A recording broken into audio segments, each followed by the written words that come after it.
Stop shaking your dust all over the frickin' place, will ya?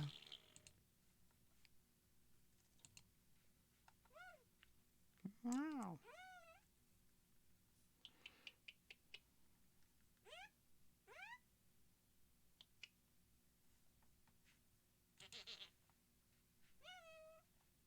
Fuck off.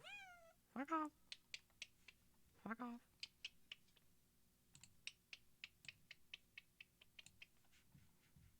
Let's see, now if I go there, that shows up. Let me go back to here. Drop this. And then I can go here. Play some music here in the background.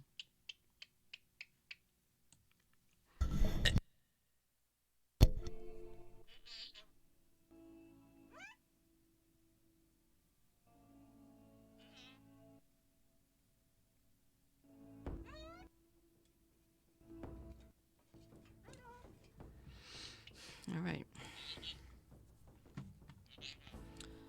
So our last video had to do with noise.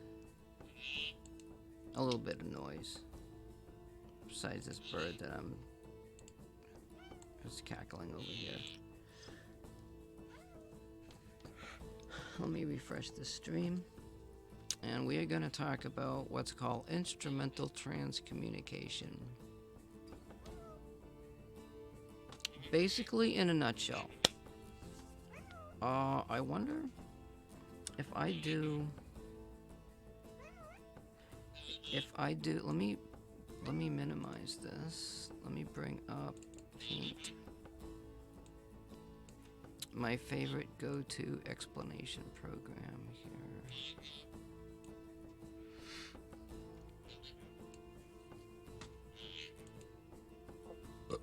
Oh, excuse me. Alright, let me go back to here. Oh god, the web page is not showing up. Oh, okay, that's okay. So we want to add a program.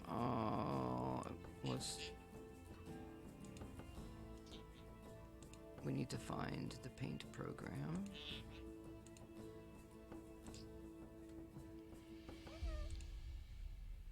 Now I will make some adjustments here.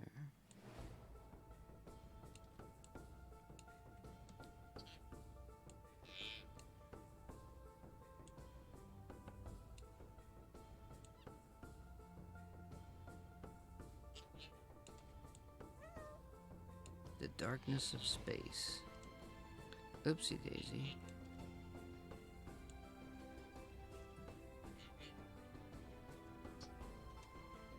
Actually, I could probably just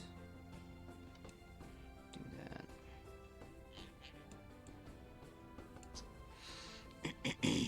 Now we can bring back the web page. Hopefully. And that shows up. Okay, good.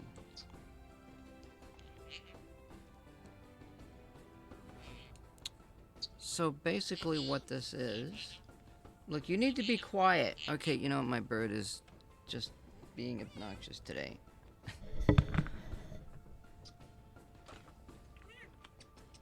Shut it, or you'll die. You be quiet, okay? In a nutshell, what is instrumental transcommunication? Well, it all started way back when with electronic voice communication. So if we look up EVP, and we go to Wiki, and it just tells you briefly what it's all about. Ghost hunting and parapsychology, electronic voice phenomenon are sounds found on electronic recordings that are interpreted as spirit voices that have either been unintentionally recorded or intentionally requested and recorded. If you look in my panels section under ITC, you will see a short informational regarding intention. And one of the main problems in doing this work and this research that I do is that what if I'm creating the very thing that I'm trying to explore. And a lot of this has to do with supposedly, I'm very skeptical. I'm a very skeptical person, but I have had experiences. Anyway, enthusiasts consider EVP to be a form of paranormal phenomena often found in recordings with static or other background noise. Many scientists regard EVP as a form of auditory pareidolia. Now, interpreting random sounds as voices in one's own language. Well, there's another terminology out there that just whenever I hear the word, it just makes me cringe. And let's find out what that word is, because it's we want to be open and skeptical and objectional and the whole objective and the whole 9 yards here. Let's see.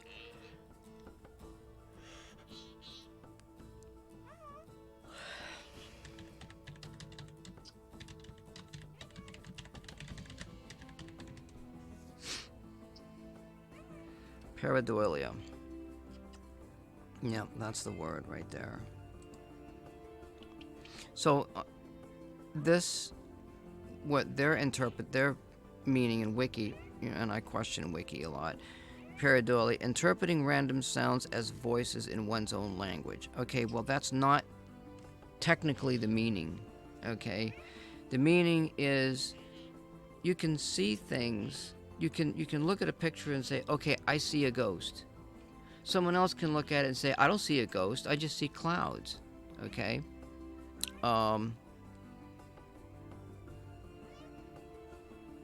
Then there's the question of what do you believe? And that's kind of a whole subject. That's a whole nother different discussion. And what you see is my equipment back here. I'll wait till my hand shows up. I love fucking doing streaming. It's fucking fun as hell. That equipment that you see back there is real electronics equipment. It's oscilloscopes, it's generators, it's oscillators, it's filters. There's a radio receiver back there. I've got another radio receiver in front of me because I'm actually an amateur radio operator. You need to chill, bird. Okay, come on, just chill it. Chill it, or else you're gonna get the whitewash. So, let's see. Can you condition people to perceive music in the absence of music? White noise sound from audio check. Blah blah blah. MP3 of a popular song your friends will instantly be familiar with, such as Careless Whisper. Make sure the file has no DRM descriptions, otherwise it won't play in the DJ software procedure. Install Tractor Probe and Tractor Probe. I don't know what this shit's all about here.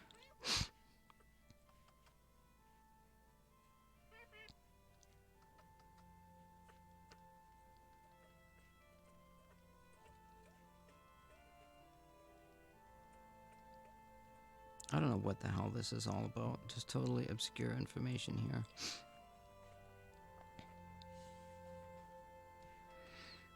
So on the right hand side of this page you can see what's called a wave pattern of white noise plotted on a graph.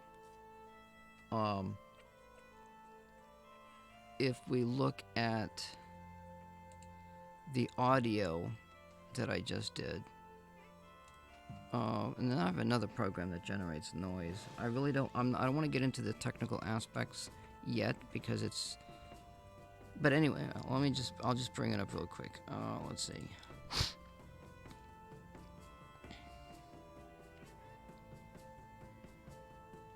Wait, it should already be there. So all I gotta do is drop this, and it's not.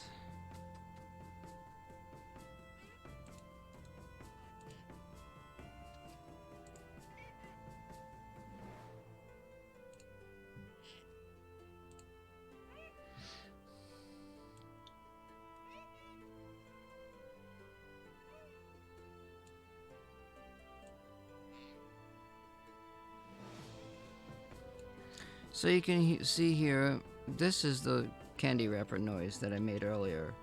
It's not white noise. It's just pure making noise with rappers. It's not as random as I would have liked it, because you can see there's some spikes in there. There's not a lot of uniformity. But it's still noise. It still classifies as noise. Now, supposedly, spirits and entities and whatever are able to take noise, whatever noise that's created, and use that noise to add their own information.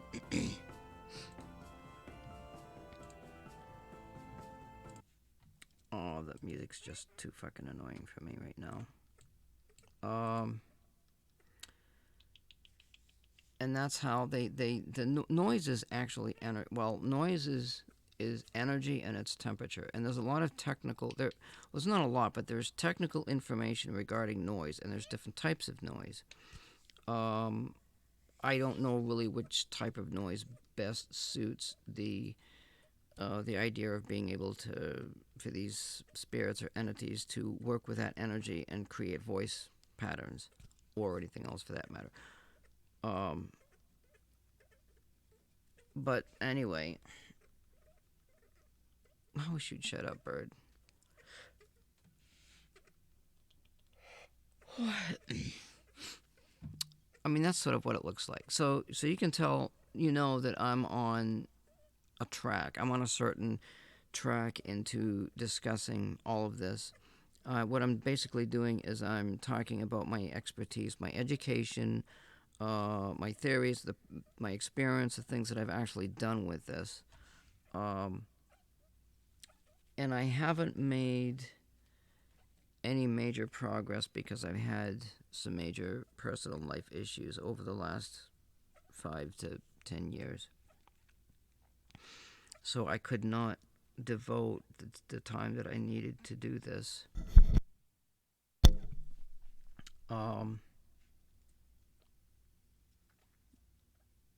It seems as though I'm able to do it now. So I don't know what the hell is wrong with this. I can't get Twitch to work right. It's being fucking obnoxious. I'm telling you. Oh wait, I'm sorry. That's my fault. I apologize. I was clicking the wrong thing there. Alright. Let's continue down with this voice phenomenon and see what it says. Perceiving patterns or random information. Prosaic. What the hell does that fucking mean? This is something that's been annoying the fuck out of me all weekend. And that's putting labels and terminology on things that try to explain away things as being irrational. Having the style of dictation of prose, lacking poetic beauty. Okay, that's just a bunch of horse shit. I don't know who these people are. Anybody can go into Wiki and talk about this shit. Apophenia. What the fuck is that word? Tendency to perceive meaningful connections between unrelated things. The term was coined by psychiatrist Klaus Conrad in 1958 in the beginning stages of schizophrenia. Oh boy, I'm a schizophrenic. He defined it as unmotivated seeing of connections by a specific, whatever the hell that is, equipment, artifacts, and hoaxes. Well, yeah. Okay, I've even mentioned this in my panel talking about ITC. Why people do certain things to create something that's not there because they want some kind of attention or whatever the hell that is. I don't know and I don't care. Okay, I'm not doing this because of I want attention. I don't need attention. I do things as a hobby. I do things as a life learning experience. If there's something out there to be learned, and in the process of trying to obtain the goal, you learn something that maybe you've never experienced before or whatever, and this other thing about it takes years some people will come in and they're interested and they want to learn, they want to know more. Are these things real? Are they fake or whatever? In the end, it's up to the person that gets the information, reads, does the research. It is that person that says to themselves, well, there might be something to this. I never ever talk about saying that something's right or wrong. I never talk about something that is truth, that is fact or fiction. I simply present evidence, whether it's fake or not. It doesn't matter. It's still evidence, and it all has to be weighed into the whole picture. Um, so there's what's called mediums. That supposedly they're in contact with other spirits, and people can go to mediums and have readings done. And I have met some interesting people, and I happen to be in an area where they have what's called what is it? It's not a spirit camp. It's a I can't think of the name of it. It's a free form spirit camp, I guess, and they have mediums, they have psychics that come in, and it's um, there's entertainment value there, and there's informational value, and there's also healing value. Whether the information that is received that causes the healing is correct or accurate or real or truthful, what does that matter if the person on the other end, the person that's receiving all of this information, feels uplifted? And I'm a firm, absolute 100% firm believer in what people call being connected. And as I've grown over the years, I feel more like I'm connected, not with just the things that are in my immediate vicinity, but more. Will you stop it? Oh my good God! I want to. You cut that shit out. That's just not appropriate. But anyway, I lost my train of thought. Totally. It's your fault, Bird. I was getting into a good conversation there. But anyway, if the person on the other end of getting information is uplifted, or their quality of life has been improved by a certain amount, you know, I think that's important, and I believe in the connectivity of all things. I believe in well, I study chaos theory, and supposedly chaos theory talks about a butterfly flapping its wings in South America can cause a tornado in Texas. Um, that doesn't sound like something that could actually happen. But when you study chaos theory, it, it's just really strange. It's a strange science, and it's actually being used now to actually help solve some problems in DNA and microbiology, and whether or not they're well in communications. And I'm talking about radio communications, which most people don't know anything about, but a lot of this technical stuff, I mean, for me to talk about everything to lead up to instrumental transcommunication and what it really is, to explain it scientifically, it's complicated. But there is a layman's way to do it, and I'm going to try to do that in the next half an hour or so. But anyway, these are voices that you take a tape recorder. And for me, I've had the best luck by taking a handheld tape recorder where you put the little micro cassette in. And you go to a place, whether it's haunted or not, and you do ghost recordings. And you say, if there's any spirits there, would you like to leave a message, and so on and so forth. Then you go home and you take that tape and you listen to it. Most people never had computers back in the day. Now, with the advent of computers and audio programs, you can take these recordings and you can filter them, and you can amplify them, and you can do things to this noise and bring out information that was never possible before.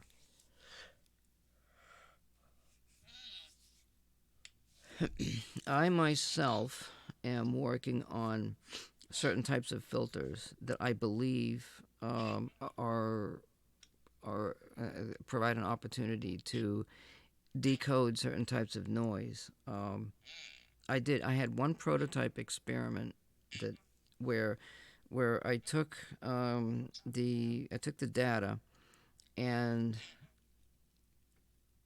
I added that data to a circuit, and then I don't know what I'm leading up to here. The information, when I analyzed it, it looked like there's okay. I guess I probably have to.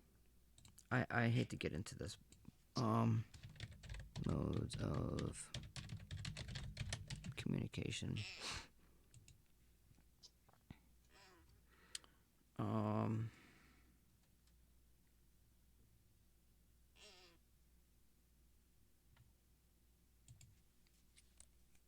I don't know if that website doesn't look very. That doesn't look right. Yeah, this is bullshit. Let me see.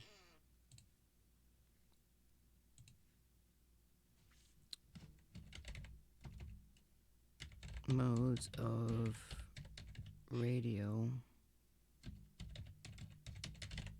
communication.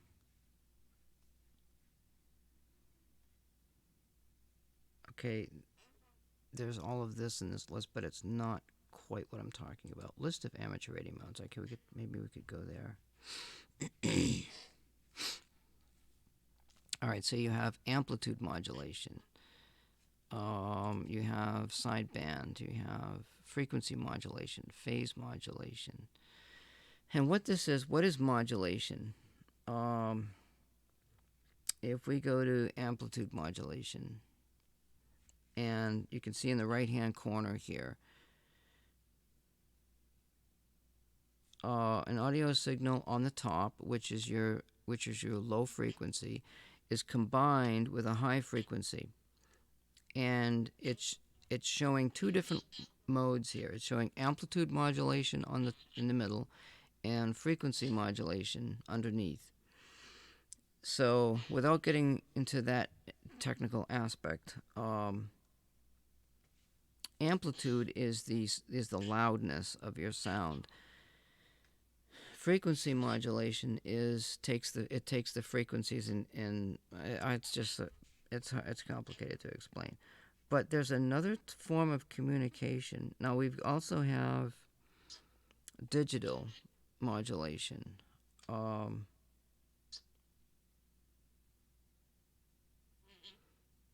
There's frequency shift keying. This is Morse code, like radio teletype and that sort of thing. What I'm looking for is not actually in here. Pulse position. Okay, what I'm looking for is not actually in here. So what we're going to do is we're going to find it.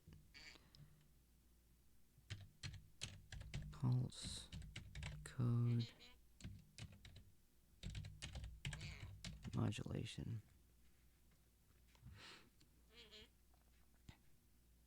Now,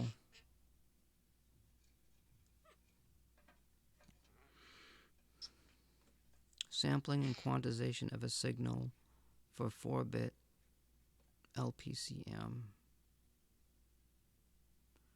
So they're talking about analog to digital conversion, which I not. Let me see if I can find it in the images.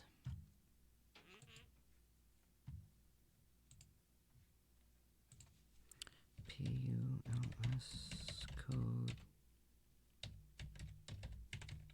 modulation. Oh, there was a picture back there. Okay. This is an interesting form of communication. And I'll tell you why.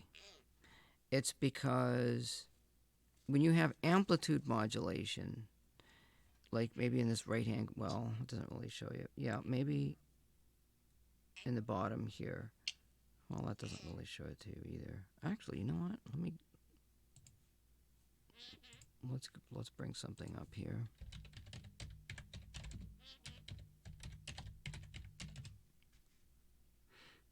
Images. All right. The picture on the left, where you've got this large sine wave, that's your audio.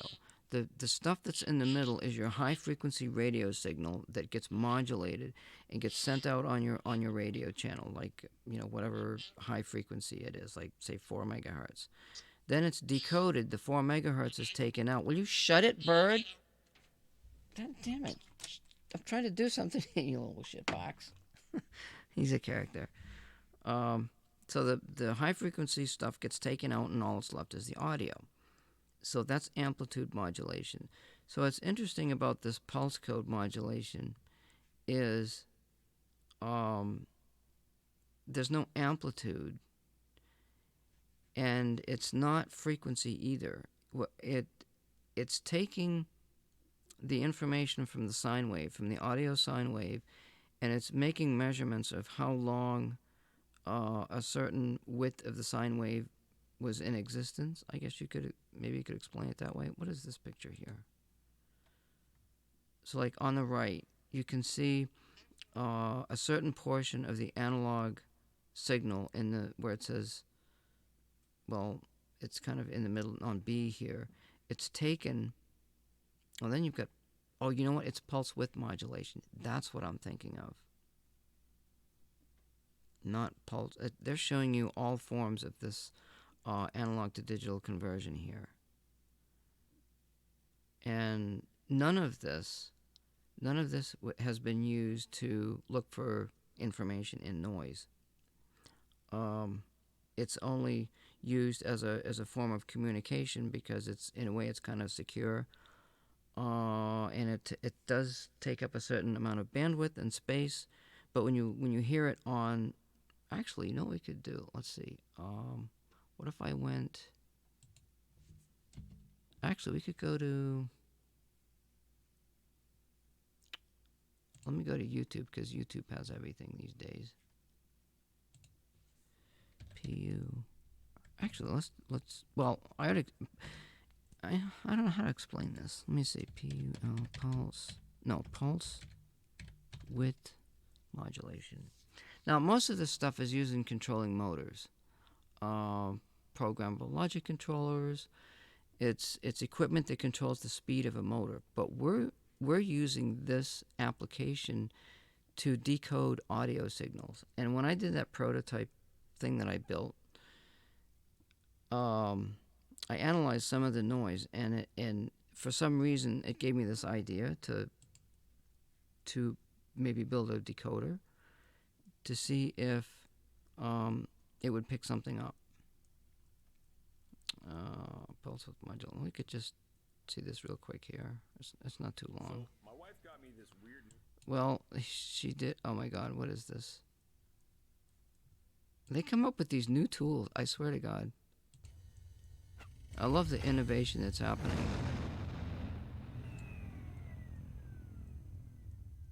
Hello again, and welcome to episode 23 of Simply Electronics Basics. Today, we're going to have a look at pulse width modulation, or PWM. Pulse width modulation has many different uses because it allows us to finely control different electronic devices. In this case, I'm pulse width modulating an LED, which... Alright, so on the top, what you're seeing what's called a 50% duty cycle. That duty cycle is just controlled by, say, an on-off switch. And let's listen here. So what I'm getting at is the amplitude is converted to a width of a pulse, and it converts the analog, which is your amplitude, to your digital, which is zeros and ones. But it also contains It can contain voice information. Which means that I'm pulsing the power supply on and off at a certain frequency and with a certain pulse width. Pulse width modulation allows us to control the brightness of lighting, whether that's a standard bulb or LEDs. Now, when he talks about that, you could use a straight DC voltage, but what if the LED only operates on 1.3 volts? Let's say it's either on or it's off, but if you pulse width modulate it, it's allowing a certain time. I mean so that thing is pulsing, but it could be pulsing really fast, so fast that maybe your eye can't detect it. Or it allows us to control the speed of motors. Pulse width modulation also allows us to make very efficient power supplies, such as step-up, step-down, and regulated power supplies, all known as switch mode power supplies. The switch mode, in the name, refers to the pulse width modulation technique. Now bear in mind that every circuit doesn't run fast enough for me to show you what the LED would do, but in this case the LED would actually dim and brighten depending on the pulse width that I'm sending to the LED. So let's just have a look at the power supply which I am applying a pulse width to. At the wave. In this case, in every circuit, it's shown in a much simpler form. This would actually usually be some sort of microcontroller that is sending pulses at a certain frequency and at a certain width, turning a power supply on and off. So when this power supply is turned on, it's sending current through to this LED. Okay, this is a little bit. And when it's turned on, this is basic its information. voltage when it's high or on is. But wait a minute. Let me see what this is. Might be a little bit more informative here. You ever wondered?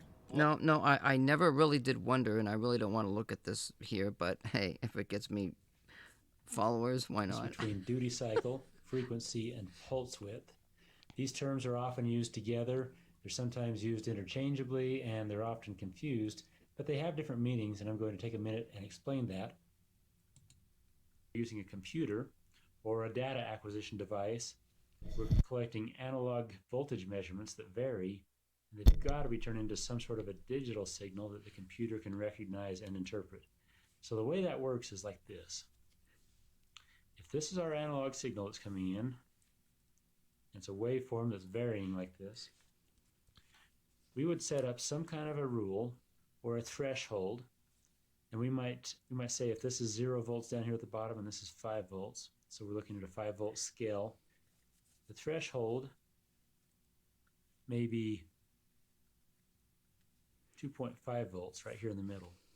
What happens is as this signal goes into the analog to digital converter, it monitors it, and as long as the voltage is below 2.5 volts, it's considered low.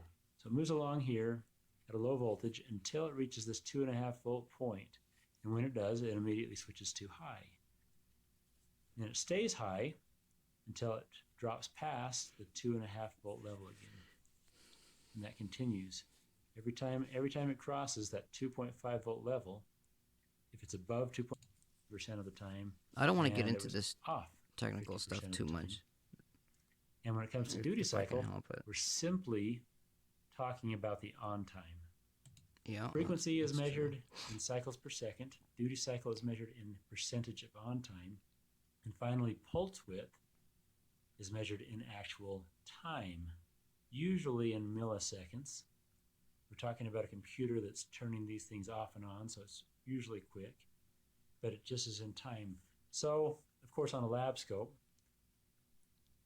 our base across the bottom, the domain that we're measuring in, is always time.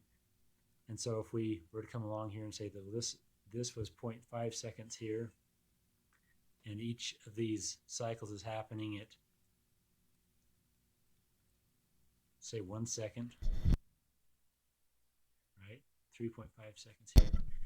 We would say, well, the distance between here and here, is the amount of time that it was on for. And that is the width of that pulse. If it's 50%, this would be 1.0 right here. Right? So we have 0.5, 1.0, 1.5. The difference between here and here is going to be let me 0.5 seconds. Let me pause this. Let's go. That's sort of a brief introduction into something that's a little bit more complicated that I wanted to actually get into. Okay, so there's other ways to collect information. Like for example, there's this raw deep diode. There's a diode device. You can hook up a basic circuit. Let's see, AVP. What if I wonder if I could even type that in.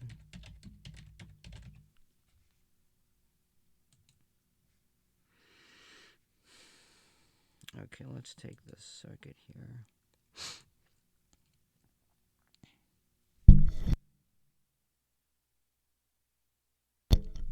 And then what we're going to do is we're going to look up crystal radio. Crystal radio circuit.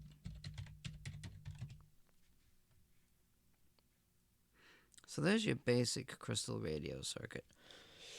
It consists of a capacitor, variable capacitor. It's actually a better one over here. I actually could use this one. Wait. Okay, so there's this is a good one on the right here. There's a tunable coil. It's got, different slots here. Part of the coil is connected to an antenna. And then you can tap off. There's some taps here. And that's in parallel with a capacitor. Okay, so if you have a parallel inductor and a let's say here how do you spell that? Parallel inductor and capacitor. Capacitor, inductor, and parallel. So if you have this kind of a circuit, you have what's called impedance, is like a form of its AC resistance. You've got capacitive reactance, inductive reactance, and the total impedance of the circuit. And what that means is, like in this case, it shows at a series. Like if the signal's coming in from left to right, it goes through this circuit. This is called an LC circuit.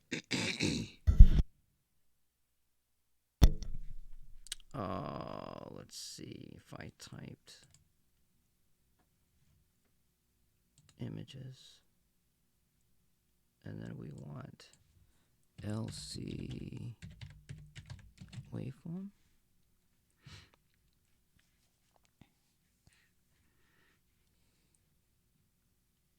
It's tunable. I don't know if it acts like a... Okay, so it amplifies a certain frequency. Well, say if you got a whole bunch of noise coming in, and you want to look for a certain frequency. There's these are called filters, and the filter filters out noise, and it picks up on, like, a certain frequency. And basically, that's what a crystal radio is.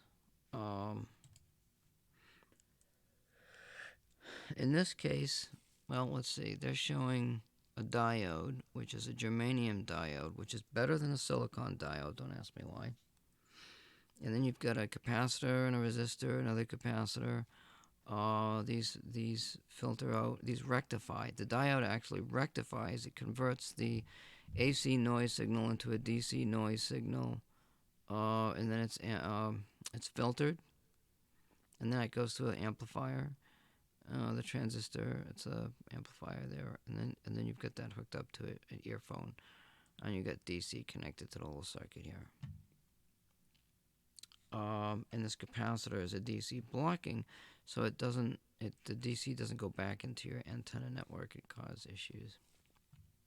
Where's the crystal, though?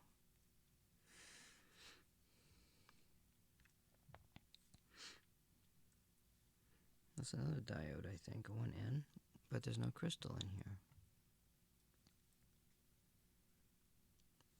Mailing tube crystal radio. 1N34A diode.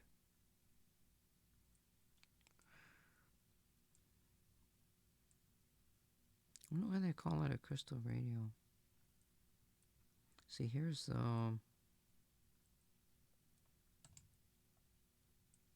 so here you have your antenna, little mini coil. You got your taps, and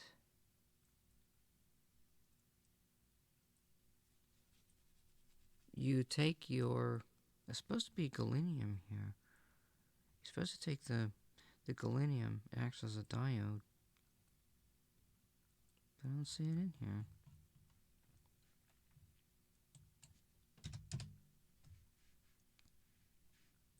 They're just using.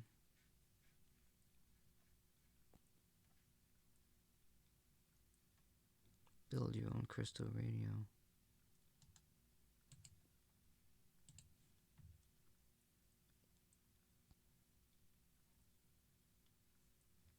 Freaking God.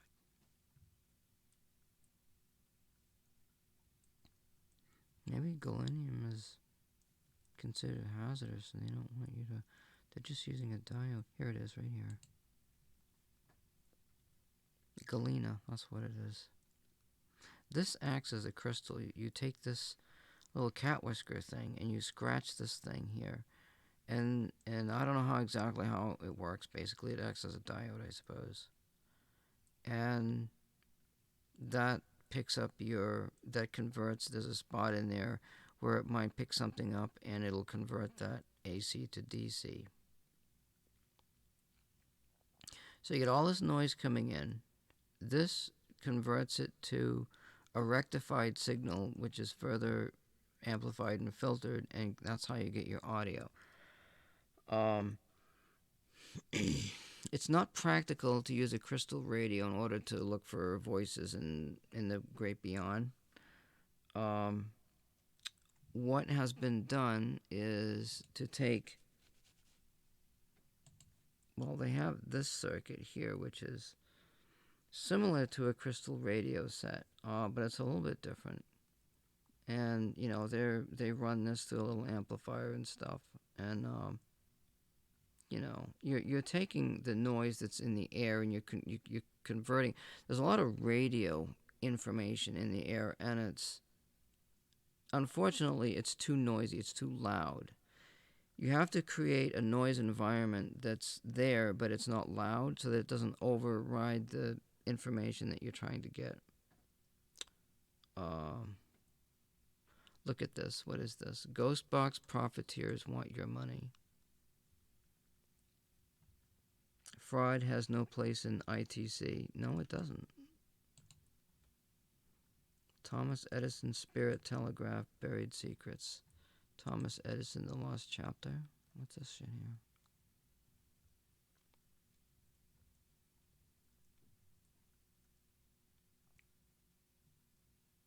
Thomas Edison and Einstein were working together on. He was actually doing this. Thomas Edison used to communicate with spirits. What is this here?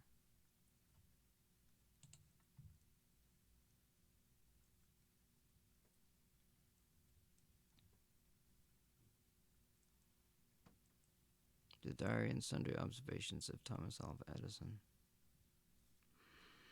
There's a thing that's called time stream. Maybe we'll get into that here. So anyway, that's that little treatise on different types of... What's this here? I've been at work for some time, building an apparatus to see if it is possible for personalities which have left this earth to communicate with us. Thomas Edison, in an interview in the American magazine, 1920. Welcome to Buried Secrets, a podcast about the paranormal, the occult, and weird and forgotten history. I'm Chris. It's just me today, and I know I keep saying that we're going to talk about another Ouija board murder, but I keep putting it off because the research for that episode has taken a lot longer than I thought it would. So probably, let's say next week, hopefully, that episode will come out. This But in person's the into Ouija meantime, boards. I wanted to talk about a I really threw mine in the weird woods. thing that I stumbled upon while doing Ouija board research. So let's talk about the Edison Spirit Telegraph or Spirit Phone. If you haven't heard of that, there's a reason why.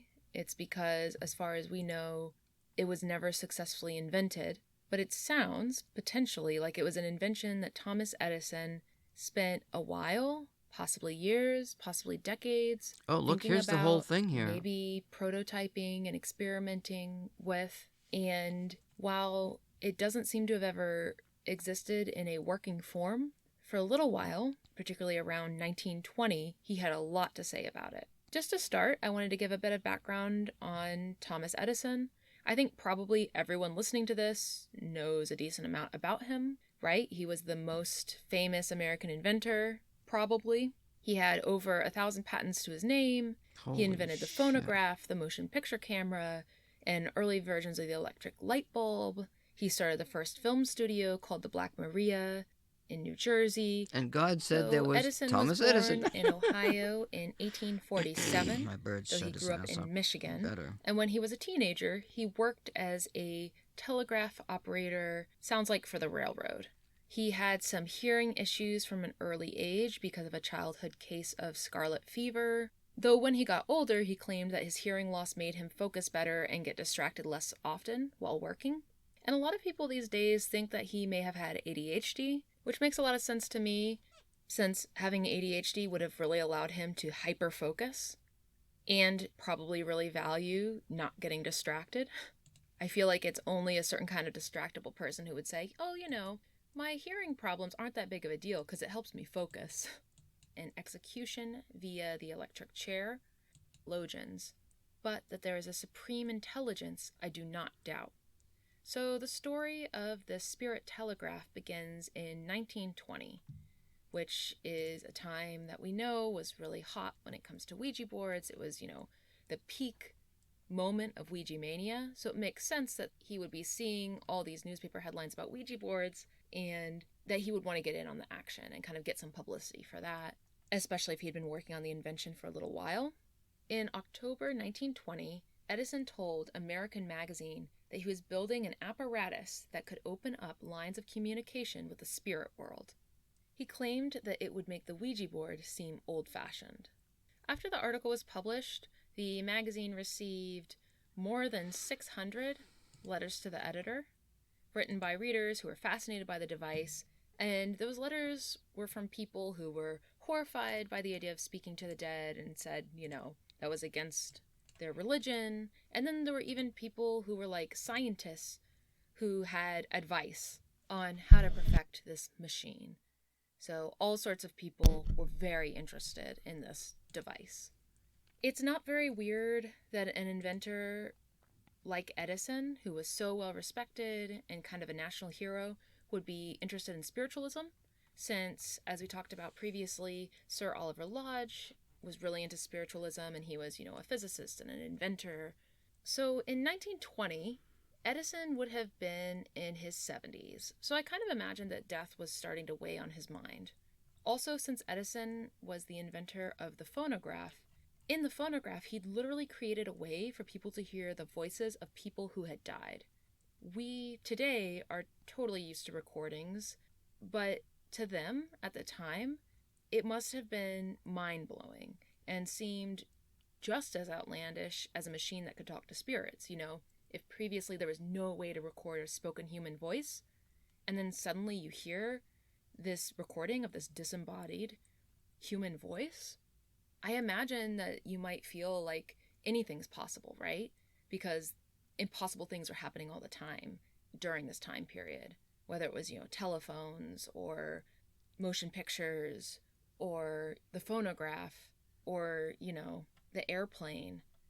So it's easy today to kind of laugh at people who thought that a device to speak to the spirit world created by a scientist is just silly, but at the time, they were used to the impossible becoming possible all the time. So, a side note about the phonograph, apparently sometimes dying people used to record their memories and their last words on the phonograph. So that way everyone who went to their phonograph funeral could hear that person one last time.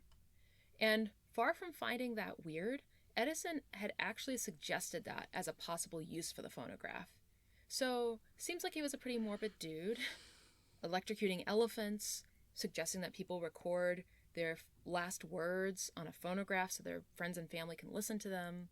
Supposedly, Edison had a lot of spiritualist leanings, and I actually read that he was a fairly active spiritualist until he met his last wife, Mina, whose father was a Methodist bishop, I believe. The two of them married in 1886. So, in the 1920s, when Edison started talking about this new spirit telegraph, Edison really didn't like being characterized in the press as a spiritualist. Here's what he had to say about spirits. In the first place, I cannot conceive such a thing as a spirit. Imagine something which has no weight, no material form, no mass. In a word, imagine nothing. I cannot be a party to the belief that spirits exist and can be seen under certain circumstances, and can be made to tilt tables and rap and do other things of a similar unimportant nature. The whole thing is so absurd.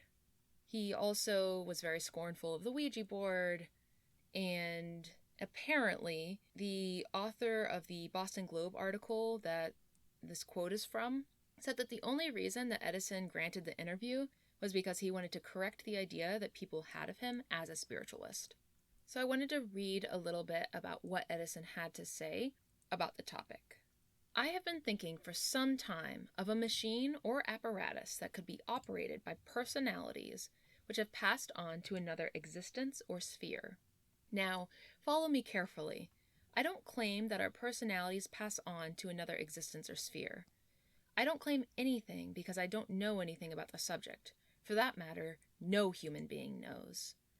But I do claim that it is possible to construct an apparatus which will be so delicate that if there are personalities in another existence or sphere who wish to get in touch with us in this existence or sphere, this apparatus will at least give them a better opportunity to express themselves than the tilting tables and raps and Ouija boards and mediums and the other crude methods now purported to be the only means of communication.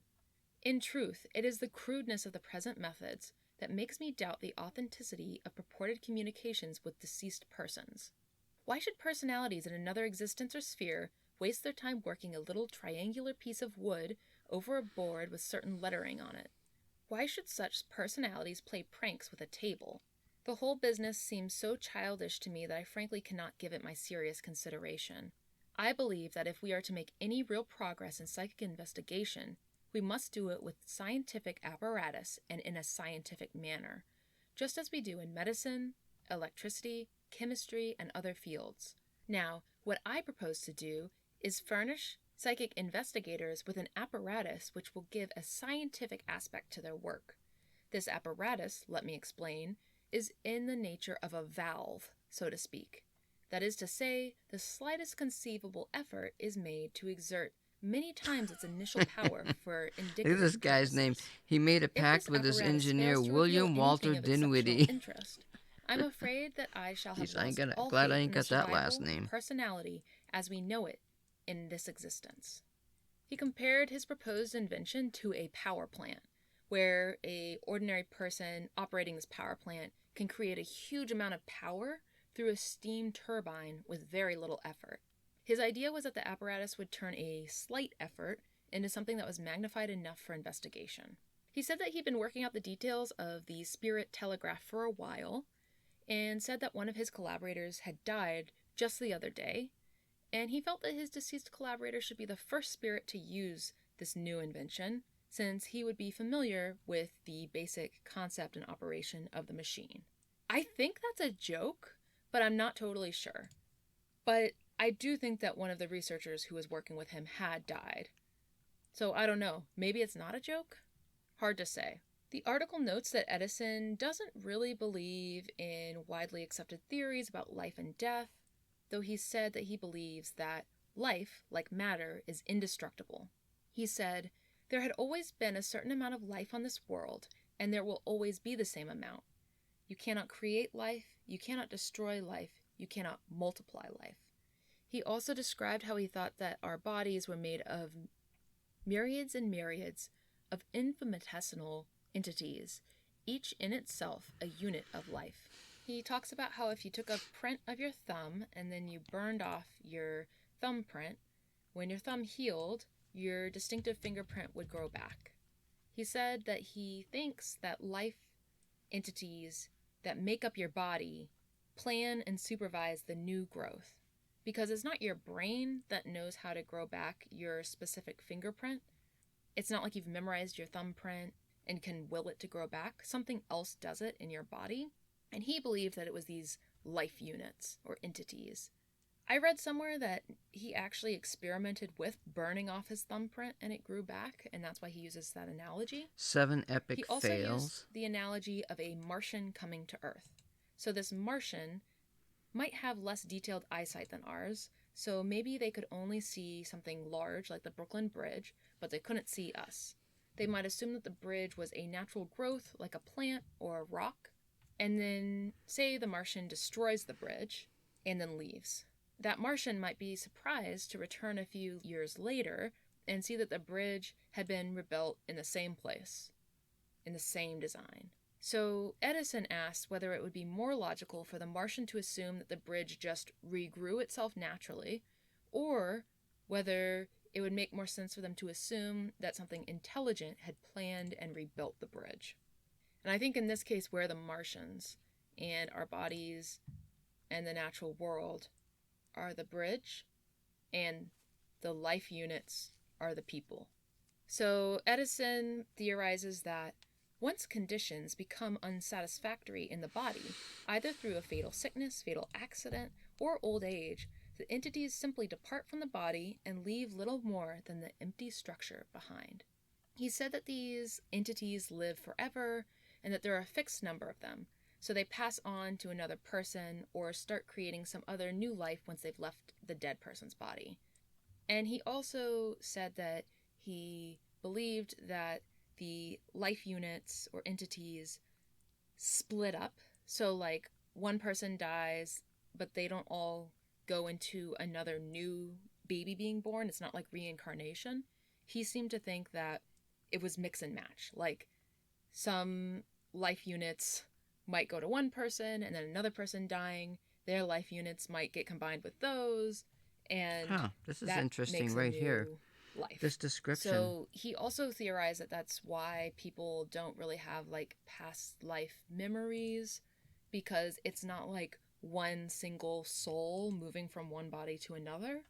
He seemed to see it as these smaller than microscopic entities that would just go somewhere else, but not altogether. It took me a while to understand that concept, and I was a little confused, but I think I get it now. It's kind of an interesting theory to think about. The obvious argument against it, aside from the fact that to me it seems kind of silly, especially because in some of his other writings, which we'll talk about in a bit, he calls them little people. But aside from that, the obvious argument against it is that nowadays there are more humans than there ever have been. So how does that work if there aren't new life units being created?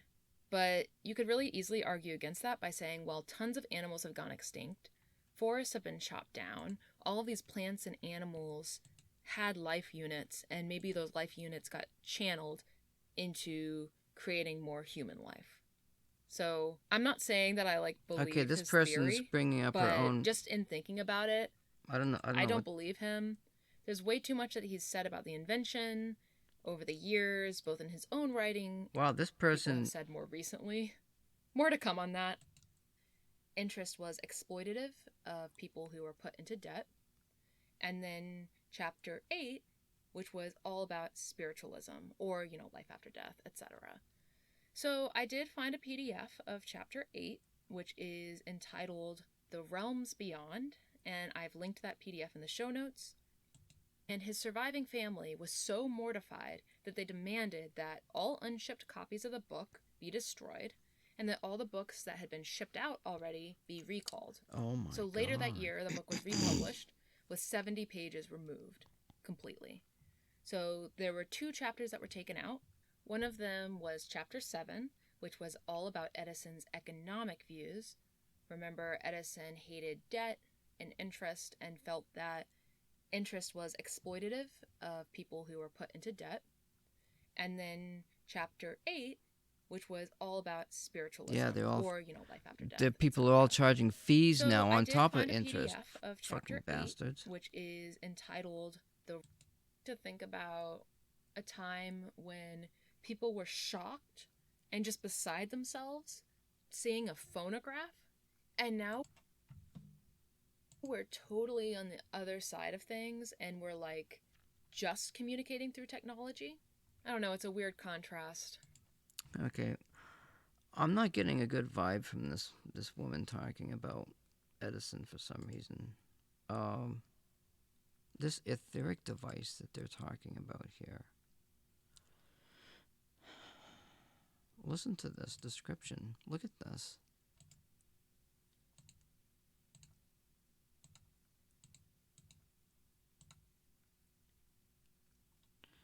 Thomas Edison peering through his etheroscope in 1918. The Wizard of Menlo Park documents a discovery of etheric force. The scope detected wireless pulses of etheric force by means of visible sparks across a gap between two carbon electrodes that were joined by a loop. What if it was just static electricity? Is there a rug on the floor? I think there's a rug on the floor. He was probably looking at static electricity.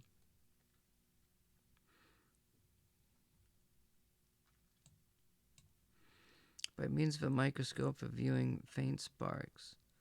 This image is preserved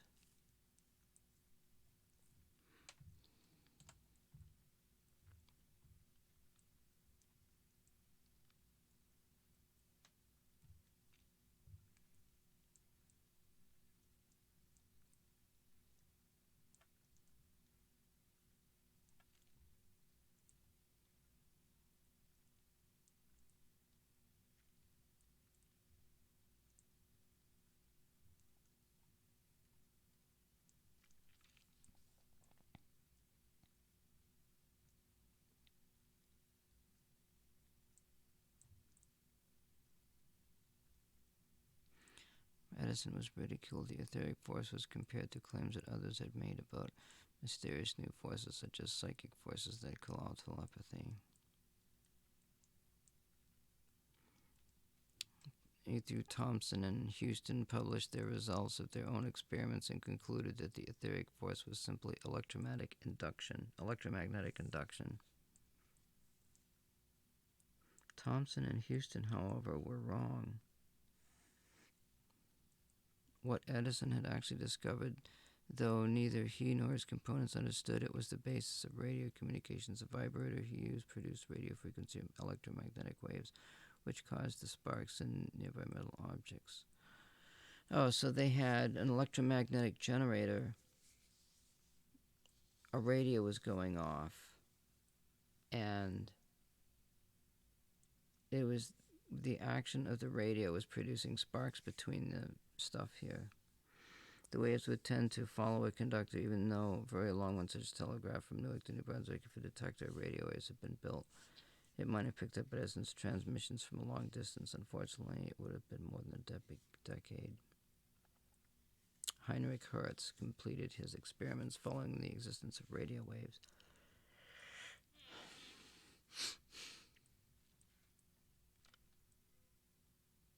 This thing is interesting. I don't know. I'm drawn to it a little bit. Let's just talk about what is this fraud here.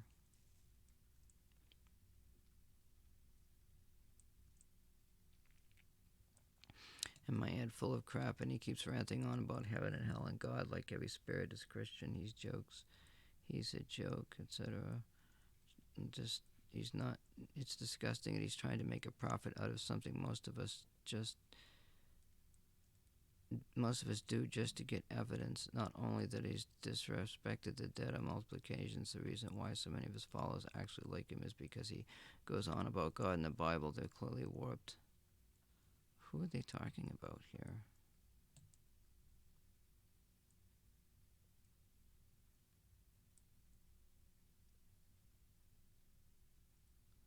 Debunking the paranormal. It's a sad day for ITC. When did this come out? 2018? To start, this post is from the founder of ITC, Voices, Tim Woolworth. I stand by every statement.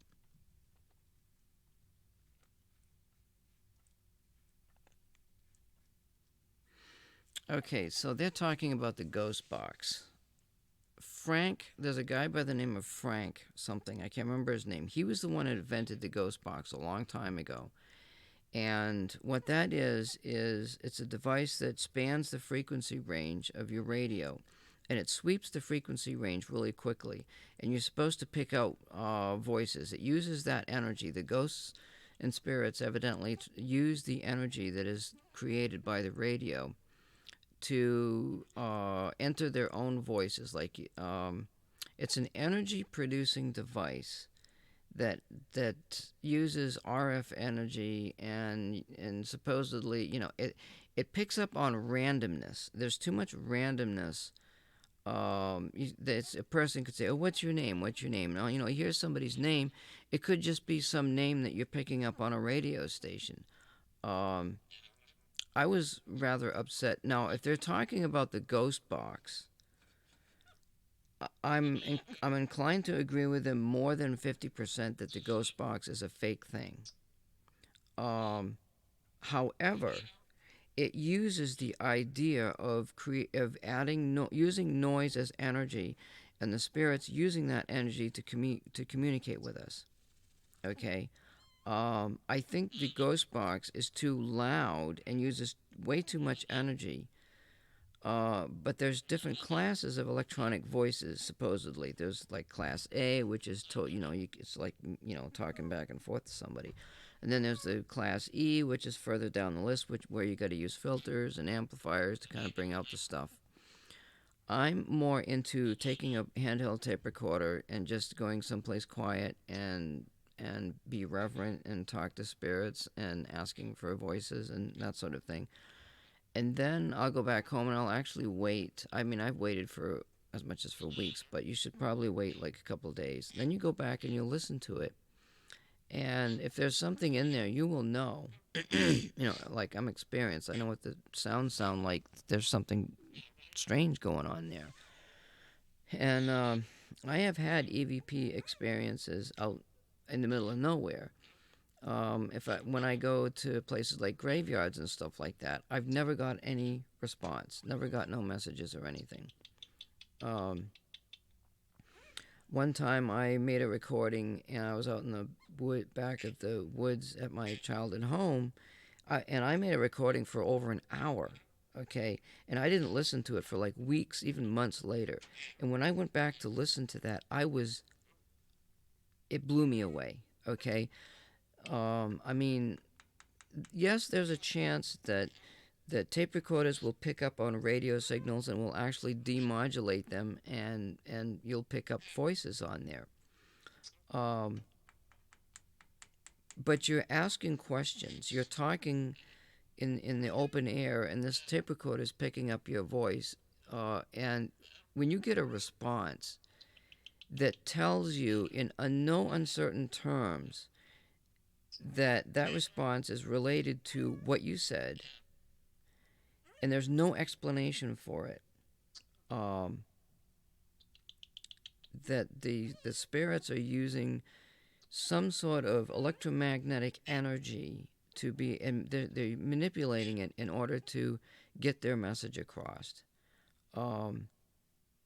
How they're able to do this, how they're even, knowing, okay, well, I got to do a certain thing to manipulate energy to talk to this person. How is it that my voice alone, which is simply an audio voice in the air, how does my voice, is it just, and I've actually got more of a response when I talk vocally rather than, talking without making any sounds. If I just talk into my head and ask for information from spirits, I don't get anything. But if I'm talking out loud, maybe there's a possibility that my audio sound is getting manipulated along with the electromagnetic energy that's in the air, and they're able to pick up on that. Yeah, you better get out of that corner.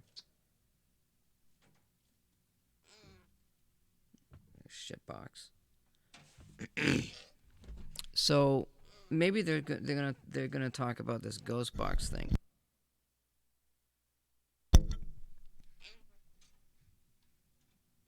A couple of years ago, they didn't even type it right. Debunking Huff Paranormal. Busted, debunked, and exposed as a complete something. There is no love between Steve Huff and myself. Despite all his shady shit, I have made a concerted effort to not view a single session of his because his voice alone makes me angry. That changed when I saw this video.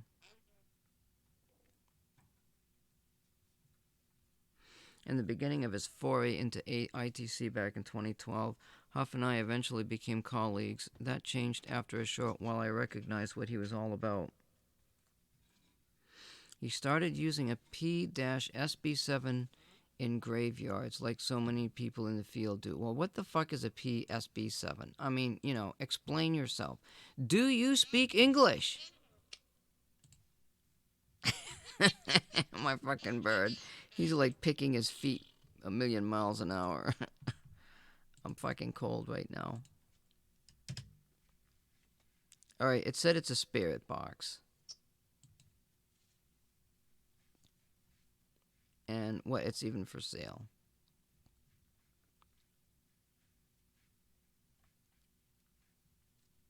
I purchased this because I have 3 big ghost sons planned this summer, and I wanted a few easy tools for my kit.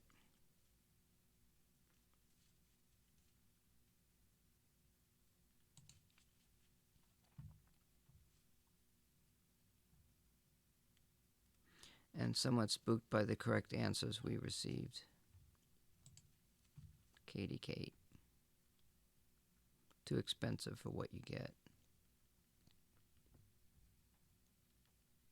Legit product.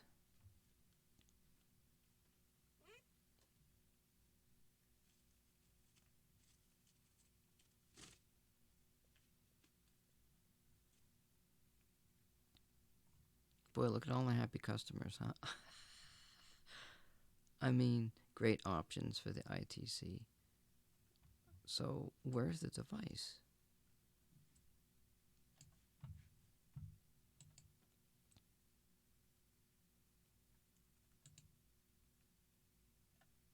Oh my fucking god, $90?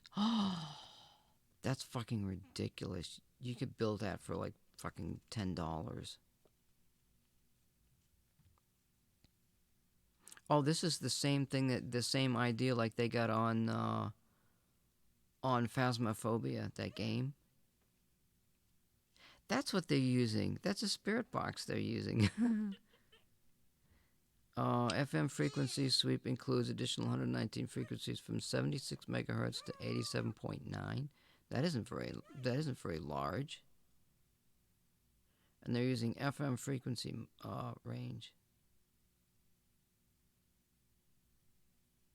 How do they make a determination as to what frequency is best to use to do this? I mean, now that I think of it,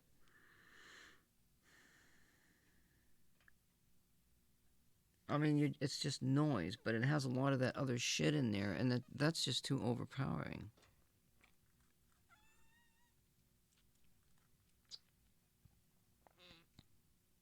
God, look at all this ghost shit they got for sale. Electromagnetic field detector for $36. Oh, that's actually not so bad. And don't use digital recorders for EVPs. You gotta get the old-fashioned ones,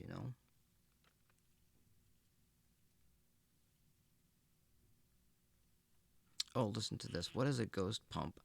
Last night, while my device was off in another room, my husband and I both watched my canned Coke slide across my desk. He wanted me to get it, and I was too scared to move. The one I have has both AM and FM. To be honest, I would recommend that you buy one with multiple bands. If you are using it as a spirit box, you'll be surprised at how much you can save in an otherwise low production session by switching bands. If I weren't getting a lot on the FM, I switch to AM and often get multiple word and multiple syllabic replies.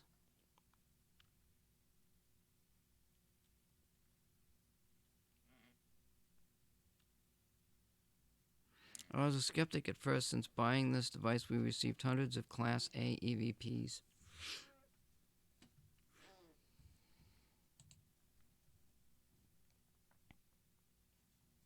I mean, I wouldn't spend that kind of money.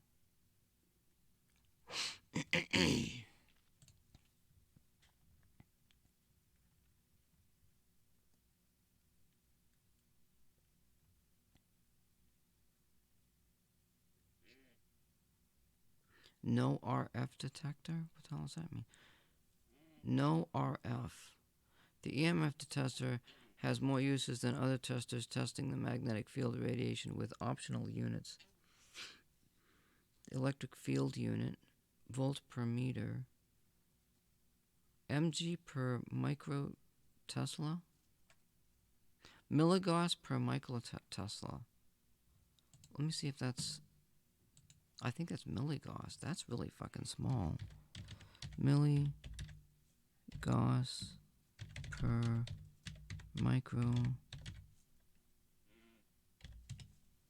microtesla. What are extremely low frequency magnetic fields?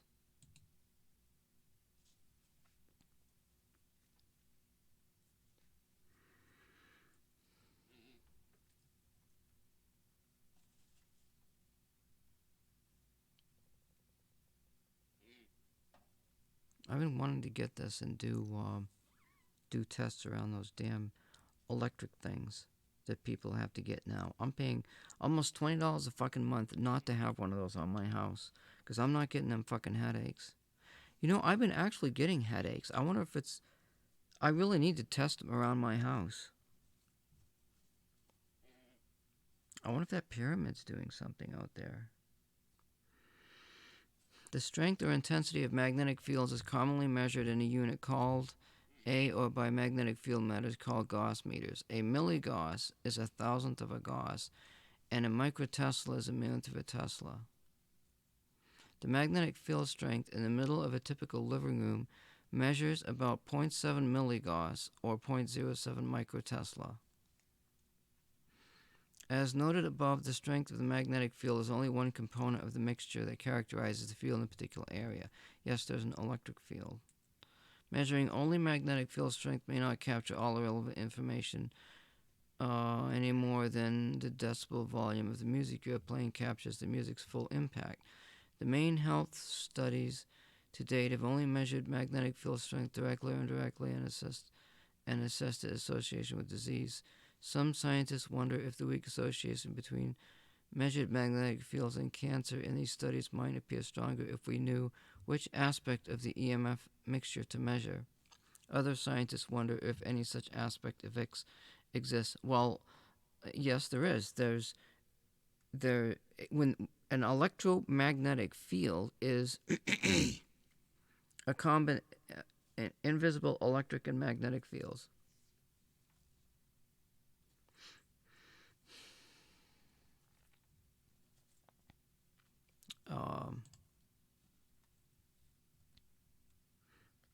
Only for electric device. The data detected data can be locked and the maximum data can be locked at the same time. So you can be there's a flashlight back of the tester. Max BL.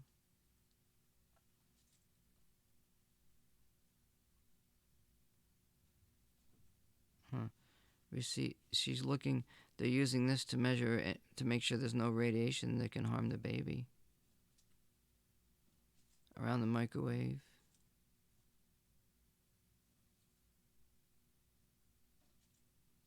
TV monitors.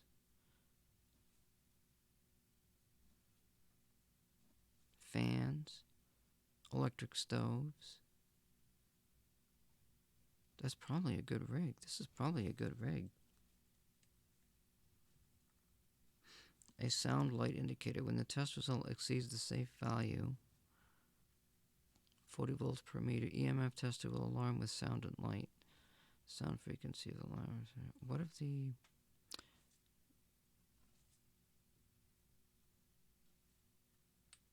measurement frequency range is larger, up to 5 hertz to 3.5 gigahertz? Are you fucking kidding me?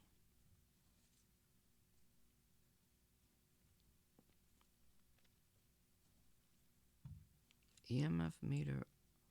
EMF meter.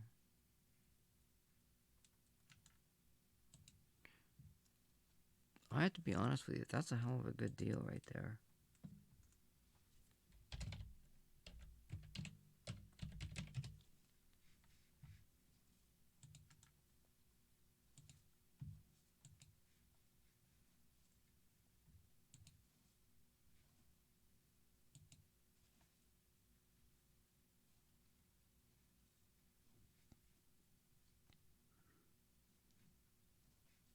You don't want, when you're talking about electronic shit, you don't want to get cheap shit.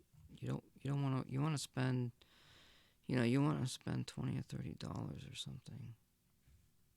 I mean, around 50, you know what I'm saying? Look at these units here. You want to have, see, none of these show like they have an antenna or anything. The antenna's built in.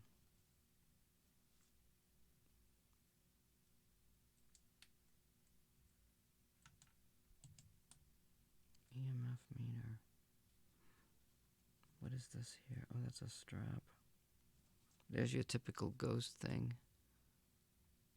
Those are just advertisements. When you look down through here, you want to look at the stuff that's in the middle.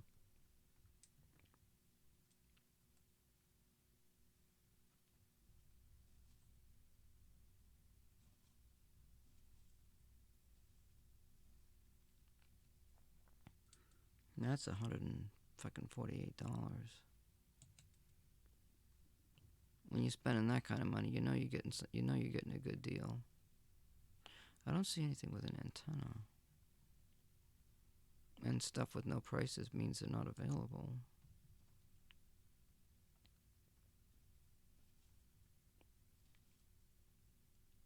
This rig looks cute. What the hell is this? When I see numbers with a lot of digits on there, it'd be nice to see 3 significant digits.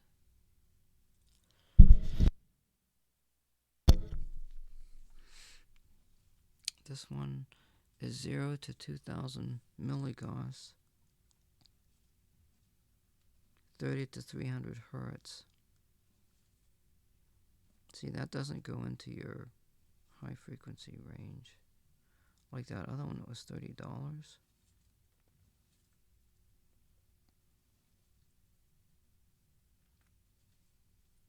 What's this here?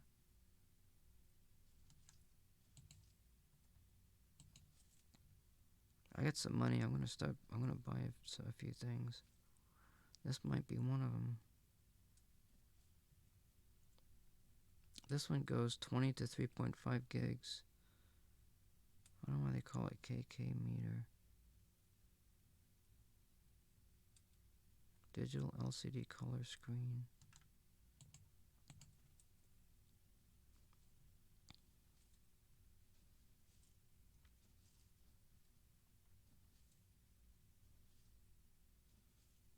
Dosimeter. This equipment with the LCD screens they're probably pretty good. What's this with USB? Handheld mini. I don't know what the hell that is. I still haven't gotten to the website yet.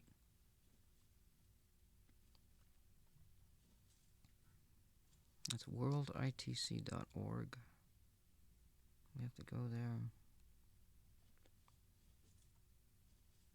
There's a $50 one.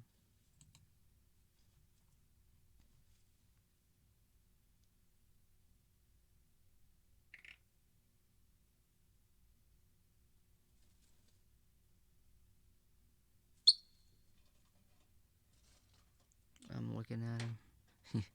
He's like, Okay, hold on. What are you doing, huh? What are you doing? Hey, that's enough. You do that again, you're gonna get wasted, boy.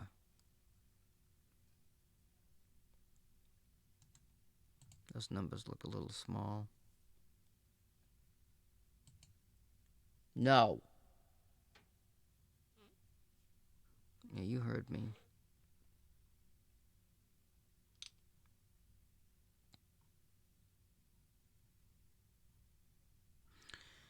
The reason why I'm thinking these are $40, where the hell is that one that was advertised? I don't see it in the list.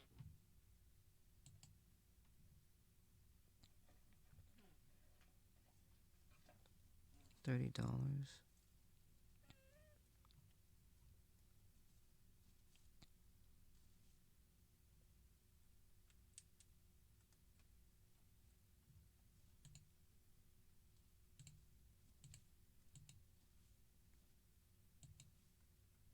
Shit, where the fuck is it? There it is. I wonder why I couldn't find this one. Well, it says $36. These are 30. You want to get the one that's got the antenna. The external antenna. I don't trust these ones that don't have an antenna on the outside.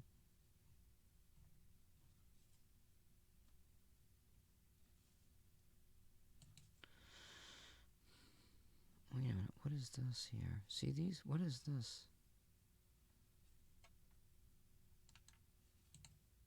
Let me check these bad boys out here.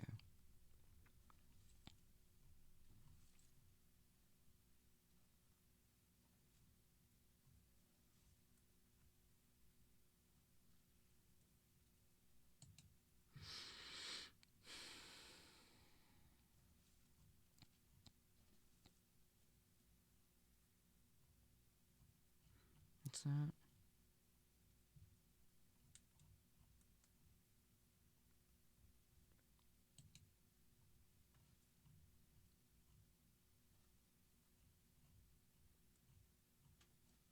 I don't know why these things don't have a freaking antenna.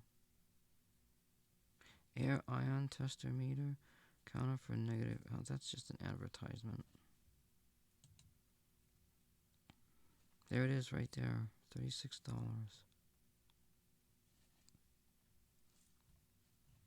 I guess that's it. That's the cheapest one with an antenna on it. What the hell are these other things? There's that, that's 40. Oh, here's one.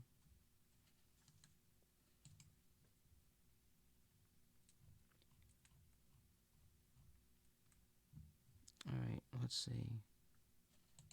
This one is by the Tac Life store.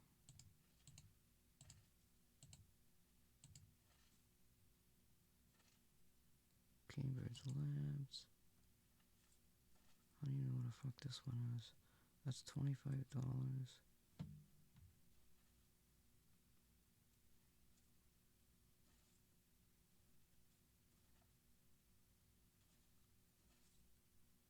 Sensor position. I don't like this one. Wait. Yeah, I don't like that one.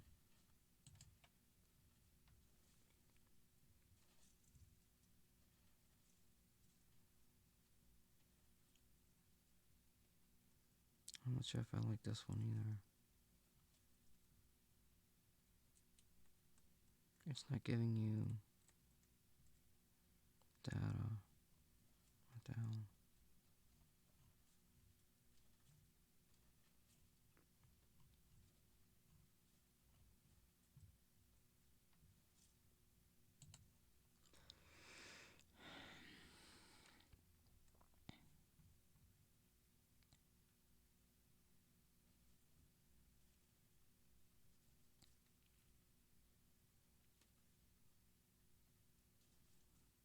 It's 5-digit display.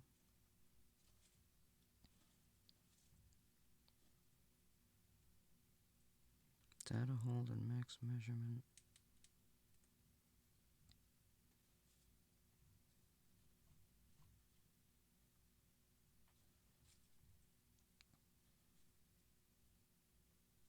Oh, there's the specs.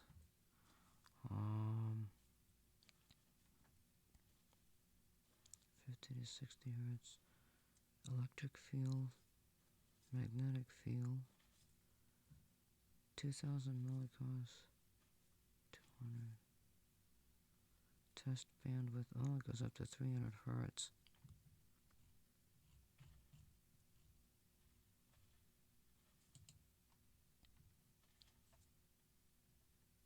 What the fuck is wrong with this?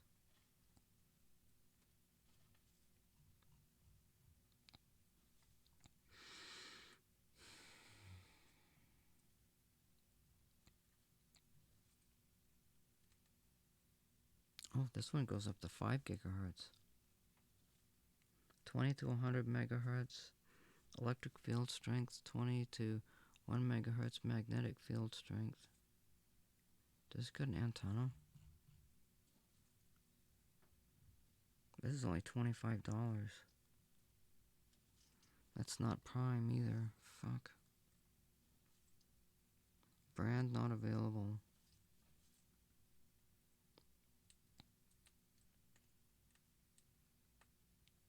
Hmm.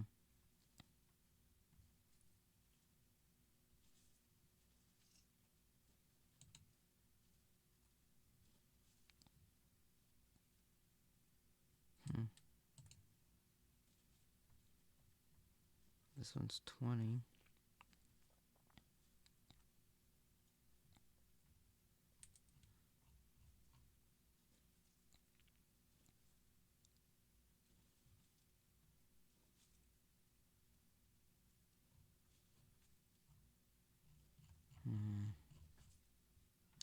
When they don't show the specs, I'm not going to go look for them. 3.5 gigahertz with an antenna. $40.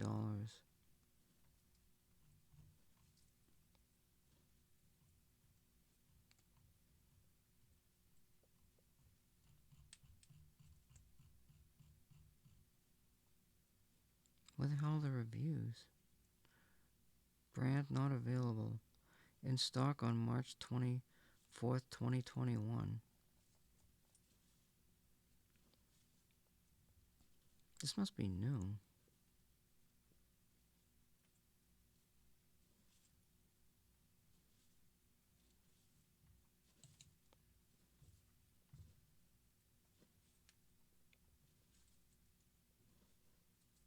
Manufacture.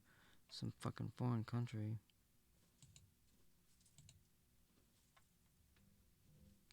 High frequency, 10 megs to 8 gigahertz. Holy shit. That one's $300. Yeah, that's out of most people's price range. 150.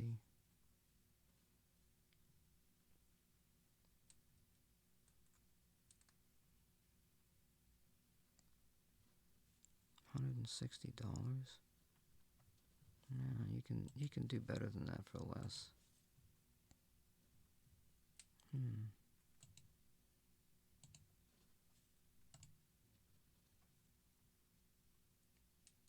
There's this.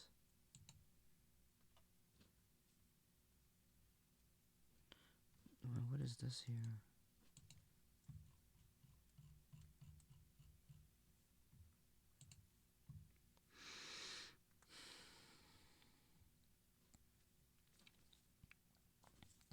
RF up to 10 gigahertz. GQ store. What the hell is this down here? Is this a graph?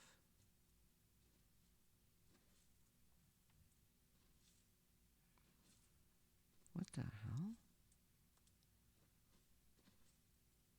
Oh, this is $150. Smart meter. It just picked up the smart meter right there. It shows you the pulses on this.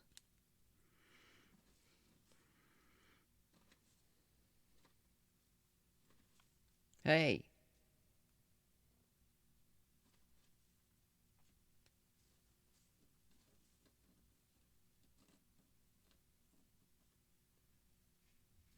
I can't afford $150 for that.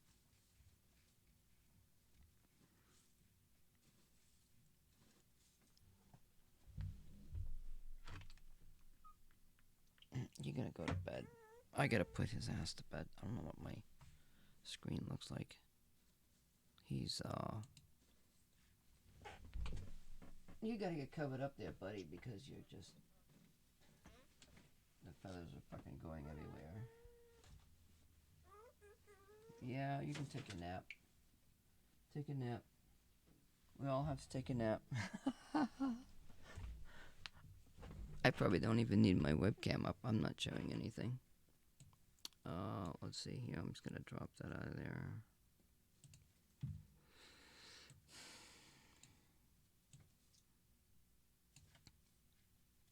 This is nice though.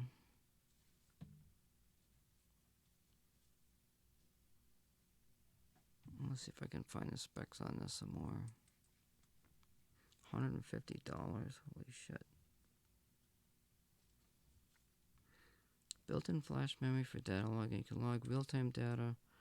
History of data can be downloaded when the device is linked to a PC. When it's... Can be done. The free PC software can be downloaded from the manufacturer's website.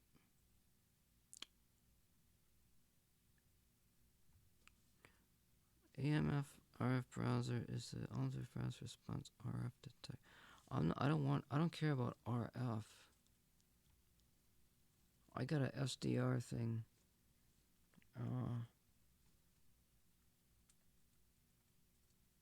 Yeah, I'm not concerned about RF. I think this is the best one for the money.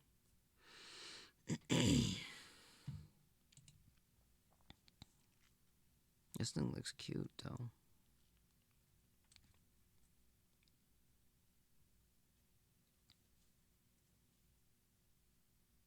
It'd almost be interesting to buy them both. So you could compare, you know.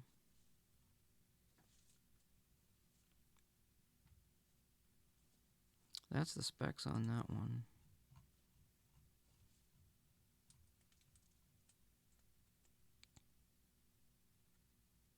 And there's the specs on this one. Let's see. 199 and 19.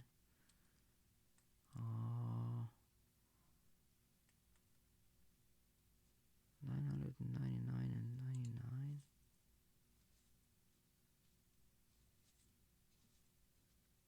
.01.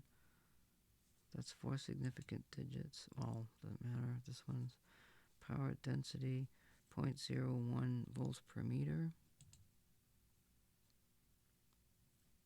Resolution 1 volt per meter.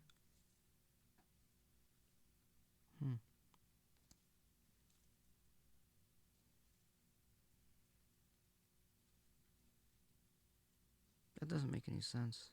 1 volt per meter.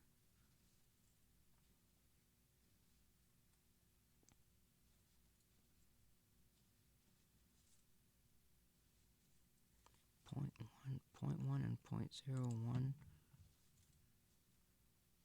This is 0.01 volts per meter, 0.001 microtesla. Huh. It says this one's more sensitive.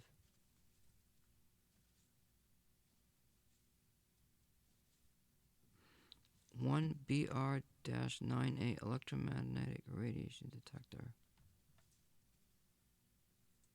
USB.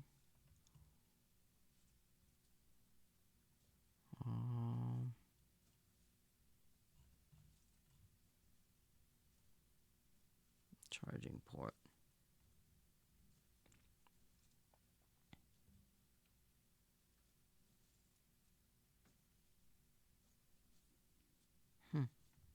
I don't know.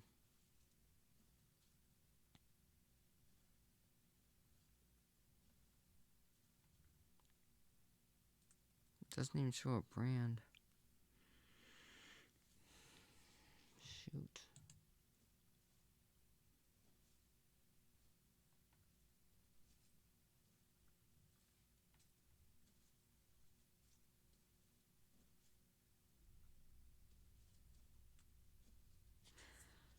This really needs to have more sensitivity in the electric field.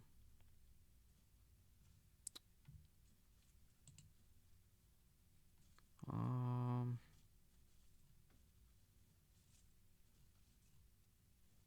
hmm. What about this one?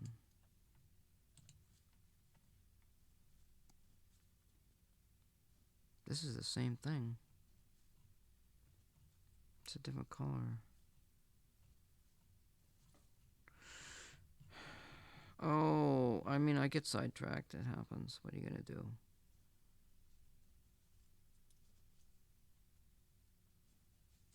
It's not there. I don't see the numbers.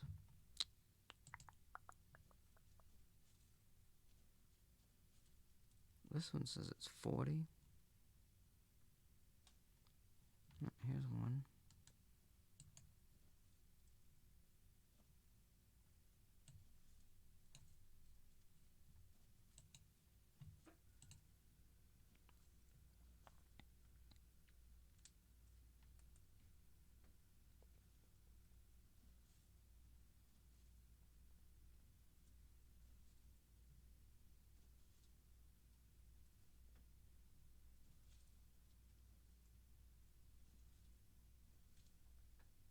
Hmm. Well, there's no specs anywhere.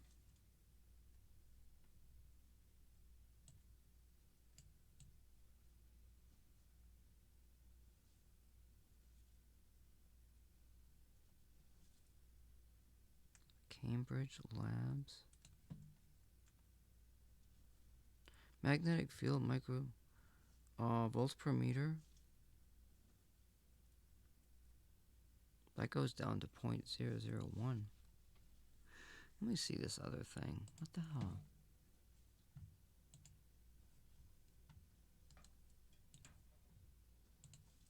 Maybe some of these people don't know what the hell they're talking about.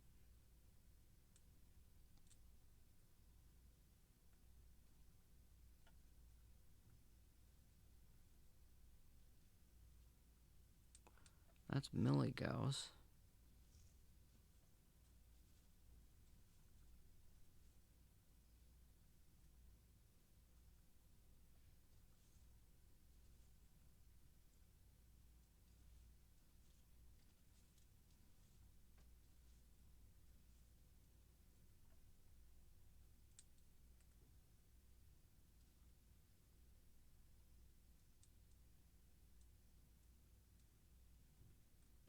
Oh no. Oh, there's a video here.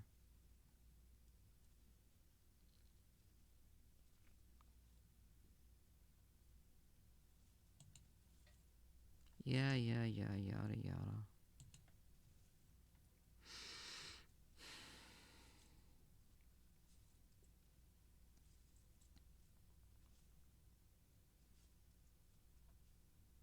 $36. It just doesn't. I wish the range was on this.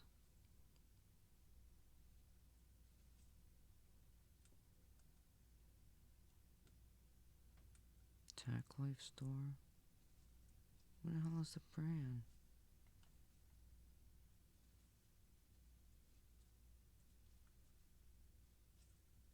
Tac Life.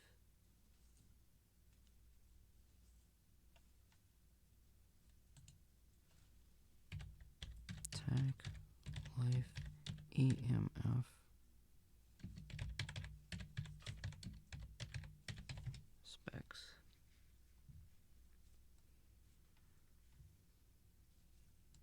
Tac Life Tools.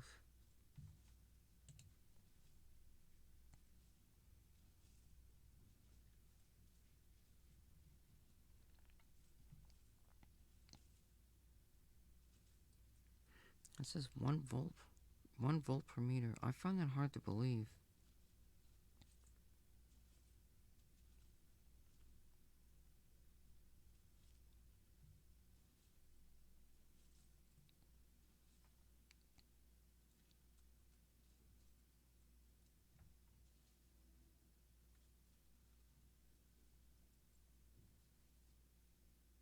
Light power and measure. What the hell is that all about?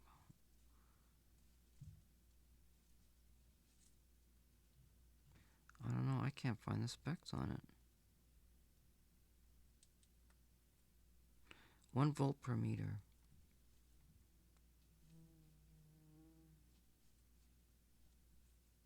Did you hear that? That was a fruit fly flying around my microphone. It sounded like a fucking bee. Holy fuck. That would have been some noise.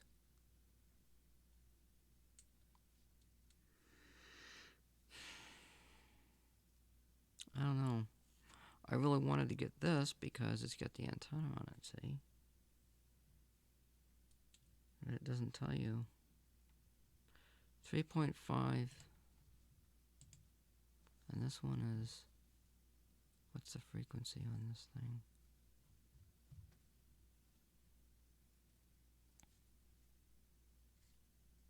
This goes up to 5 gigahertz, 100. See, this one shows you 0.01 volts per meter.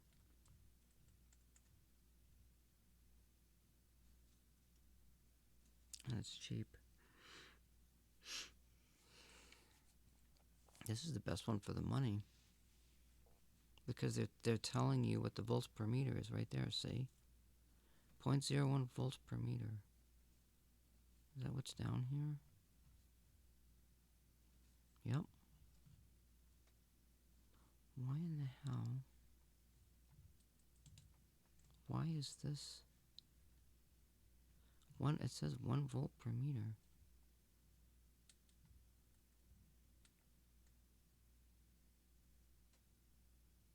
That's what it says. 1 to 2,000 volts per meter.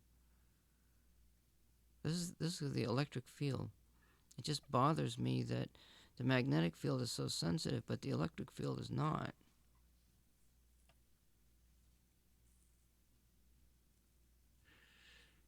How much is this? $37. I might get them both and try them both. Anyway, back to where the heck I was. We were talking about Edison. We was looking about ghost profiteers want your money.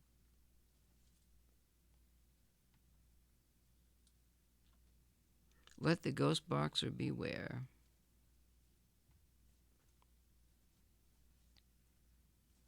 Eight years. Wow. Radios used for hacking was still, that's the guy's name right here. We often see the same level of resale profiteering off of boutique boxes like those made by Frank's boxes, mini boxes, Joe's boxes, because these pioneers are no longer with us. What is more baffling is to see defunct box models made by people like Andrew Openlander, Andy's boxes, being sold for a large profit while he is still currently making boxes.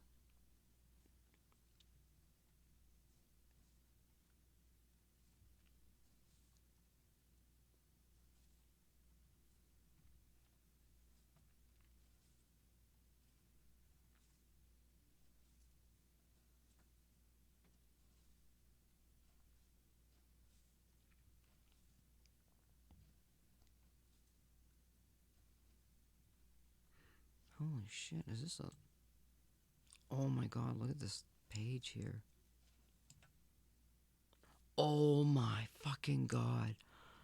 5 of these grift boxes products produced and sold. All of them sold for an exceptional amount of money, including one that went for $1,750 plus shipping.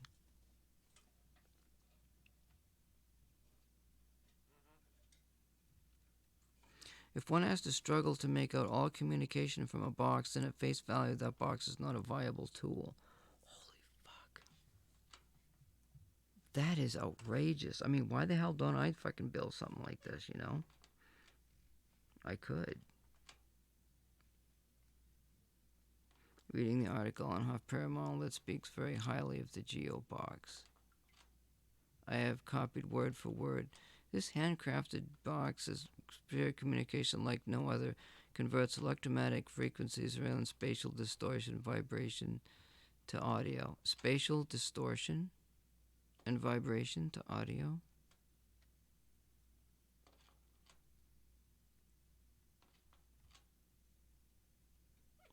The results are real.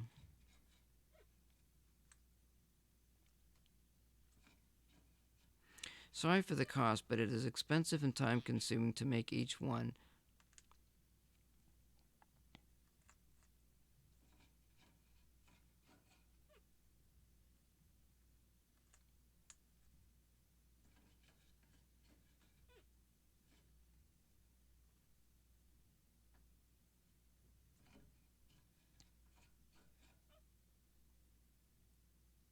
What the fuck? A shot of the... Did you see the soldering? What? That's what it looks like?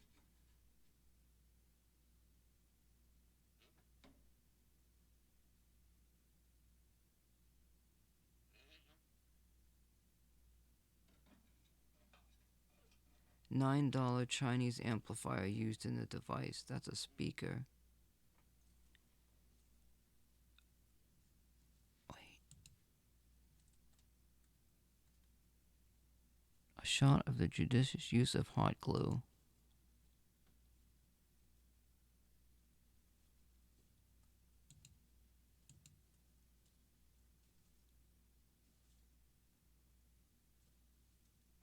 This guy... What did this guy do here? What is this? What the hell? You can silly clear a $2 crystal feeler and 2 Jensen's armband radios along with the same $9 amp as the other.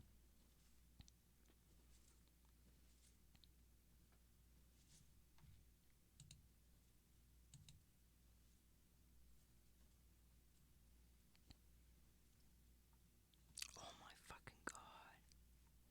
This was sold for $1,750. And he just put cheap radios in this thing. A quartz antenna. What is this? VHF, UHF. Oh my fucking god.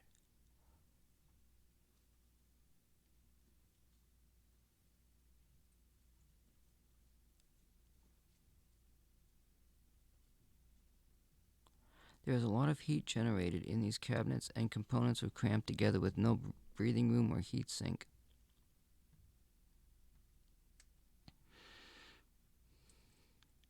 Goes from being a ghost box to a fire hazard. The first geobox that was purchased, remember he only made 5, caught on fire. Mr. Brown was not allowed to rebuild it by the person who purchased the box. Electrical tape to connect wires on a ghost box that almost cost $2,000. Oh my fucking god, that's just unbelievable. No variable sweep, no circuits.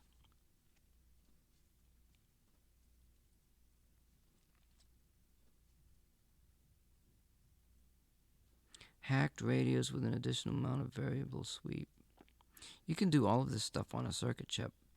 On a chip that's no bigger than your thumbnail.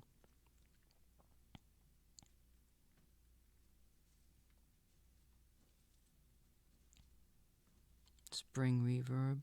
Next we look at the reverb.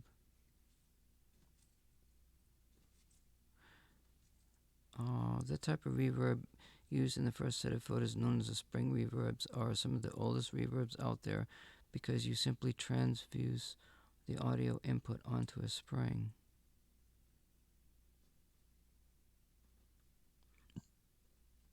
Not all the audio makes its way out of the spring at once, some stays behind.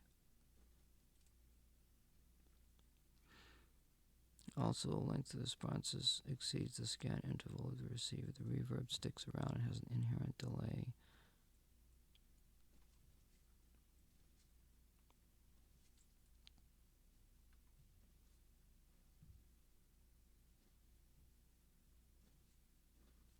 Reverb was first envisioned by Frank Sumption. I actually talked to him back in the day.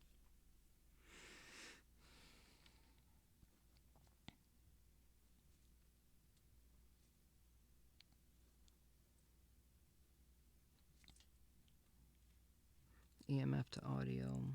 EMF to audio.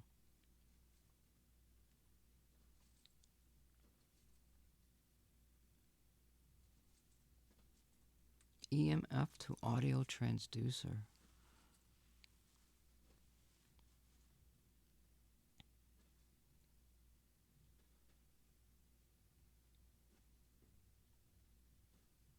When they talk about he, who are they talking about? Mr. Brown?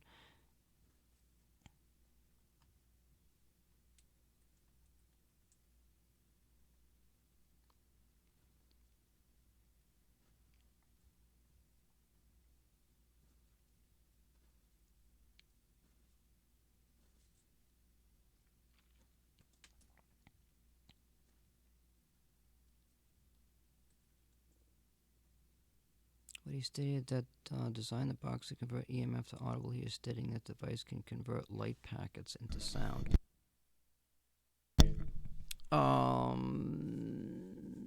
Yes, this box has that capability. It's called a radio.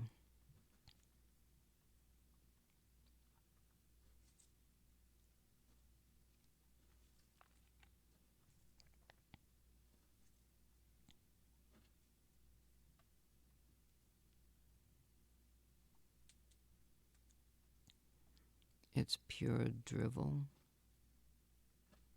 It's an overhyped marketing jargon used to make this box seem above the rest in the ghost box field. While technically not a lie, it is misrepresentation at its finest.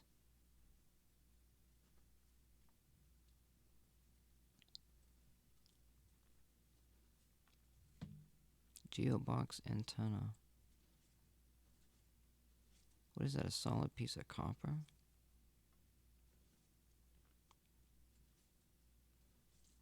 Notice how wide the antenna is in comparison to a normal antenna from this size.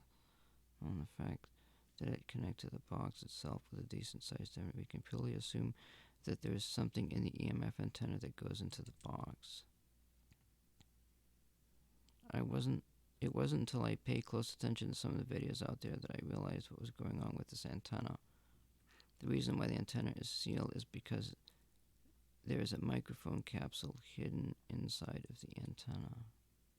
Microphone capsule. That's because, okay, this guy doesn't know exactly everything that's going on. The reason that that's there is based on what's called the spirit box. And the spirit box was one of the original devices that incorporated RF energy, which is radio, and audio energy. Now, what this guy has done here, he's taken electromagnetic energy and combined it with audio energy. Now, this guy that wrote this article is saying that he's equating electromagnetic energy with radio energy. Now, while that is true, electromagnetic energy has two components. It has the electric field and the magnetic field. Antennas are built such that if you make a certain dipole, you are picking up the electric field, or you're picking up one of the fields. I'm an amateur radio operator. I should know this. I think it's the electric field. So the antenna is designed to only pick up one of the two fields. This device, more or less, may be picking up electrostatic energy because it's so wide and thick.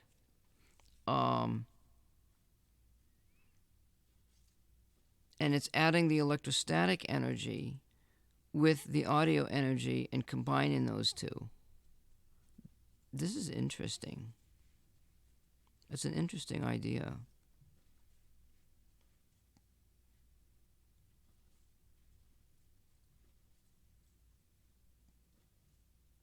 This is how microphones work.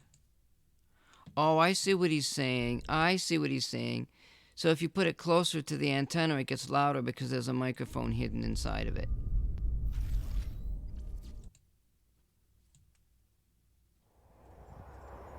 Hey everyone, this is Anthony from Afterlight Paranormal.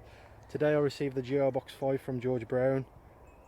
I'd just like to say a big thanks to George for making the Geobox 5 for me. Oh, just hold the damn camera still, for fuck's sake. George was great with updates regarding the box and how he was getting on. Just a bit about the box. The box is absolutely gorgeous, as you can see. It features the EMF antenna, Absolutely so gorgeous. not only can spirits communicate through the box, Oh, there's the microphone on top. they can also communicate using the EMF antenna. Spirits can use their voice to talk through this, and it picks it up through the box. So that's a hollow If it tube. wants to That's take not solid. an MP3, play the song by holding it near the EMF antenna, the music would come through the speakers loud and clear.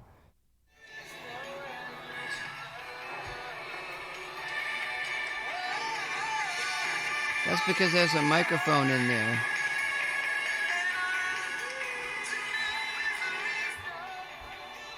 What kind of a display is that?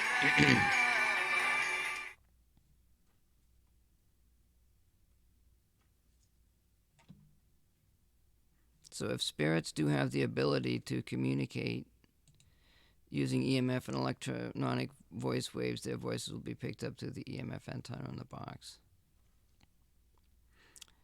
This is the most damning evidence of all we got. Notice when Huff turns the box on, there's actual gradual feedback rising in the background. It sounds like ringing in the ears. Now we should lower the volume to suppress the feedback. This is a classic telltale sign of a mic being present.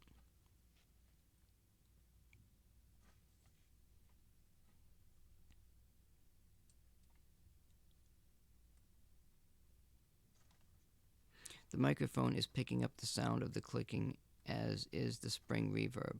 This mic signal is being fed to the reverb tank as well.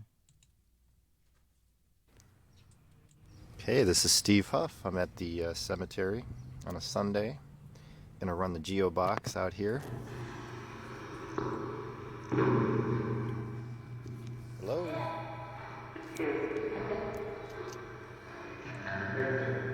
Who's here?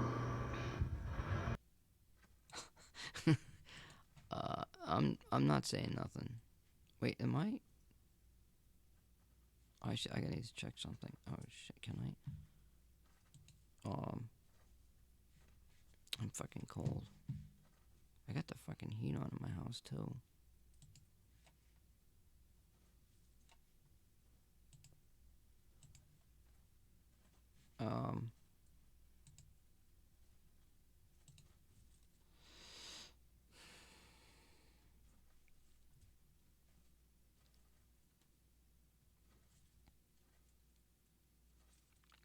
But wait, there's more.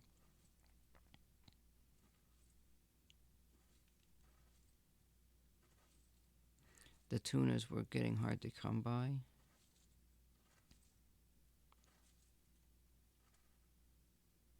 Armband radios that can be hacked in a couple minutes.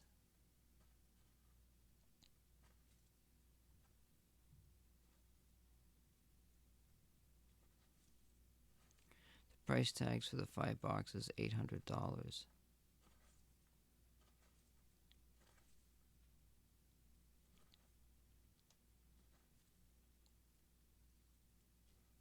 The Paranormal Edition. Huff Paranormal. Holy shit. EMF to voice microphone. This guy is, it says right here, this is the definition of grift, obtaining money through swindles and frauds. I didn't want to write this article because I know that by publishing it, its content, some of my peers will no longer associate with me. I realize now that protecting the integrity of the Ghostbox ITC field as a whole is worth losing a few friends. Oh, so whoever wrote this, who did write this? Does it say? Tim Woolworth?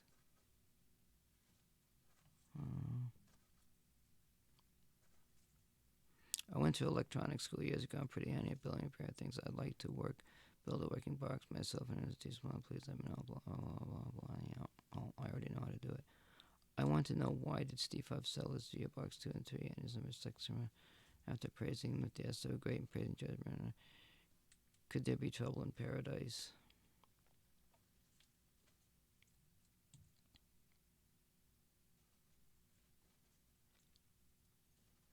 Maybe I should build a spirit box. What's this? Oh, and the LED thing. So I want to keep on. The proof is past The post has been in the closet. I've seen recent parts. Also, what's the LED lighting thing on the front? Is this an LED equalizer? However, I'm not sure the wire because visit web page service step making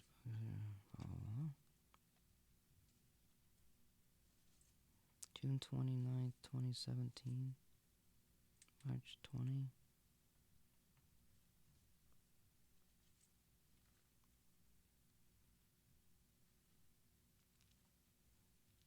I have that 25 guitar, what, and 2 pedals.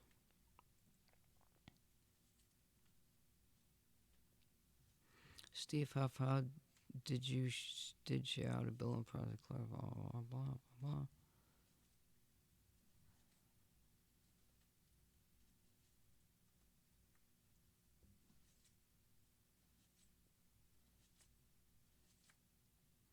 But I would pay $350 for. I wouldn't, huh? You pay $350 for one? Holy fuck! I had to go into business and fucking make these things. Not these, but it's in the research I'm doing. Where is Huff Paranormal? I thought I saw that link in there somewhere.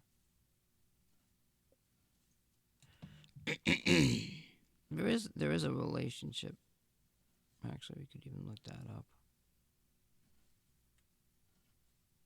Shit, what the hell did I see? Alright, let me just go.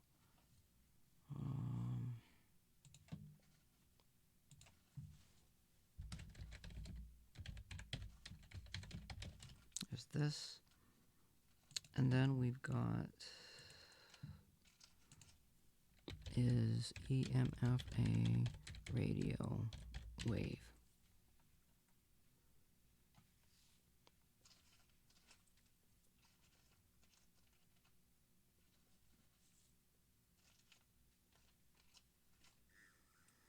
Radio frequency EMF fields. EMF. Let's see.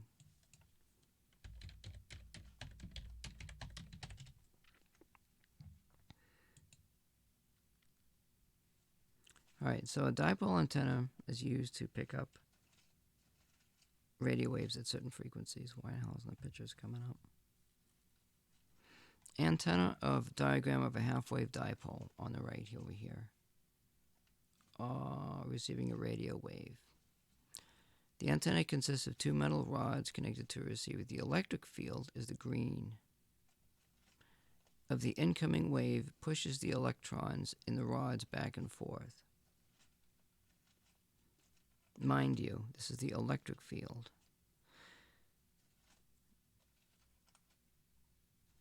Since the length of the antenna is 1/2 the wavelength, the oscillating field induces standing waves.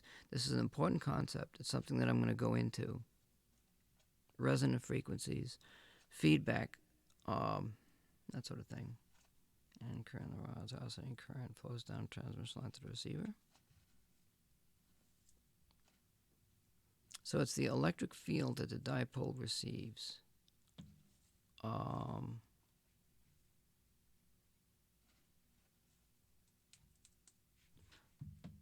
So if I do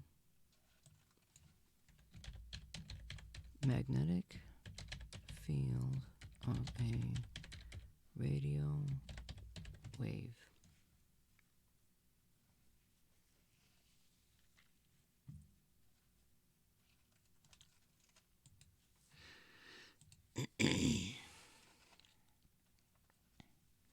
radio waves are a type of electromagnetic field.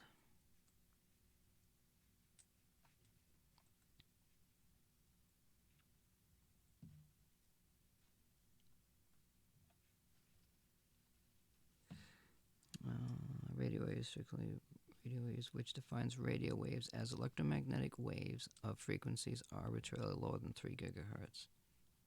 3,000 gigahertz? I think that's wrong. Diagram of the electric fields and magnetic fields of radio waves emitted by a monopole transmitting antenna. the small dark vertical line in the center. The E and H fields are perpendicular as implied by the phase diagram in the lower right.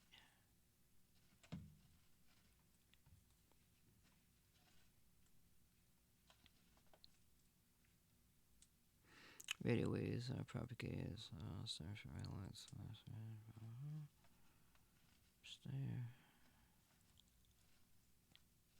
different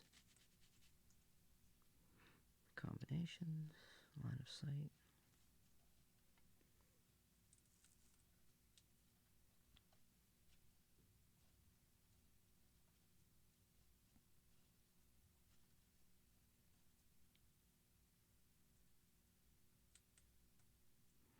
Vertical polarization. Are those magnetic waves?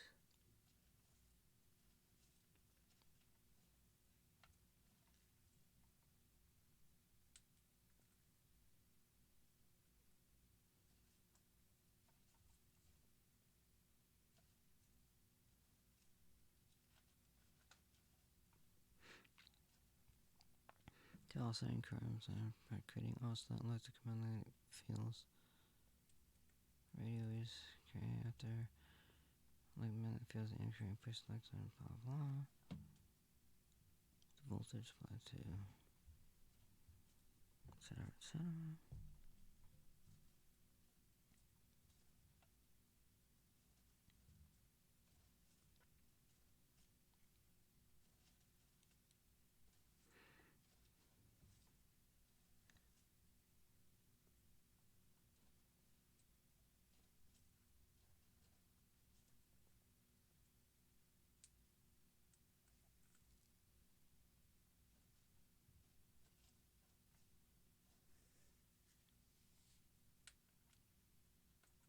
Radio waves can be shielded by a conductive metal sheet screen, an enclosure sheet screen called a Faraday cage.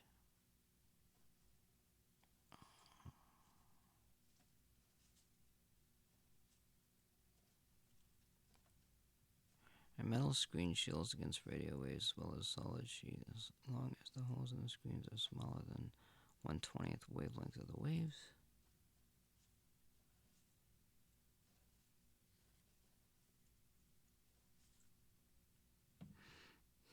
Is used for electromagnetic. For the magnetic component, one can speak an electromagnetic field.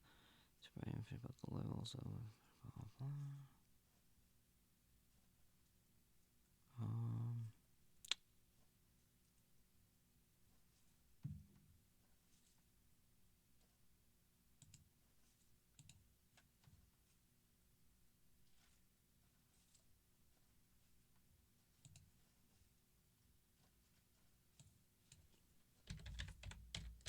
Vertical.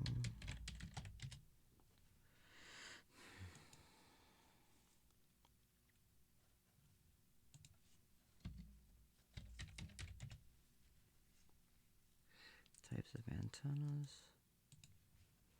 Doesn't really say. Monopole antenna radiates vertically polarized waves.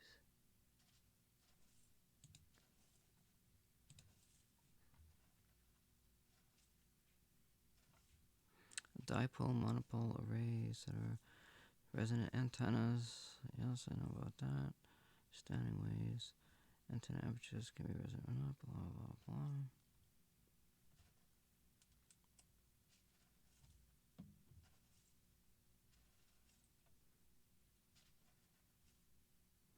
Dipole antenna. Must cover wide dipole. Directive gain of 2.15 dB.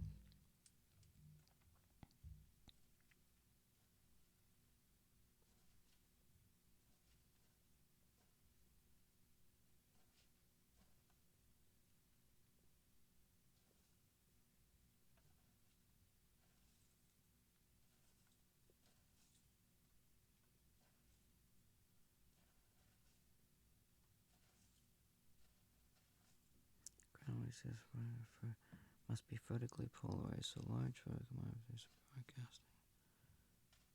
It doesn't say vertically polarized electric waves. Oh, okay. I think it's still an electric wave. But why is there's a magnetic component of a radio wave? Why does that not, what happens to it? Aha! Loop antennas consist of a coil of wire. Loop antennas interact directly with the magnetic field of the radio wave rather than its electric field, making them relatively insensitive to electrical noise within about a quarter wavelength of the antenna. There are essentially two broad categories of loop antennas, large loops and small loops. Only one Hale antenna is usually called hooplas. This is a two-quad element used by MR. Large loops. Quad antenna. Half loop.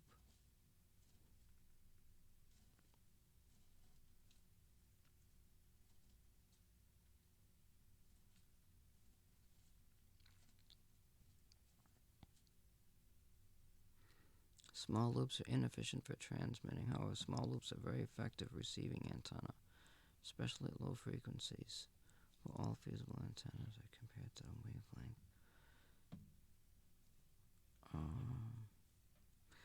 If a loop antenna is smaller than half wavelength, the loop must be modified in some way to make it resonant. Small loops are called magnetic loops, and if modified for resonance, they are also called tuned loops. Slightly different from full wave loops. Small loops, while they use in direction finding. Oh, they do that for FM. Ferrite loop stick. For AM.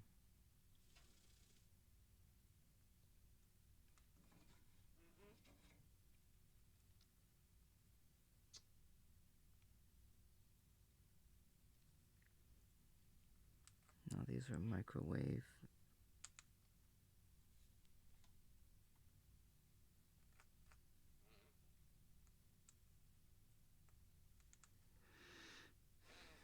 Silencers are not resonant. They're not.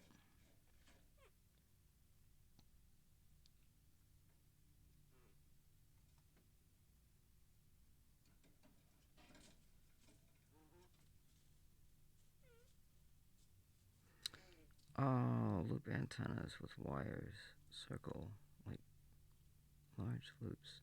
Loop antenna for transmitting at high frequencies. Loop antennas. Quad antenna.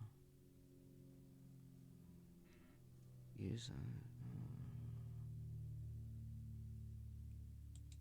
does that pick up the magnetic?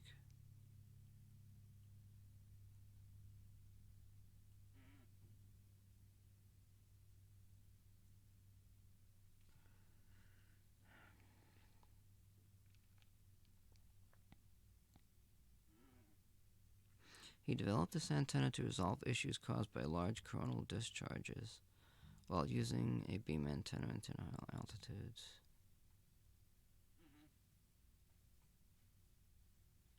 Coronal discharges. So maybe these antennas are, they don't pick up the static, the electrostatic pulses.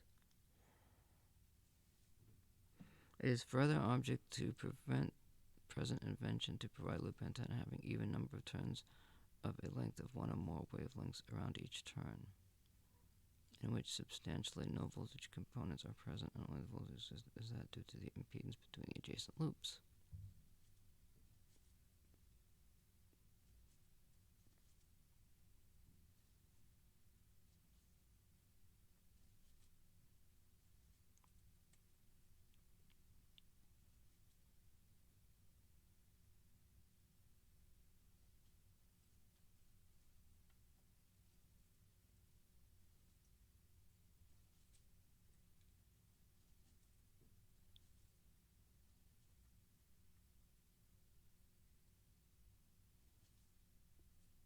gain is higher than that of a Yagi.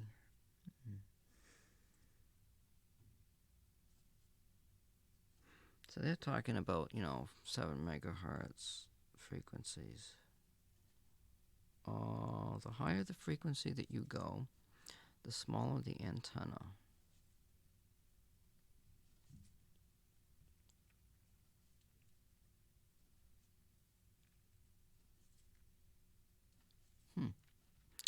That's a quad.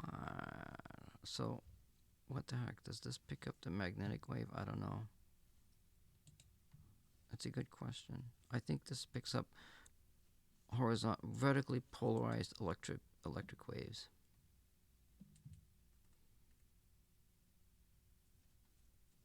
Steve Huff photo, how to talk to the dead. We still gotta listen to that video.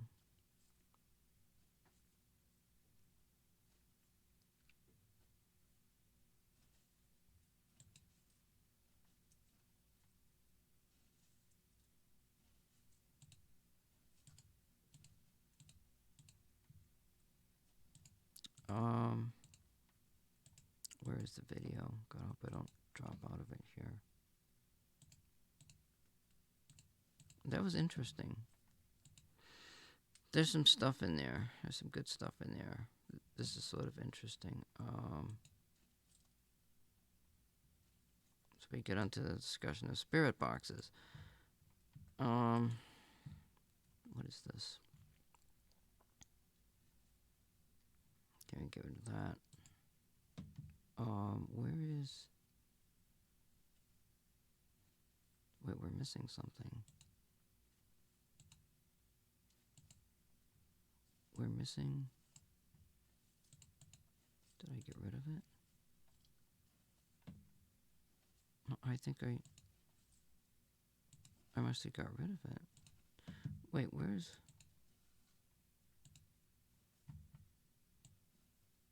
Here it is, right here. Oh, this is about that box.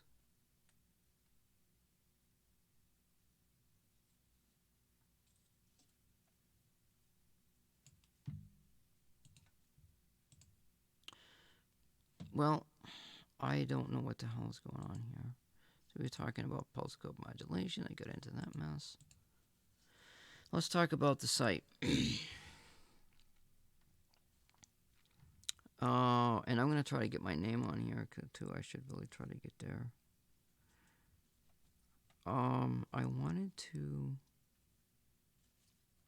play something. Okay, so ITC introduction. A very short ITC introduction.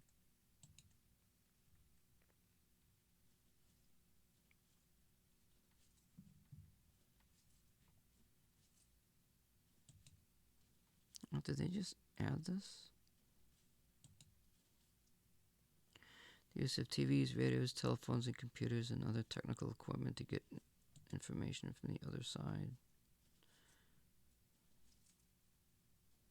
Now, what they're doing here is they're using a live camera, feeding it into a monitor, and creating a feedback loop. That's one of the important ideas about what's happening.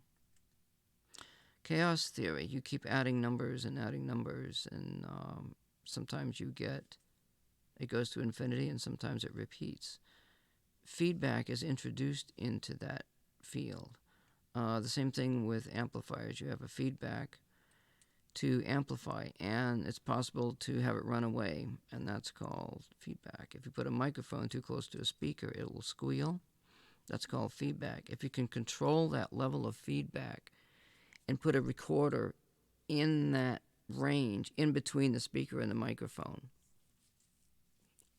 there's an idea there. And if you can do that with a magnetic field instead of an audio field, and then convert that information to audio, there's stuff here that has not been done yet. And then you've got lights, pictures of departed people.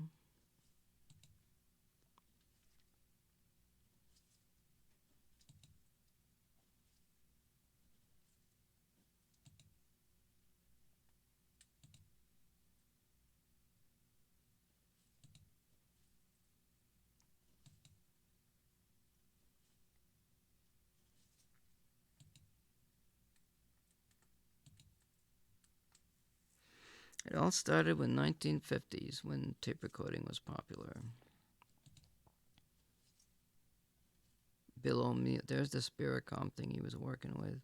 Mixing of audio and in this dialogue recorded in 1981. Dr. Mueller, please, sir.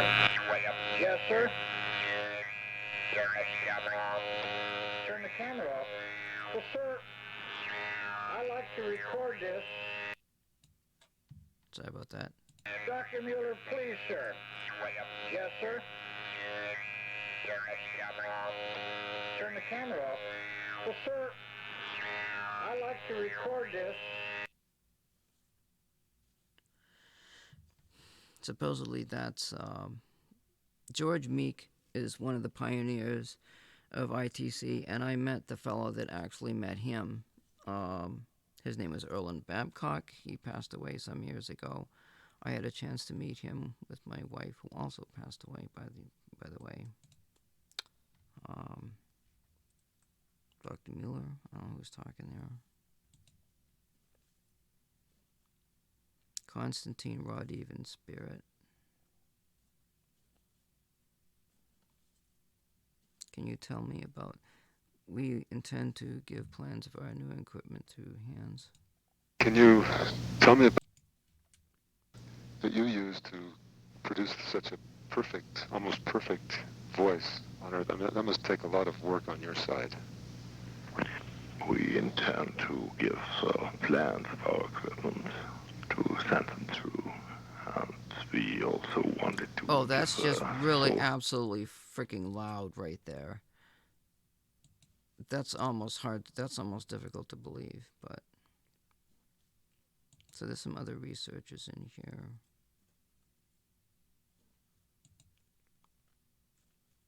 Oh, there's a picture of something. George Meek set up special UV lighting in his North Carolina lab with a custom radon filter. He monitored prod and set it to fire off dozens of frames in rapid succession. In one of those frames, George Meek captured the spirit body on film during his out-of-body experience.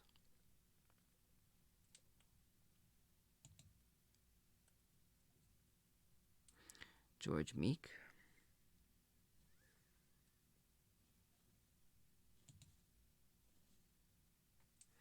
Mark Macy, he's another one of the so-called pioneers. Some of these people might still be alive.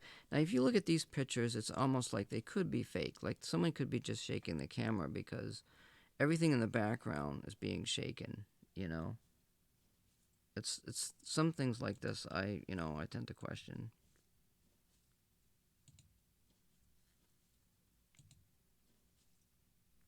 So they're talking about different aspects of the soul, I suppose, here. Right, let's see. So we go back here.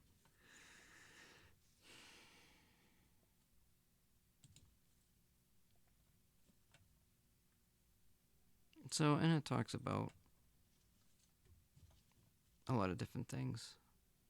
I'm not going to go into any of this right now. It's getting long for me.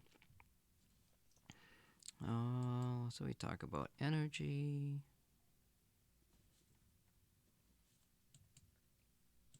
Resonance. Looks like that's in the same. That's all in the same section here.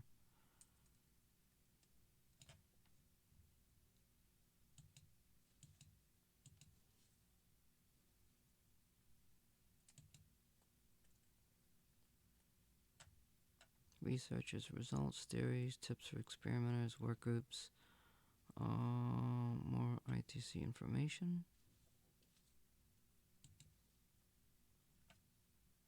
ITC website links. So there is a site, I think the guy's on Facebook now, and he has what's called a live spectrogram thing going on, which is another aspect of trying to decode information, which I thought was pretty interesting. And we're going to go to one of the researchers here, the researcher that I actually met, and he's right at the top of the list here. So I met this fellow, and he was starting to do work with lasers, and he wrote some stuff down on a napkin, which I gotten rid of. There's his laser stuff here. I actually have some of his equipment. I have the original tape that he made with the sounds on it. He's using light and audio, and he claimed to have gotten the sounds out of it. And I don't know if I thought it was in here. Laser voice. It might be this one right here. So what we're going to do is we're going to grab this. Watch your ears for a minute.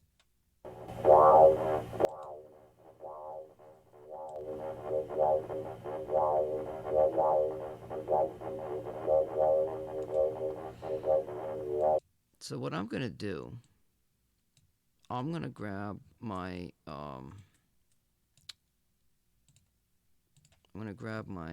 Audacity program, and we're going to do a recording. I'm going to turn the mic off, and I'm going to record this.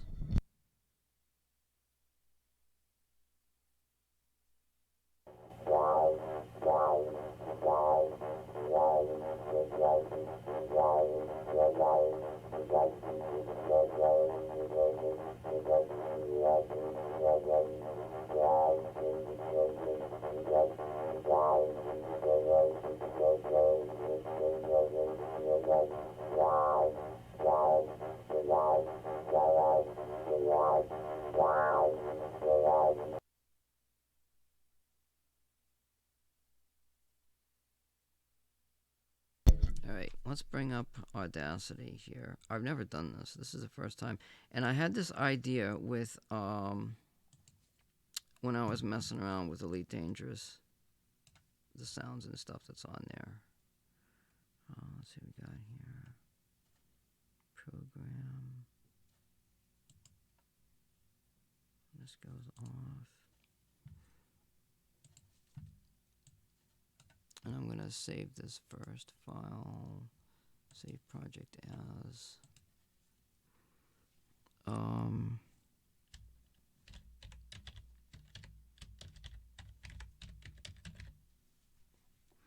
Laser voice. So it looks like it's, let's see. It's fairly loud. We could probably amplify this. Let's see, edit. Select all. Effect. Amplify. Let's amplify it by 6 dB.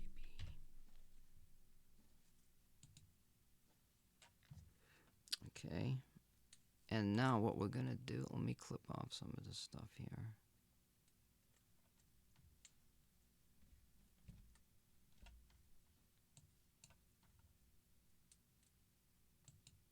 Actually, just clip that.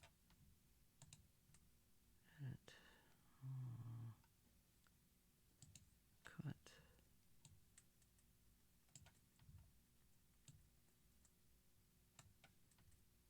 Edit.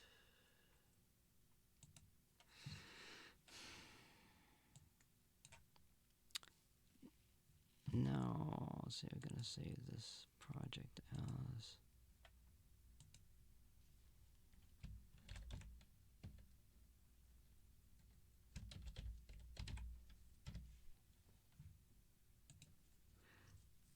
Now, this is what we're going to do here. We're going to look at this in a very interesting way.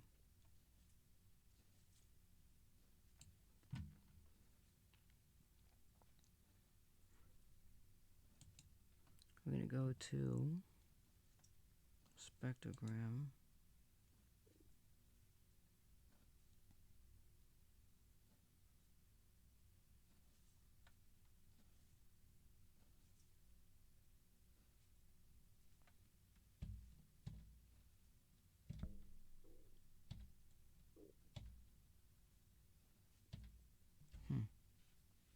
I wish I could get.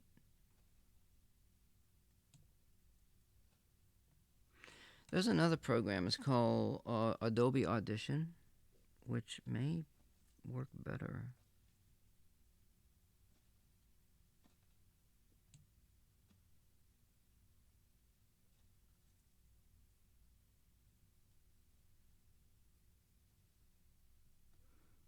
There's some high frequency stuff in there. Noise.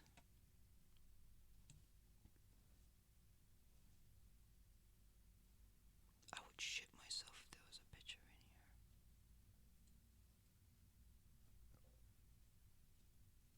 I don't think nobody's ever looked at this, the spectrogram of this.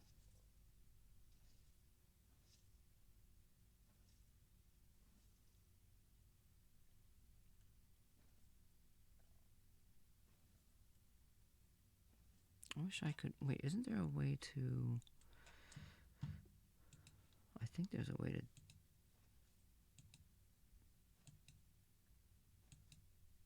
Yeah, that's not what I want.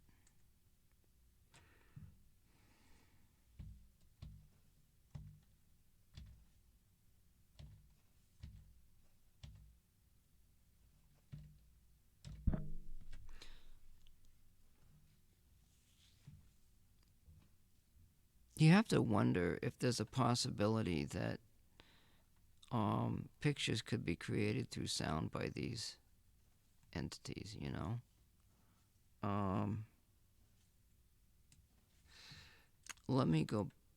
Let's go back and see if we can find another, something else here.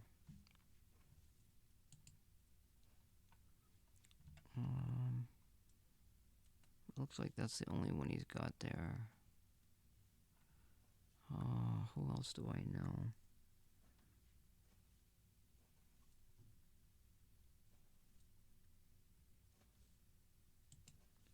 So there's information on this site where they were talking about Thomas Edison and what's called time stream. And I don't know if this is something that was conjured up back then because they wanted to believe in what they were doing.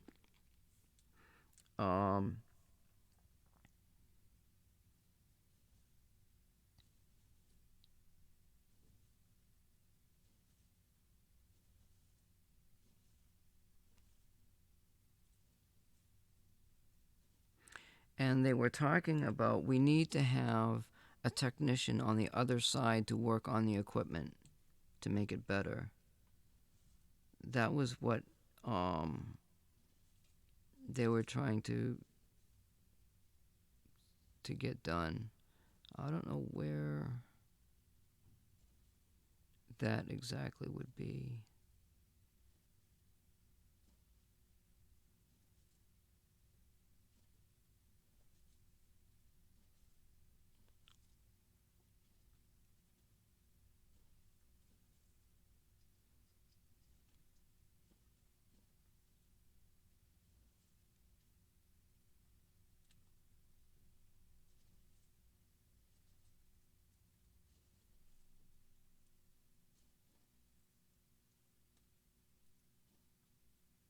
Describes the voice box. Tycoon looks back. I don't know. Let me do it. We're gonna pick up something.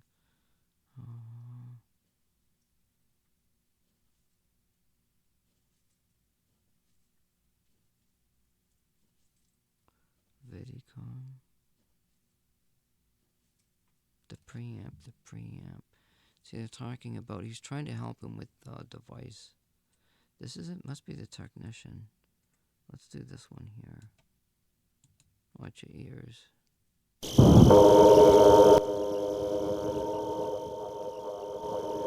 a minute, Doctor. Yes, I know you're here, but I'm going to cut down the volume of these other frequencies.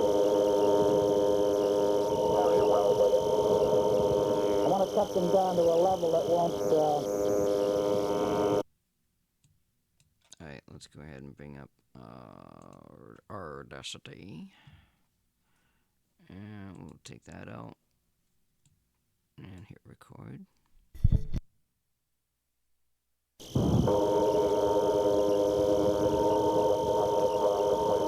Just a minute, Doctor. Yes, I know you're here, but I'm going to cut down the volume of these other frequencies. I want to cut them down to a level that won't,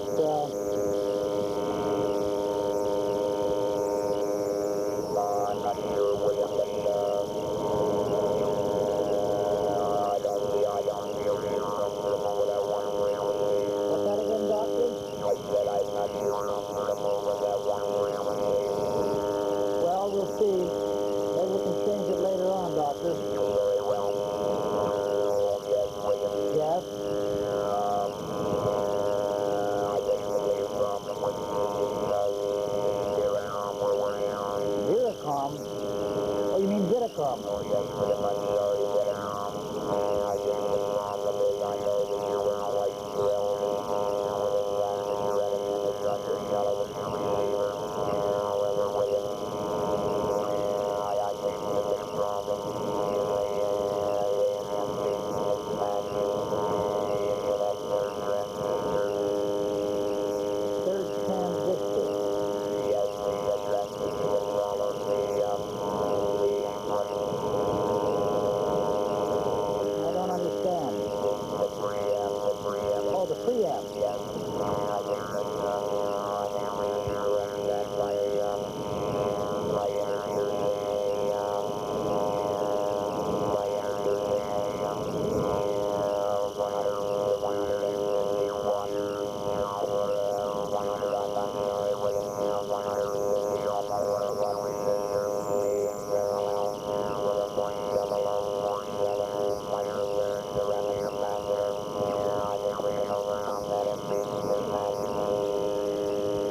Oh boy, I'll have to get the schematic out. I'd rather mark it on the schematic, Doctor. Very well. Schematic's over there in the file. Very well. Oh, yes, William, and one other thing. Yes. Yes, Doctor?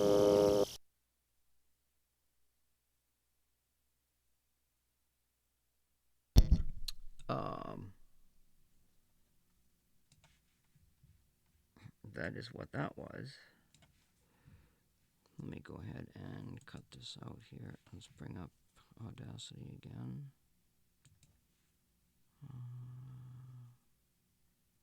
Where here?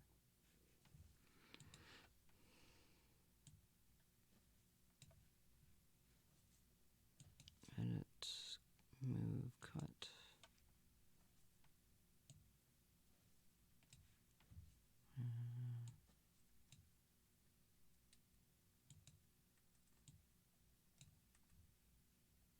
Edit, remove, cut.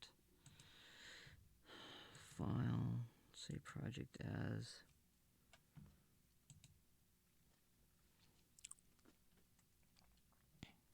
Shit, who was talking here?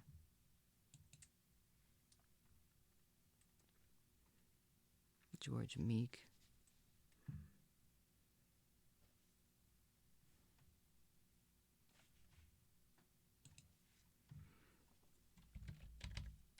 Meek. And let's put that on there, I guess. Now, let's see what we got here. Well, I could probably, let me play this. Alright, let me amplify effect. Let's see, edit, select all, effect, amplify. Let's amplify it by 10.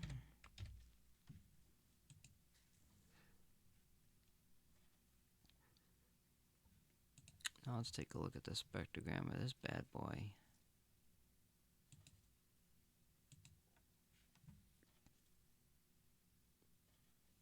I could probably zoom in.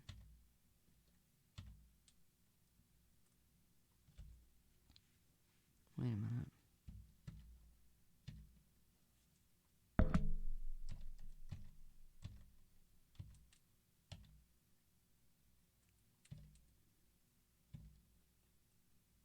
I wonder what that is.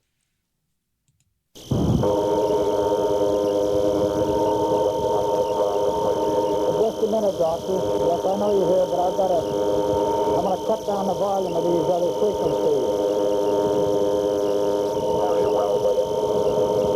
I want to cut them down to a level that won't...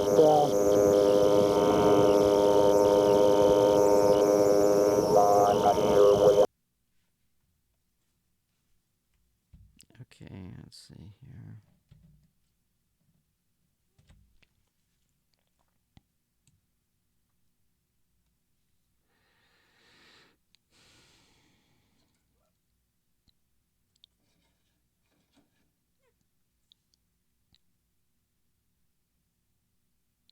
I'm not particularly seeing anything anomalous in here.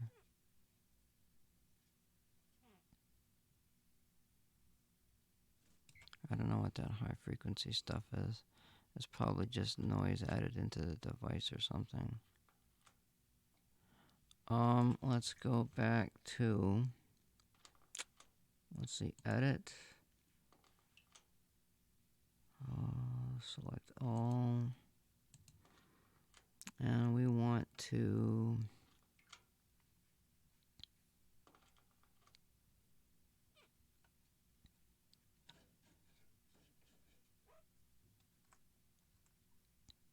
equalization, high pass filter, cut off at 1 kilohertz. Let's do a cutoff of, actually, could do 4.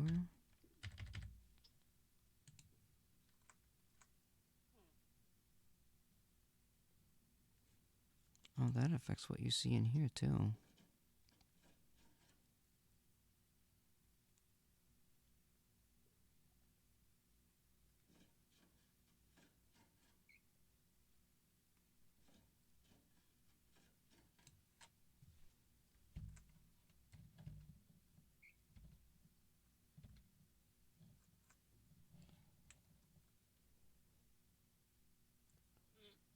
Oh, wouldn't that be something if there was a freaking picture in there? Wait. I mean, that would just be crazy, wouldn't it? We'll see what it sounds like here. Just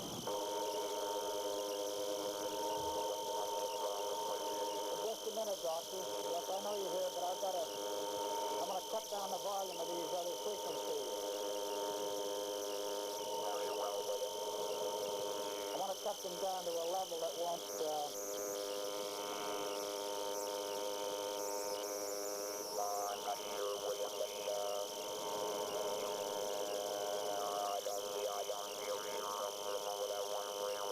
What's that again, Doctor?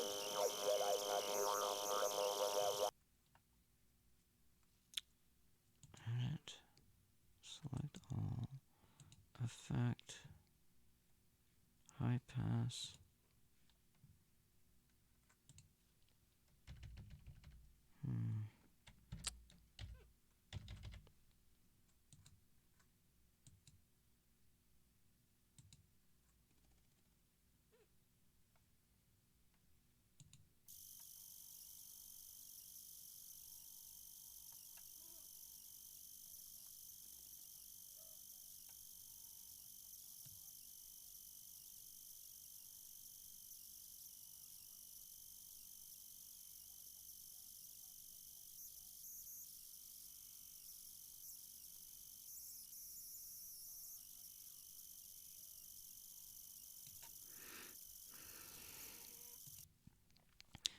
Now, let's see, let's go edit. Select all. Effect. We want a low pass filter.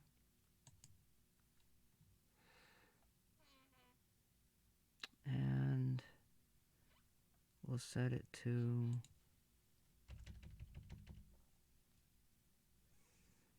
set it to 15.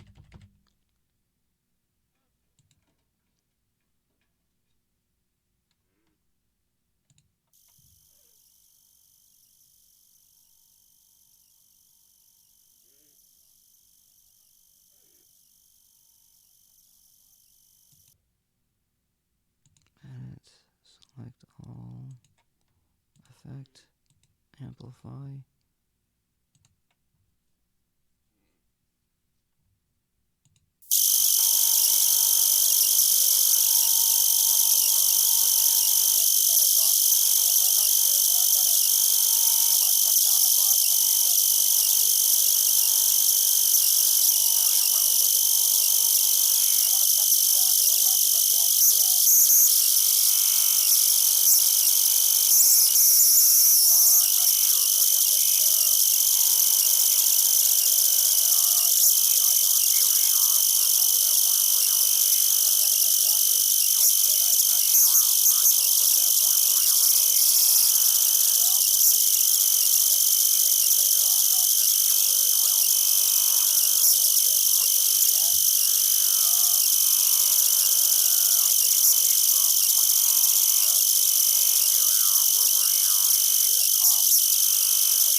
Oh, that's 5 kilohertz. What the hell? That's really loud. Why is it still there?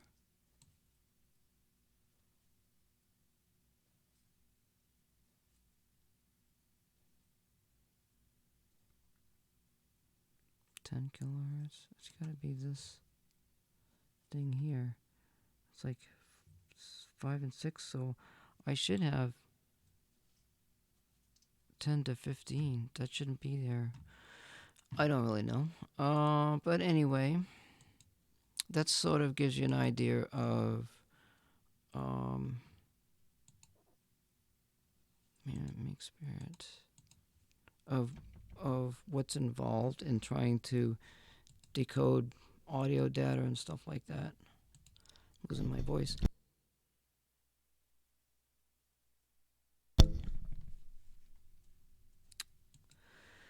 So I wonder if there's let me think here. How do I get back? Well, let me go back to Erlen's page. There's a picture here.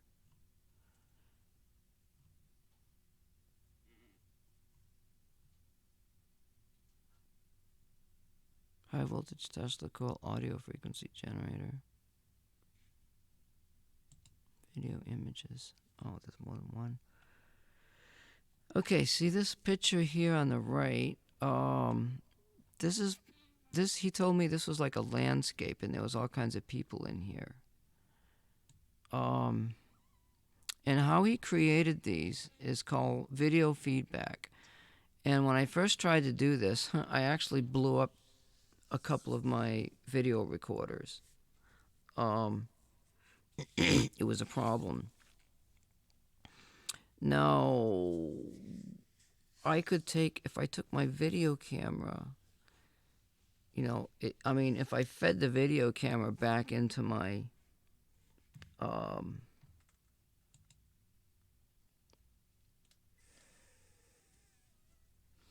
screen,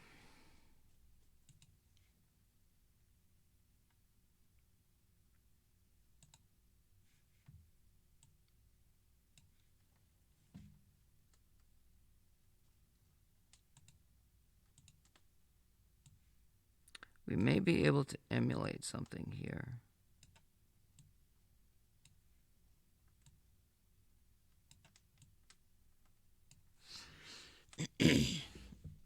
Let's see what happens here.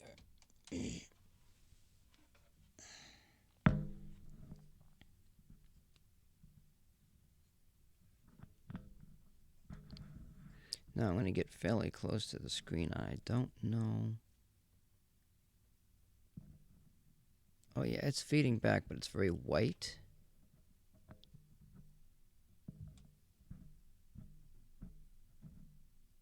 If I can get it close. Yeah, it's really phasing out here. Let's see. What if I take it all the way back?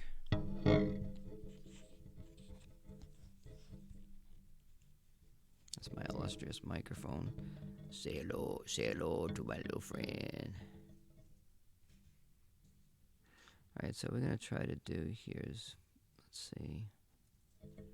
I don't want it right on the computer. Properties. Configure. Advanced.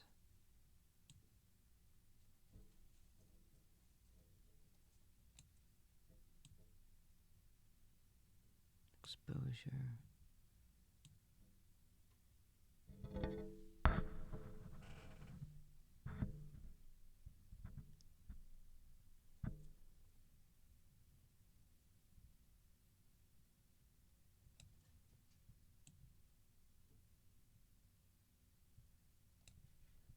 Color intensity, contrast.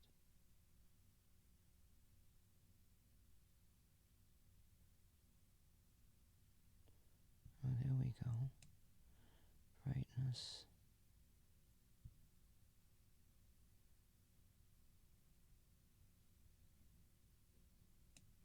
Okay, let's save this. Hit OK. Now, since the sensitivity's turned down, we might be able to get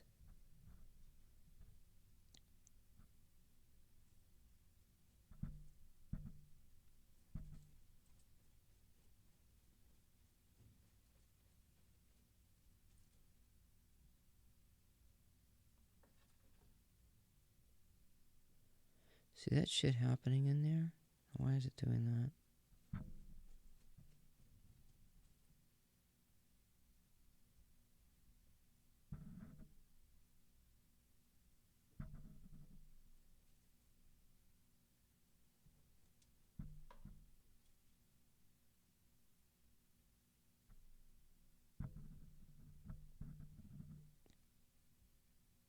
Geez, that's where we want to be. We want to be right in that center area. I might blow up my camera doing this. It's still too bright, isn't it?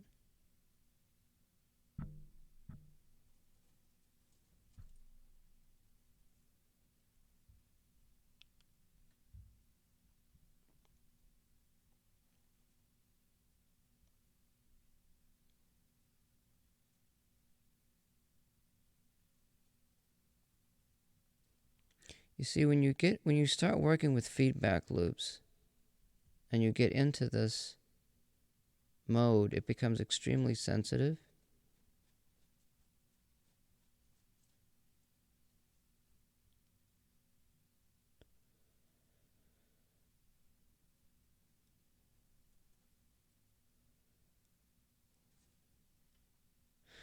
I don't want to, what if I go back here? What if I drop this back further?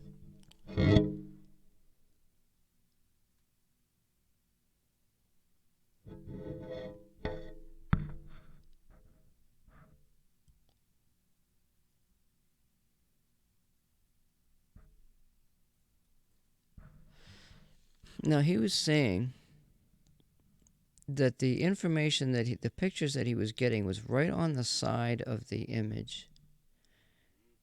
It was on the corner.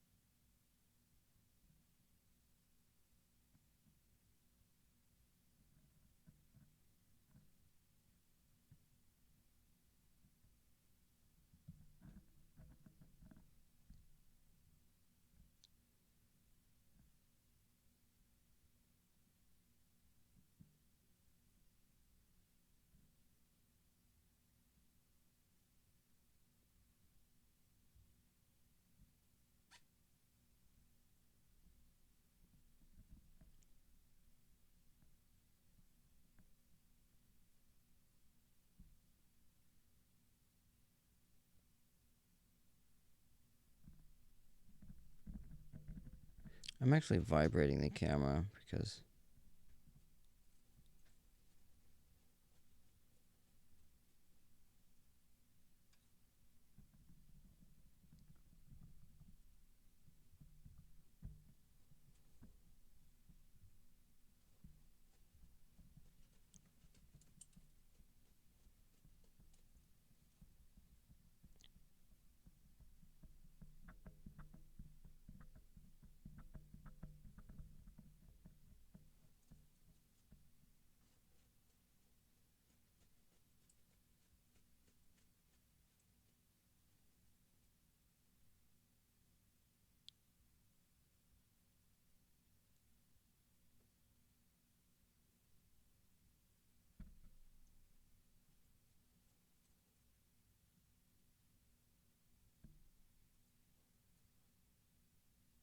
So it looks like it's taking the edge of the screen.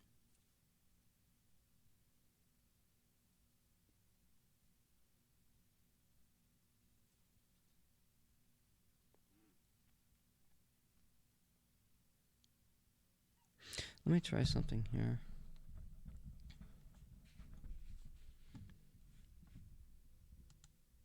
Properties, configure video.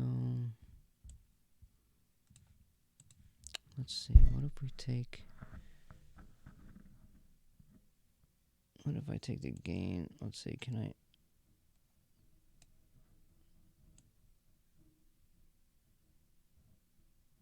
Maybe I have to bring the contrast all the way up.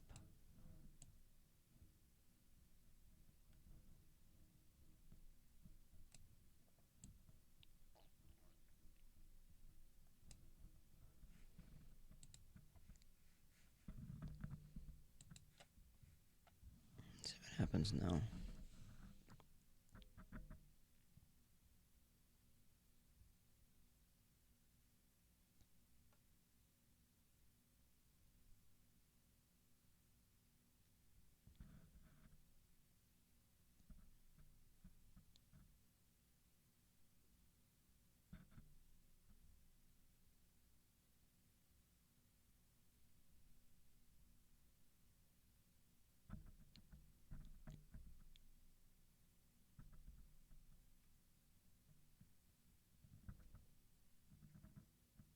It's still too bright.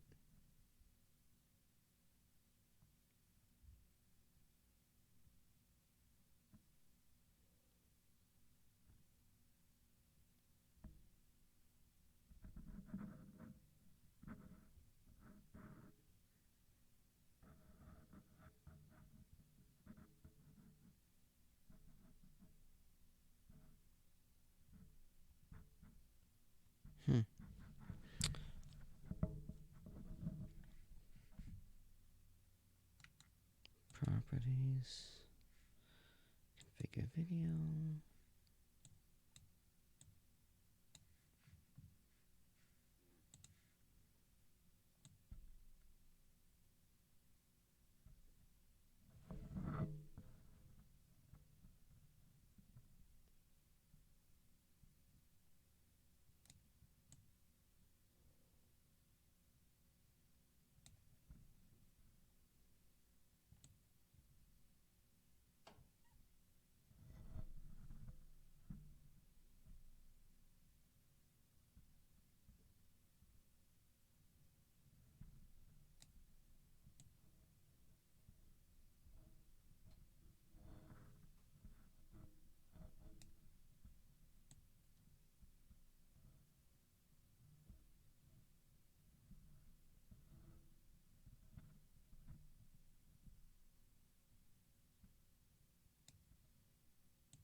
Whoa.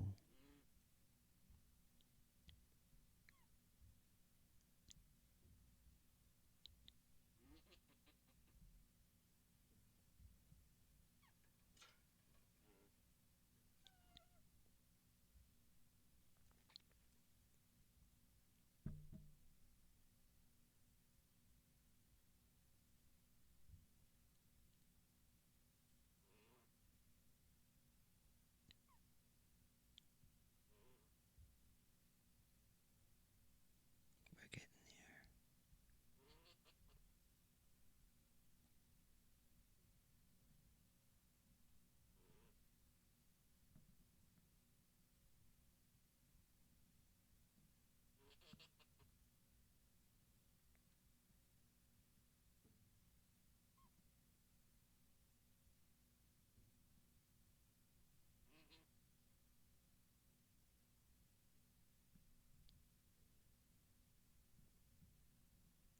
What is that blue? Is that's my...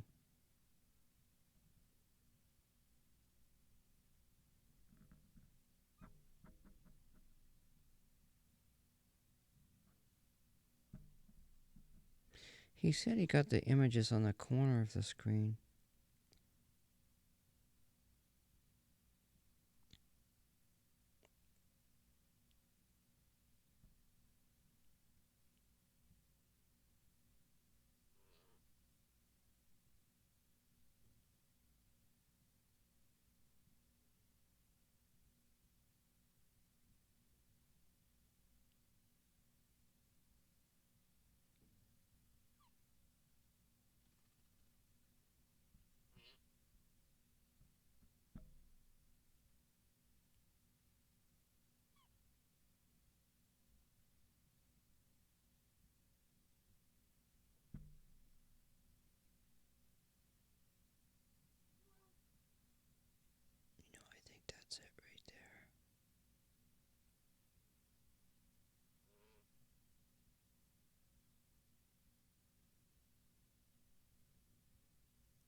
trying to make adjustments to the camera.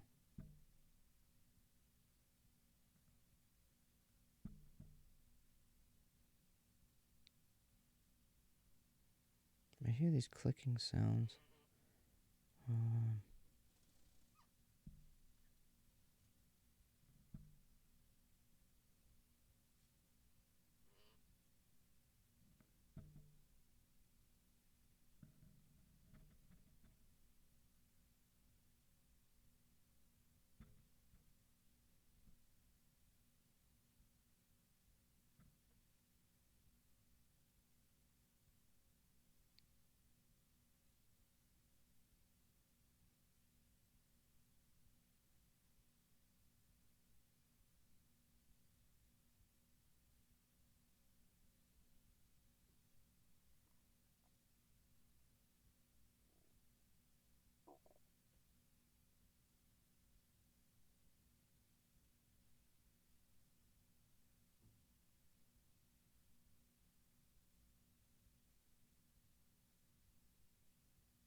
I ain't seeing anything in there.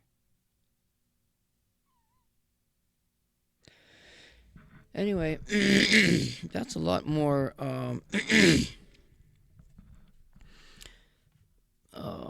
It's like it's a more hypothetical when you're doing this video stuff. Also, there's a digital camera there, and that might cause an issue. But anyway, to wind this up, instrumental transcommunication is using various types of equipment to create images or audio. You know what I mean, Vern? You know what I mean. There's also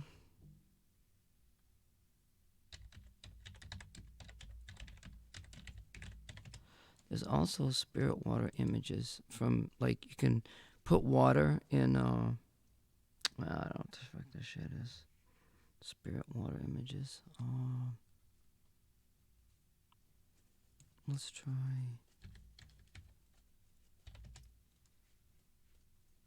ghost water images in a pan. Let's have some cupcakes. What a way to end the stream, huh? Freaking Casper.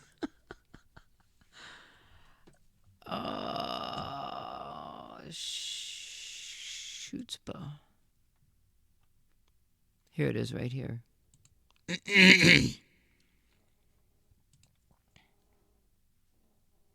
There's only a few people that I know of that are doing this. Scrying, they call it scrying. Then there's all kinds of different ways you can use different types of mediums. Like, I've got some diffraction gratings that I bought. You can use the back of a CD-ROM.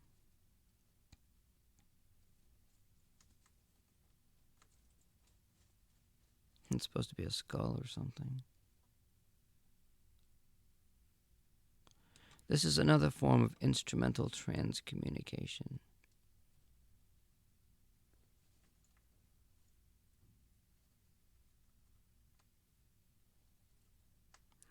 There's, is this Instagram? B-log. I hate snakes. Fear is real.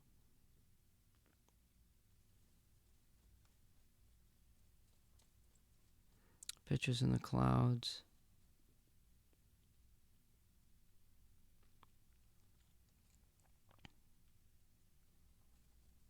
Cloud art is something scary as shit sometimes. But people get good images.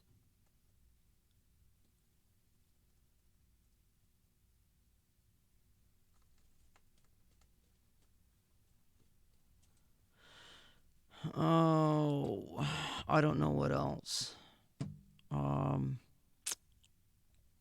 Electronic voices, feedback. So basically what it amounts to is if you create a system that has a feedback. So that's why I was going to do this picture here. Let me bring up my, let's see, programs. Where the hell is it here? Properties. Untitled paint, okay.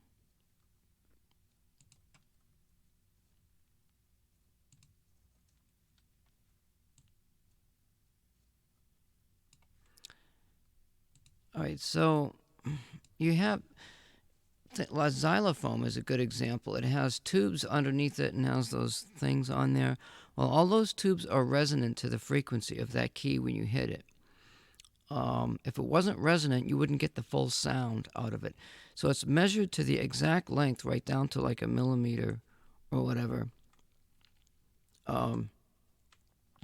So basically, what you have, let's see if I can do this here. There's a square there. And maybe you have a bigger square here. And we could do a line. So we have this line.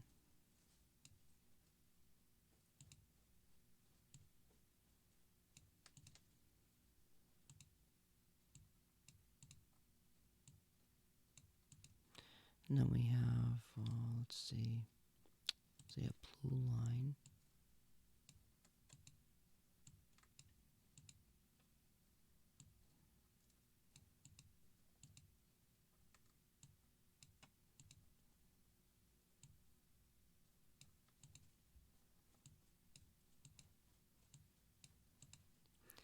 And then you have an output, actually.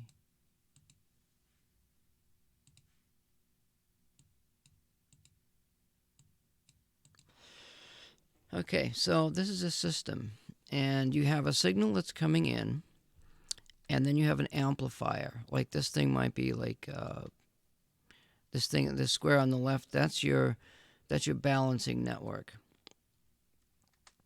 So you've got a signal coming in. It's got noise, and it has a signal.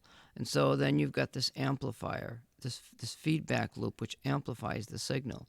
So then you have like you might have, let's see, let's do this one here. So you might have a signal that kind of looks, oh shit, wait a minute. How can I do, is it this? Here.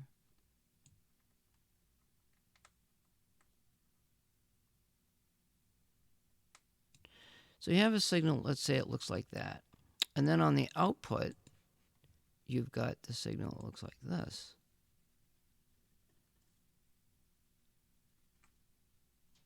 It's a lot larger. That's called an amplifier. Now, if you take, let's say that there was a filter in here. Let's say that we draw a little thing like this. And let's say, let's take our pen here. Let's say that's a filter. You throw a filter in there, and now the signal that you've got coming out of here, it might look like this. It has the noise has been cleared out of it, and you've got your information. So now what you want to do is you want to take, let's make another box here.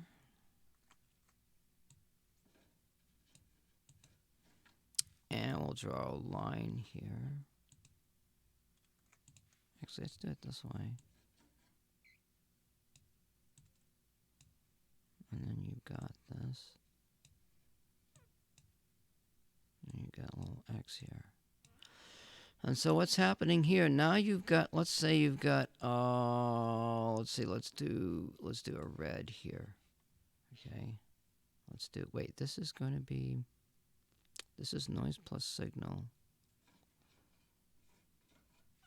Where's the red color?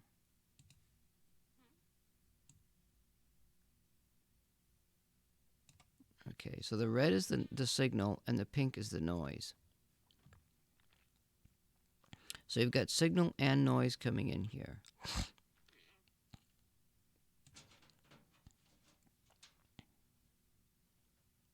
Now let's say if you had noise here.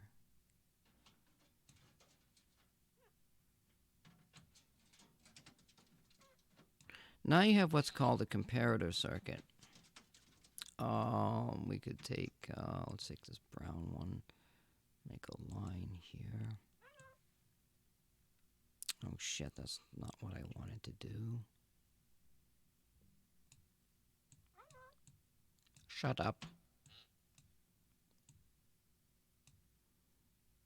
And this comparator, this goes up, this is actually, well, I should have just looped that up into there, but this is not a separate circuit. This is the same circuit. This output is, there's just one output going into this yellow box on the right. So you have your noise, and you have your noise and your signal.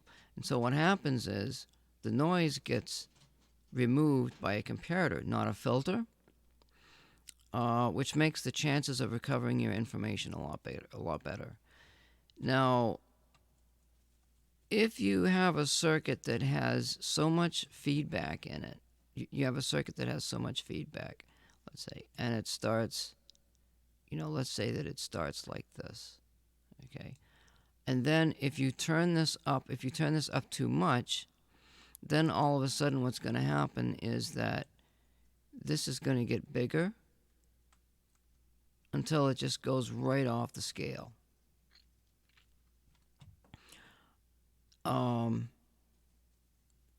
What happens is, let's say, in this area right here, where the circle is, this is called the area of instability.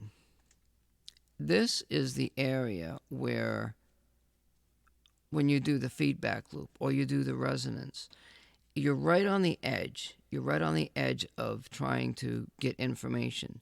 It either goes into too much noise or not enough information. And I think if I could devise a chaos filter, which I can show you. Let's see here. Let's get rid of this.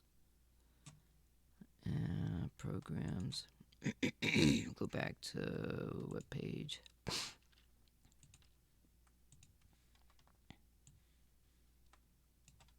And then we'll go to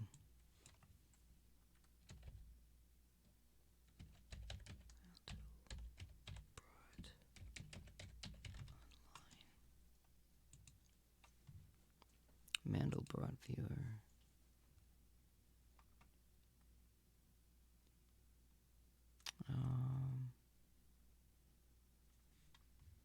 Can I grab this? Okay, this is a Mandelbrot program. Now, if I can go to the edge, like this is where the feedback is. The feedback, you can see my arrow. So the feedback is going to be, for example, it might be down in this edge, it might be down in this corner.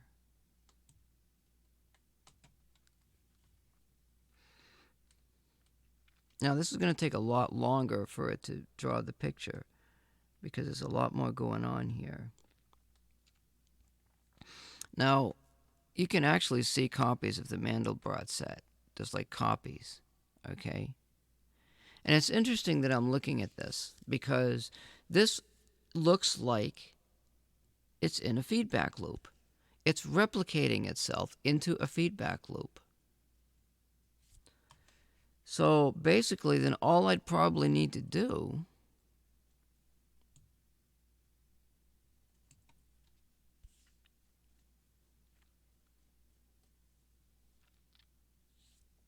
see, now I'm getting closer. I'm getting closer to that infinite level. Let's go back down to the square again here.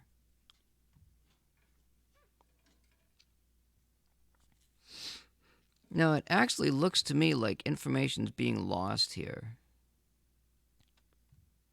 You can still see part of the Mandelbrot set being copied, but it looks like it's getting distorted.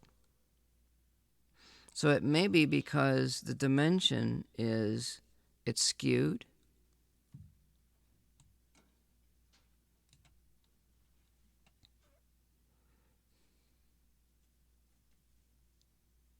See, it's becoming skewed here. Let's see if I can restore defaults. Now, what I found out in my research is that this section over here on the left is actually part of the beginning of chaos, where what's called the Feigenbaum constant steps in or something. So that looks like another Mandelbrot set here, but it's larger.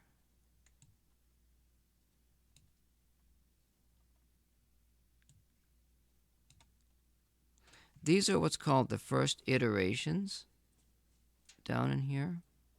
Let's see if we can go here.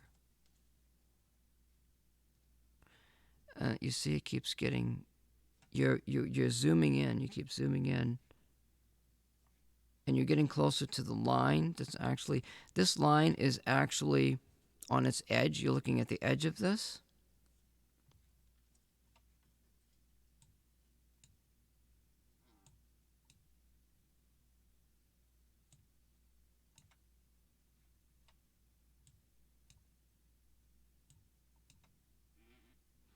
I don't know how far in we can go with this line.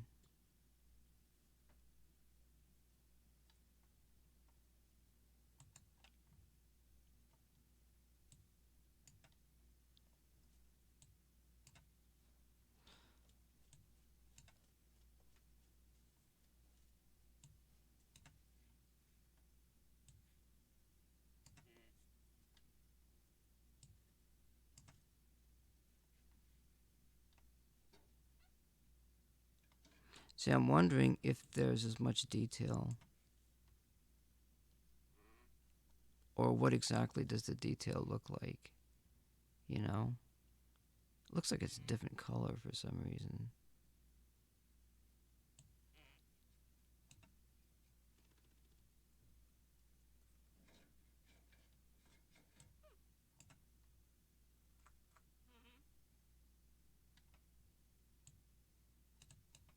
Shit. Oh, I didn't want to fucking do that. Fuck.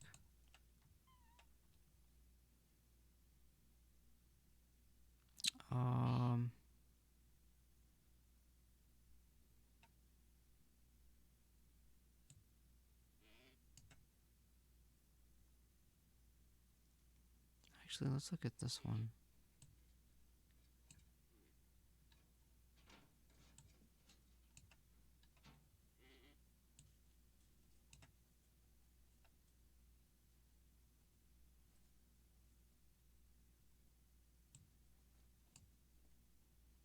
There's a reason for why I'm doing this, and I'll explain it in a minute. So, you're getting closer and closer, but you're never really going to get there. It's just like it keeps going and keeps going and keeps going. But there's a method to the madness. Like, I could go over here to the left, and I'd be showing another picture of the Mandelbrot, and zooming in, zooming in, zooming in. So if I take the biggest one and look for infinity, infinity's like where these these big circles keep repeating each other. And also, the other thing is that this is actually looking at the edge. So the edge of the line that was starting from the left, this is chaos theory, it actually expands, or it rotates or does some stupid shit. Oh, what the hell is that? Now that I've gotten into this, it kind of gets away from instrumental transcommunication.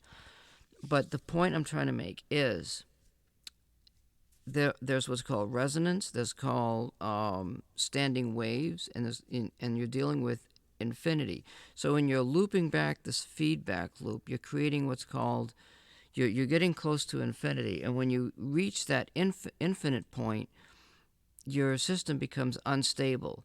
So it's just before that instability, or if you can create an area of instability, that is where the energy, there's so much energy in there, and that to me is where the possibility of entities from other dimension can, if you're creating that energy through some field, like you're creating a magnetic feedback loop of some sort. I think, and you can contain it. It's almost like, when you're bombarding atoms with millions and millions of volts, and you have this big explosion. Well, it's sort of like that because you're right on the edge. So if you could create a piece of equipment that if it was feeding back too much, it could explode. However, I don't believe we need that much energy to be able to create a communication device. And now I was talking to somebody else. They were talking about someone who was working with plasma. Now, that's an interesting energy source. And I don't think plasma is electromagnetic in nature. I don't know exactly what its nature is, actually.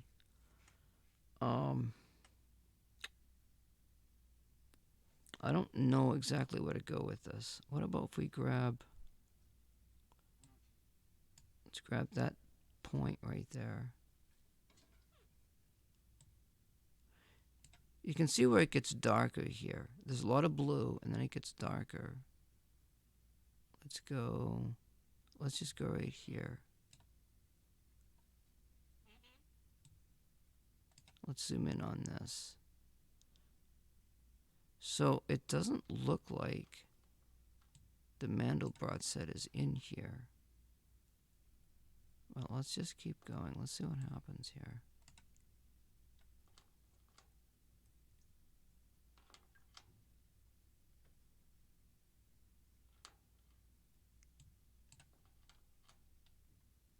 If it's in there, it's gotten lost. Because I'm just not seeing. I can't get down in there.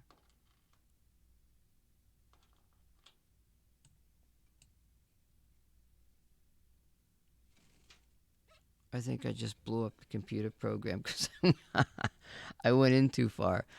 Anyway, it's the idea of approaching infinity. What if we go to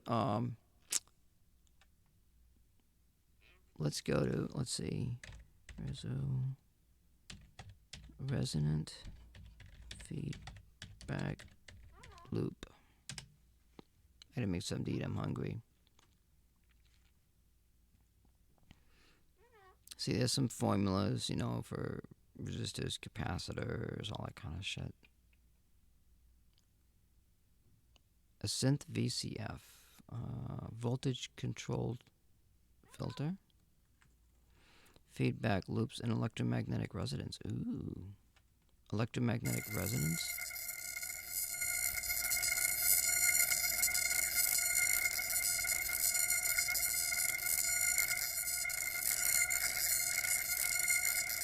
Oh, he's got a magnetic ball in there, and he's adjusting the frequency on that.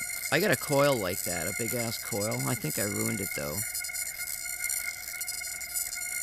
And he's adjusting the frequency on that. So he's trying to figure out, is there a frequency that allows that thing to go in a spin in a circle or something? He's trying to figure out exactly what's going to happen here.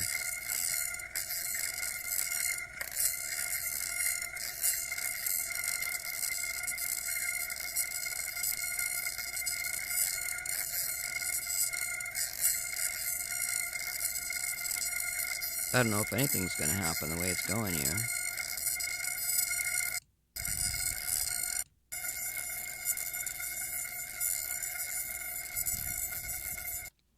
Electromagnetic resonance? ELE, electromagnetic resonance. Resonance and Tesla coil basics. Destructive resonance amount, speed of light. Ooh, let's check this out.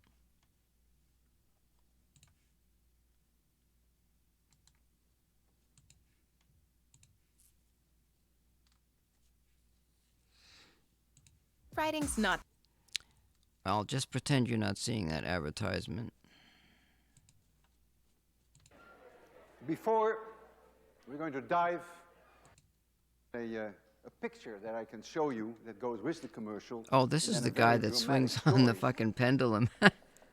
The story is that someone goes to a concert and there is a woman singer, puts a glass on the table, raises her voice, hits the resonance frequency of the glass, and there goes the glass.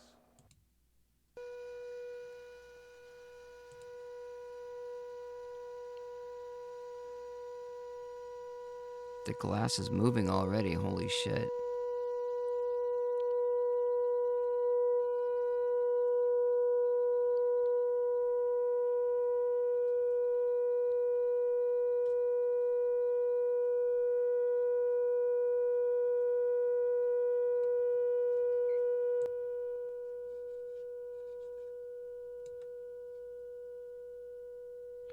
Oh, that's the other thing I was supposed to get into. Damn it. I was supposed to get into I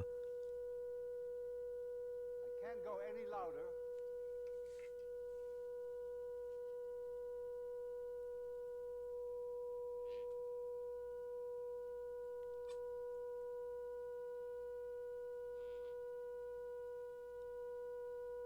Tough glass. he said tough glass.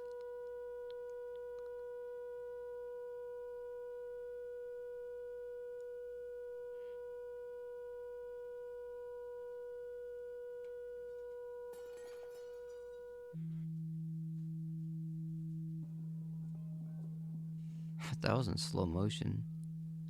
In a 40-mile-an-hour gale, the center span weaves like a ribbon in a swinging twist that you... A package that together moves in the direction of plus z with this speed, which is omega divided by k. And the wavelength from here to here is then 2 pi divided by k. We call them plane waves. And the reason why we call them plane waves is E is that electric if you and take B a is plane magnetic. anywhere perpendicular to z, that no matter where you are in that plane, at that moment in time, the E and the B vector are everywhere in that plane the same. So think of this as a plane perpendicular to the z axis, and then this whole train passes by you. And so you see the electric field vector like this, becomes 0, like this, becomes 0, like this. And the magnetic field vector, maximum, 0, this direction, and so on. So that's why they're called plane waves. Now that we've helped people customize and save with Liberty Mutual, What the hell just happened there?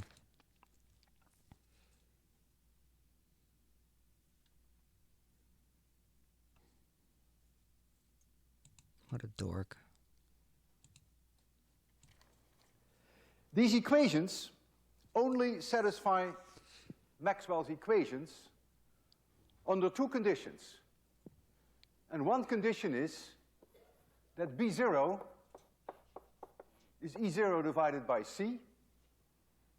And the other condition is that omega divided by K, which is the velocity with which it propagates, I will call that C. In vacuum, we call the velocity of electromagnetic radiation C.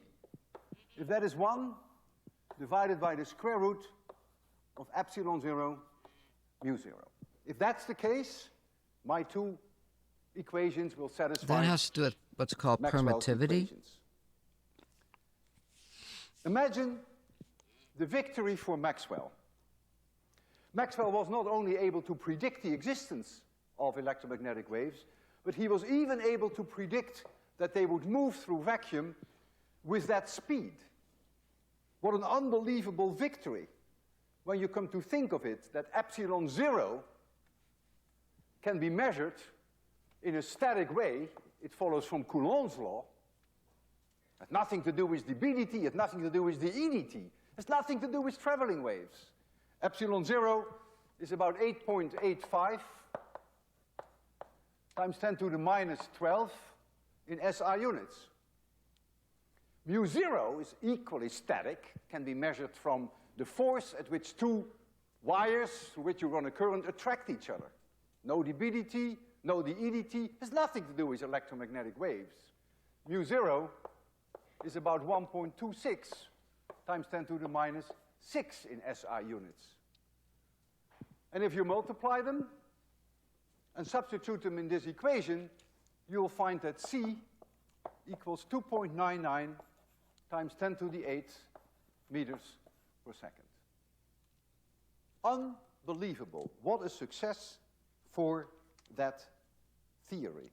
It always baffles me how two quantities so static and seemingly so unrelated to moving waves with dBdTs and the EDTs all over the place, how they can predict the speed of light.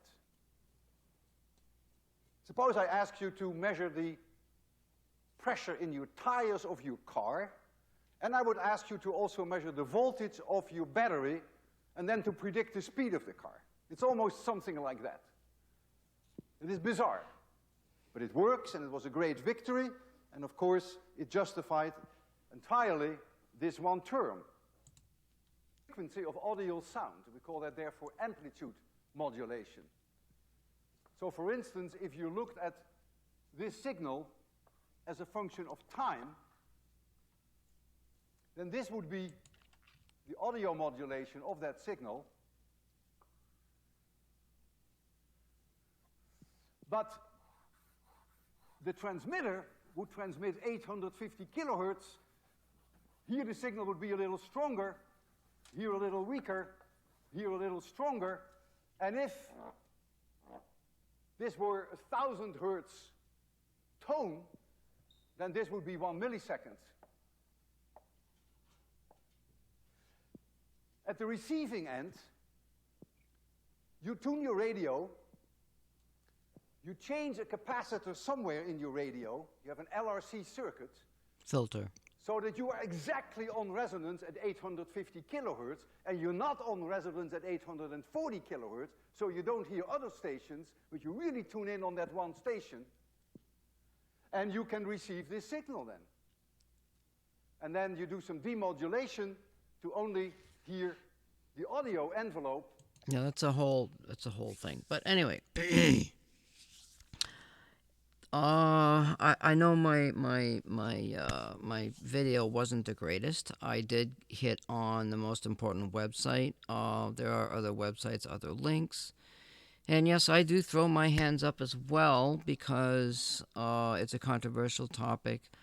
What I'm going to do in the future is I was actually supposed to look at, as a matter of fact, we could actually do that right now.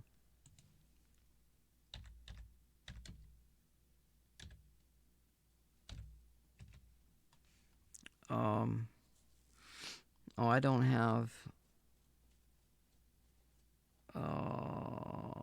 let's see, let's try this, the miracle tone.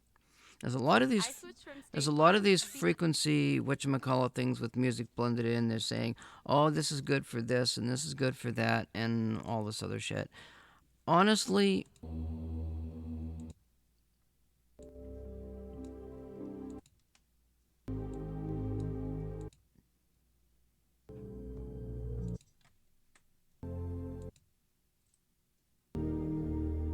that sounds different. And that's definitely different.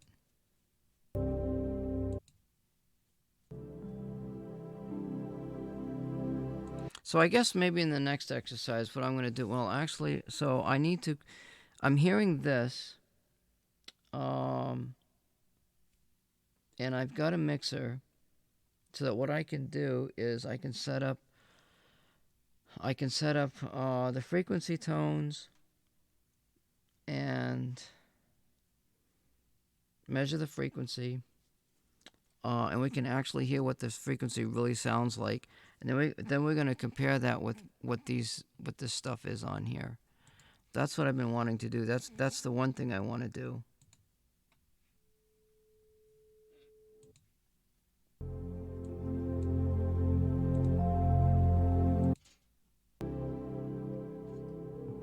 I can hear a tone in there, and then just adding a bunch of music in there. Okay, this one I can hear a tone in.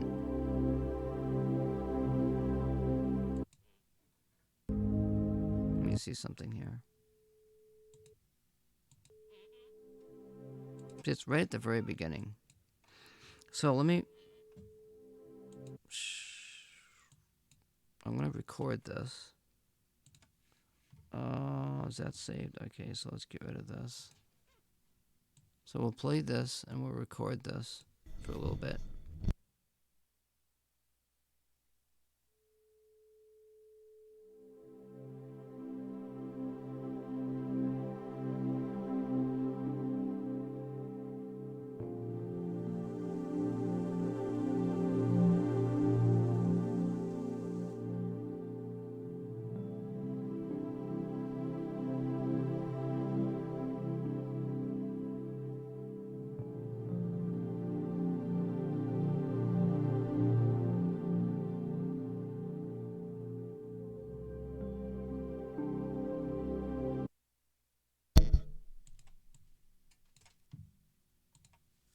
Okay. And then there's another thing that I wanted to talk about, and it's called binaural beats.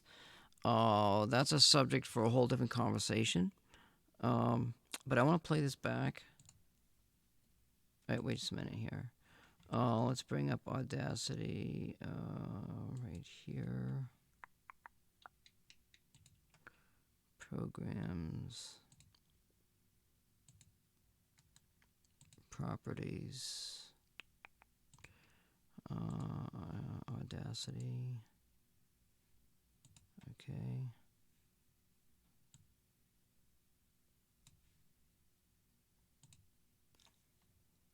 What is that, messed up or something? Anyway, it doesn't matter. Alright, let's grab this. Edit, remove, cut. And go to the end here. I don't know what is this? That's my microphone. So I just cut this off here. Edit, remove audio, cut. And we could probably amplify this. Let's see, effect, edit, select all, effect, we want to amplify. Let's see, let's do 6 dB. And now, this is a good example. Let's see, file. Most of the music things that are like this, you don't hear the tone. So we're going to save this as, we call it 432 Hertz 1.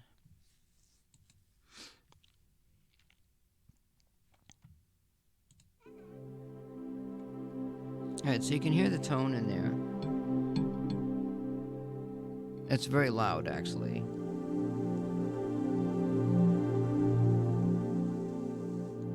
Now let's look at, let's look at the spectrogram. I thought there was a way to zoom in on this.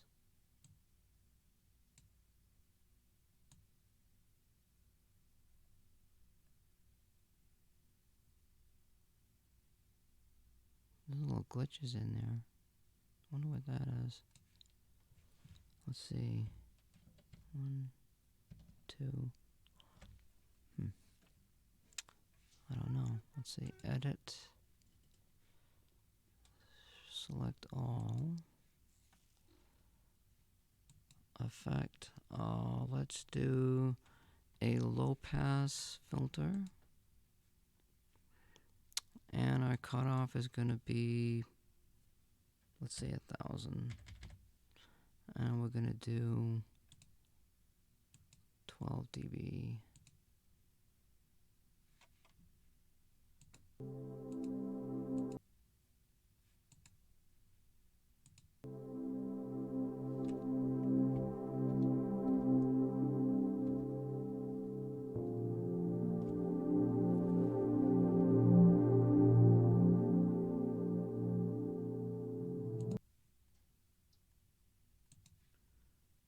Select all, effect, low pass filter. Let's make it 600. You don't want to get too close to the frequency you're listening to, because if you do, you lose information.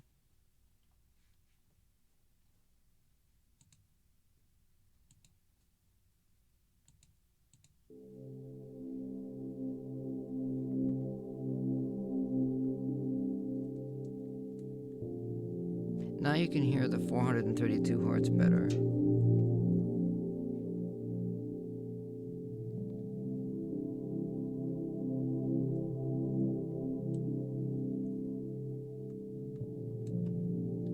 You can see how loud that is. You see all of this blue stuff is gone now.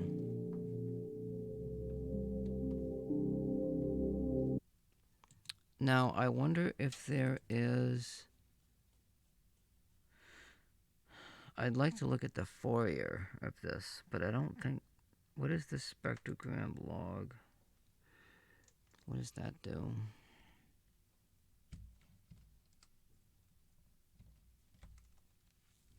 Yeah, I don't know what it does. But anyway, so I just wanted to show you the idea about filtering. Most of the voices that come on the tape recorder, what I found is that if you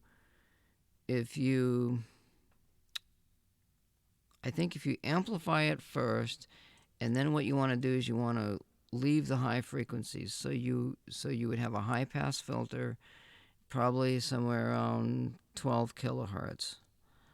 Run that through, amplify it again, maybe filter it again, do some denoising and stuff like that, and then you can hear them voices, those EVP voices. That's how technical this is. Some of the stuff that we've heard earlier and we've listened to, I question some of it. But I have had experiences where I've gotten voices that just did not. They were like answering. Well, they weren't answering my questions, but it didn't sound like it was a radio station. And then I got one voice, I swear to God.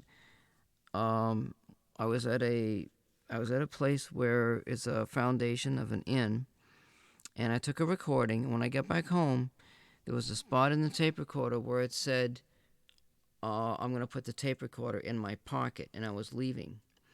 And what happened was, when I played it back, before I said the words in my pocket, a voice was on that tape recorder and said the same words. And I kid you not, I'm not lying. It was not clear. It had to be amplified and filtered. But it was definitely a female voice that said, in my pocket. And then I said those words on the tape recorder. That was the one EVP experience that totally blew me away, and I couldn't do it anymore. It was like, But the other problem is, what if I created that? What if I was so intent on looking for these voices that I actually created a female voice out of my head and projected it onto that tape recorder? And this is another problem. And I will show you. I will bring to light a person that I actually emailed and asked him questions about this.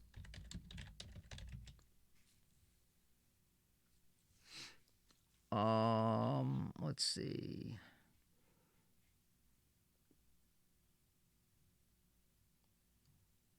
Where is the one about the photos? I don't care about the damn spoon. PHO.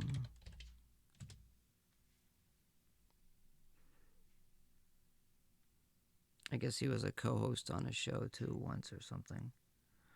I actually got his email and I emailed him about some stuff that he was doing in Israel.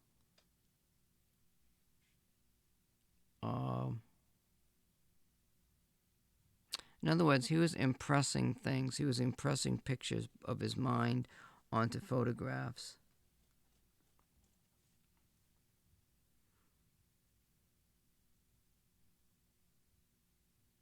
What is this guy doing here? My YouTube's copied videos. Uri Geller never learns. He uses a magnet.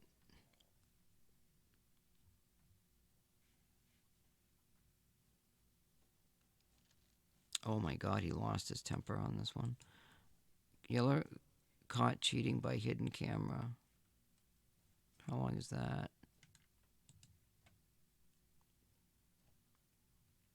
Randy debunks Uri Geller. Is that guy still alive? He was supposed to give me $1 million if I managed to contact spirits from the other side. I don't think anybody's ever done it yet. Israel, an image. What is this? What is this here?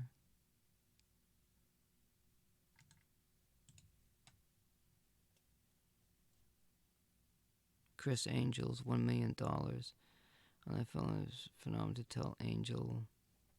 What? I don't know. Anyway, he would make an image and he would put it on a Polaroid. And when the Polaroid came out, it had that image on there. You know, whether some of this stuff is true or not, I don't know. But I know a lot of the story back in the day. Get back to the spoon. I mean, how useful was that to you in terms of other work on his website, urigeller.com? Without the spoon, there would be no TV shows. Let's cut here. Uri suddenly had to make urgent telephone calls to his celebrity lawyer and celebrity PR advisor, so we decided to take a short break from filming the interview. After showing us some of his other work on his website, urigeller.com, we made him look at our website, thespoon.council.org.uk. He was pissed.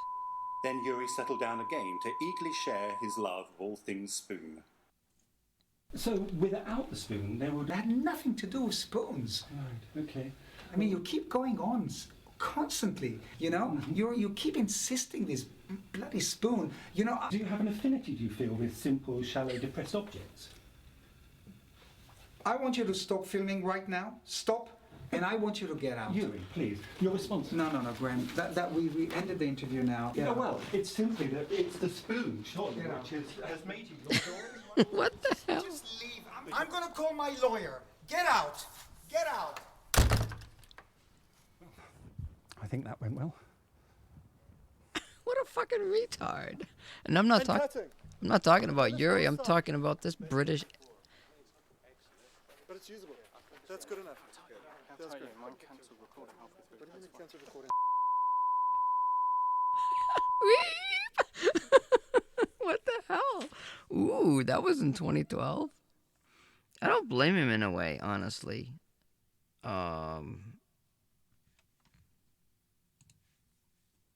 What's this?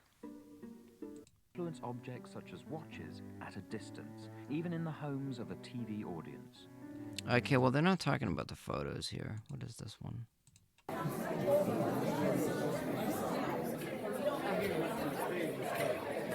Roseanne Barr? I don't know what the hell that was either. But anyway, it's the idea of when you're trying to communicate, like you can have a lot of intention and say, okay, I want to communicate with these spirits and entities and stuff, but there's a possibility that you're creating the very thing that you're trying to research. So when I do this, when I'm doing these experiments and doing these tests and everything, I'm working my way up to trying to explain to people in a layman's terms what exactly is going on. Are people, are they hoaxing this stuff? I mean, it's just crazy. I don't know if I can find.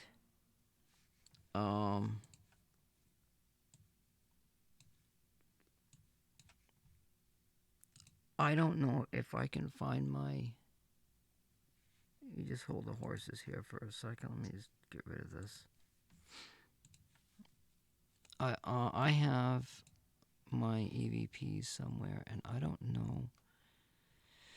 I don't know if I have them on this computer.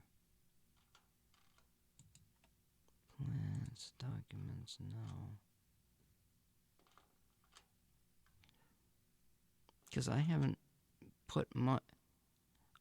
put my stuff through the Audacity to look at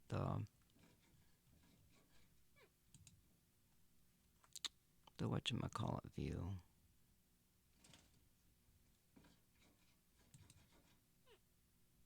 Oh, what the hell is it called? The spectrum view of my own EVPs. That's something I've never done before.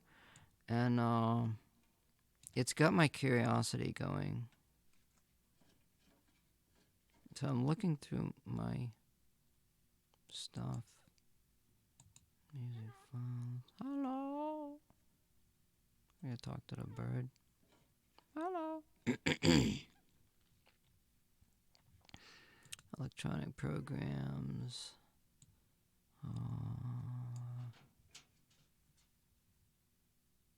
Audio programs.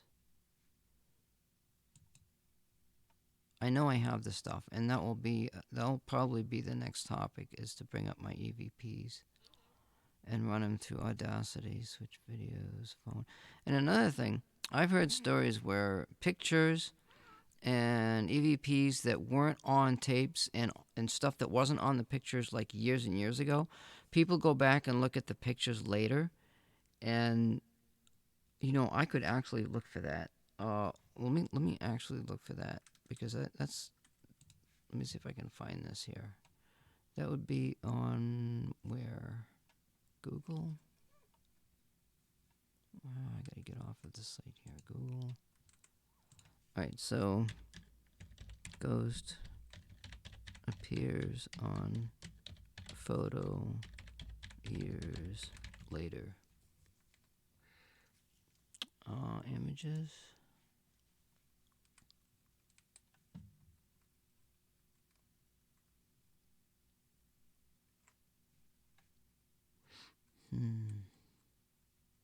What if it's this one?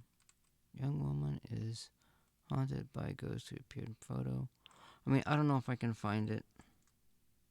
There's just so much other crap on here now. But there's that story anyway. Alright, let me see if I can find my audio files here. I don't know if I can find them. It might be on here. You never know. I thought I saw him on here.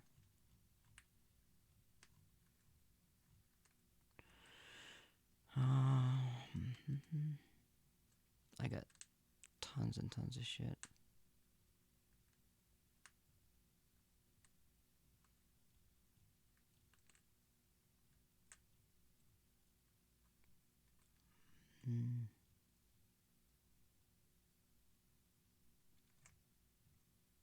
I don't see any there. I got another drive. I don't think it's on here.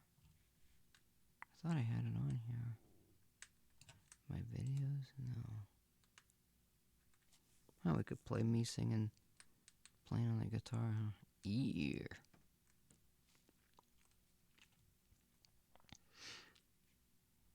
I could have sworn I had something on here. I'll have to look for it and just start and do another video. Kind of burned out here. Oh, it can't be on there. I don't know what that is. No. I could have sworn I had those EVP files on here. Oh, well, that's not it either. Oh, well, anyway, we'll just do it for another video. I will end the stream with the website. Let's see here. Let's bring this back up. And that would be worlditc.org. You know, just go through the researchers. You know, listen to the stuff they got on here. Explains a lot about basically what instrumental transcommunication is. You know, some people would say, well, this is all just a bunch of, you know, malarkey, as it were.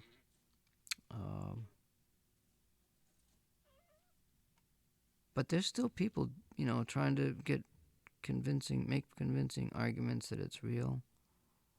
Trying to build different types of equipment. Where do I go back here? Let's see, there's work groups. There's no more work groups anymore. Website links. I agree that I'm responsible. Victor Zammit is another fellow that worked with this stuff, and I'm skeptical of him. But hey, what can I say? He's in there. I'm looking for... The Skull Experiment is another site that is good to look at.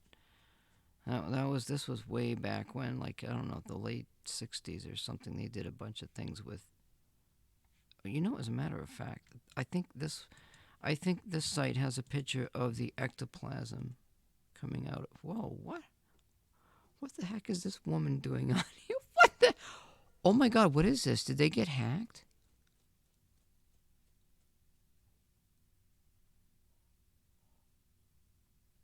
What the hell is this picture on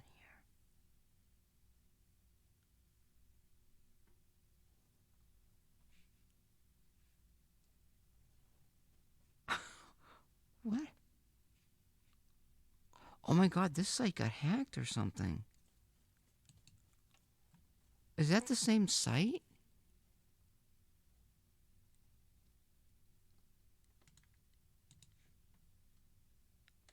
Huh, that site got hacked. Oops. Okay, well, let me just go ahead and let's see here. Let's just go look that up. Somebody doesn't want you to know anything, huh?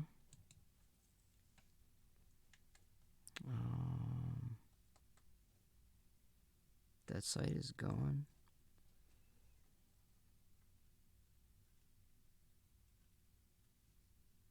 Article about skull experiments. Oh. Huh.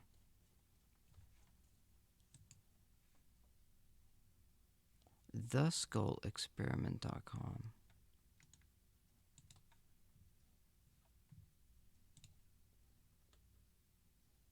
Wait a minute, what the hell is this? Is this the most important science update, blah blah blah. This was updated 2 years ago.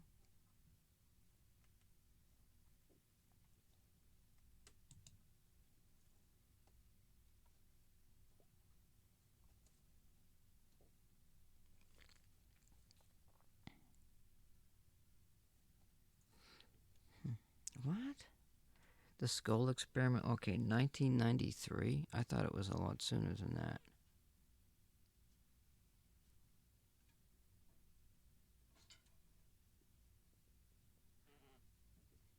I don't know if the pictures are in here. That's the place that they did it, right there. The experiments. Is that this one? I wonder if that's the picture in the middle. It has the ectoplasm coming out of the medium that was there. They took a picture of it or something.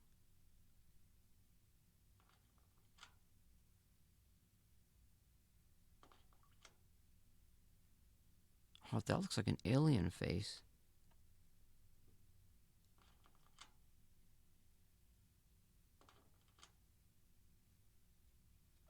Skull experiment for military Spain. Can be interested in research.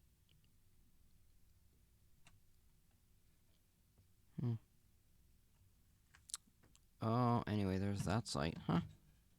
And the other one got. Wait, says skull experiment. They need to change that.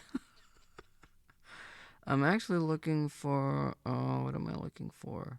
Keith, something. Oh, there's Crystal Links. That's a good site to go to. ITCbridge.com right here. And then there's Macy Afterlife. There's a bunch of sites in there. But this fella right here, this site's been moved. I want to get this off of here. This site right here is no longer active. However, I was lucky and fortunate enough to do a bunch of stuff on here. Let's see if I can find one of my posts. Actually, I think the people that have already been a member on here can post on here still, I think.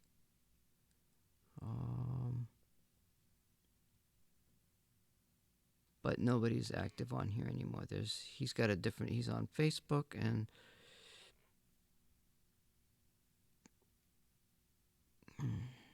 ITC Bridge streams. He's doing his own thing here. EVP. Anyway, this is a good site to go to get information from all the people that experimented with all these different things. In fact, I think it's the only site that I'm aware of that has all of the latest information from all of these experimenters. This is the only site right here, itcbridge.com.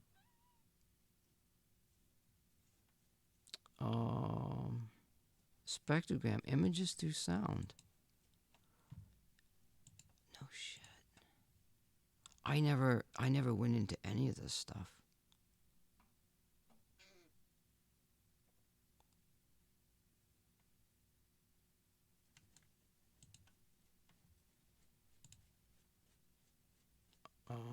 Stream news.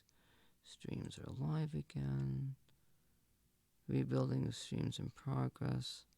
We're talking, this was 5 years ago. Keith Clark. Okay, that's his name. So you have to look up Keith Clark on Facebook and you should be able to find it. So these are sound images. These are spectrogram images of sound. So this woman was doing this. This Olga, she was also doing the water thing. Oh my God, there's a face right here.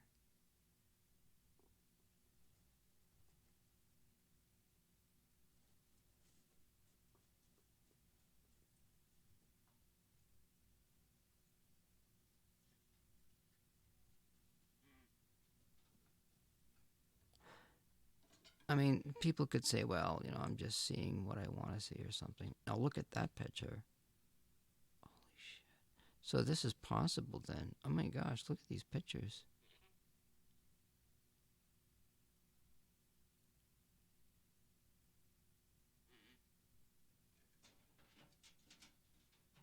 This is an interesting area to get into because I just discovered this from Elite Dangerous. Had been doing this stuff. 2016. Is this Olga? She's the only one that's been doing these. She's in like Poland or something. Oh my God, you gotta be kidding me. Look at this picture. That's unbelievable. If it's real, 2012 spectrograph images.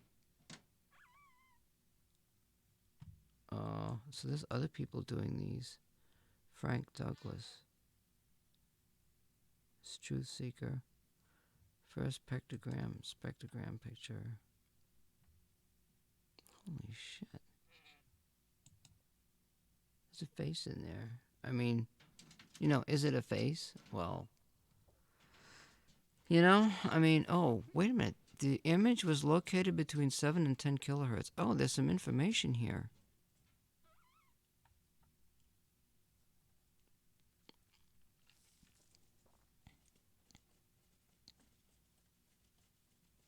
My bird's going ape. I'm going ape too. I gotta make something to eat. I can't believe I've been streaming this for so long. Let's see. Did you find the image 4 to 6 kilohertz as Keith has found? Makes me wonder about people with very low voices and the myriad of spectral imagery that may be transmitting. 7 to 10 kilohertz. And was not associated with anyone speaking at the time. I did speak just before the area where the image is located and right afterwards during the time measured in audition.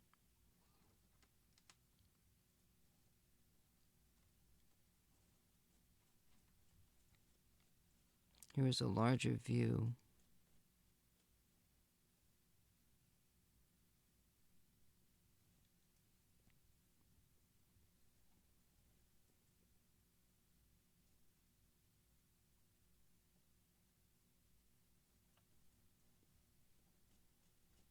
That's freaky. How is this all done? Very cool. Adobe Audition. Tool designed for musicians. Recording spectrum analysis. Great. Allows you to record. Blah, blah, blah, blah. I don't know quite where I'm going with this, but.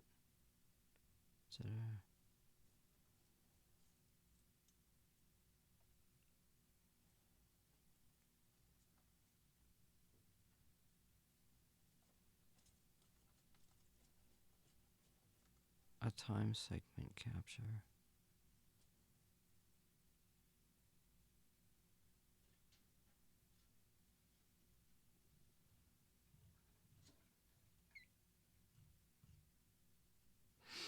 Anyway, that's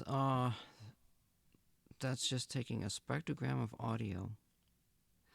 So wouldn't that be something if you could see? It's not just audio. It's like, what if you take a magnetic field and you create an environment where spirits can possibly manipulate that magnetic field and then convert that to audio?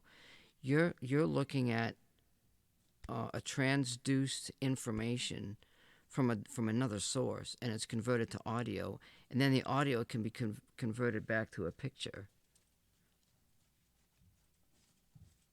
And you can work with lasers, you can work with audio, you can work with RF energy, electric energy, magnetic energy. You can work with like all this other stuff that I was doing or showing with the water in the pan. You can use diffraction gratings, laser lights on a diffraction grating. You can use a black mirror on your phone and take a picture of that. Oh, okay, yeah, that's the website. I have a picture. I can end this with. It's a picture of my pyramid. So I have a pyramid out here. It's a exact 100th replica of the Great Pyramid in Egypt. Where did I put it?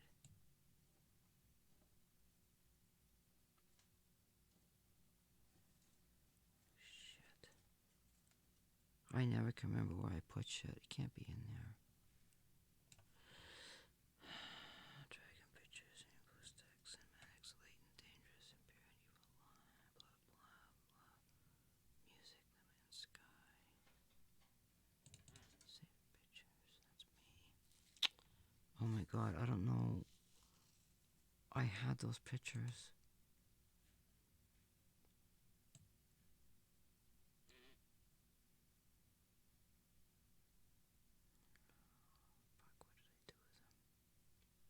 There were 4 pictures. Yeah. my pyramid? Ectoplasm. I found it. Right here. So I'm going to show you. Wait, that's... I really should show. I don't have the other picture. Is it under M? No, I don't see it. I'm going to show you this picture. Let's see here. So let's go ahead and grab window capture. Let's use that one. Properties. JPG. Okay.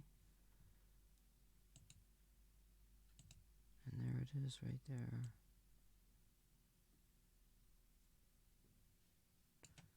So what I have here is this was in the winter time. It was some time back.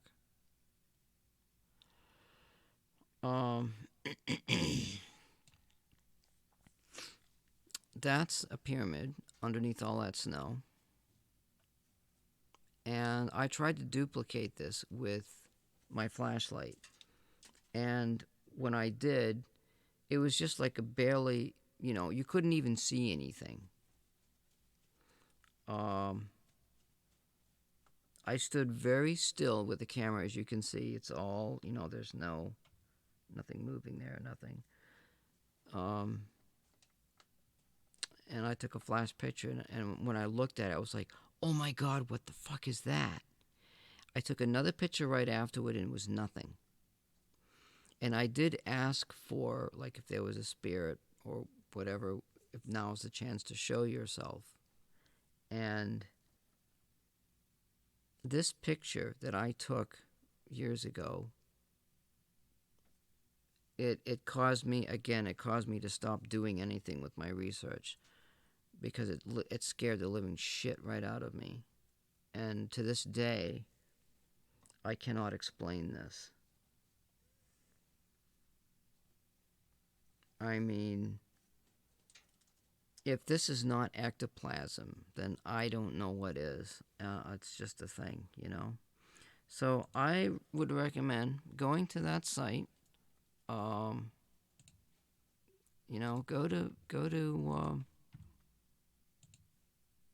to World ITC and do the research. And there's a lot of stuff here, a lot of information. Some of the sites might be out of date. There's stuff about UFOs, I guess. Macy Afterlife, I don't know. There's some stuff there. There's stuff that could be going on.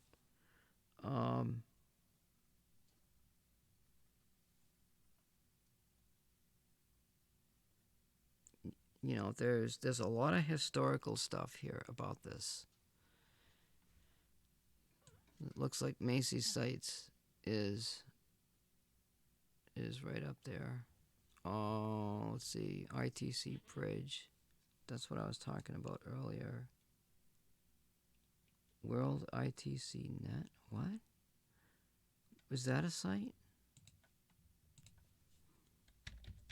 WorldITC.net. Oh, it's the same site. They must have changed it or something.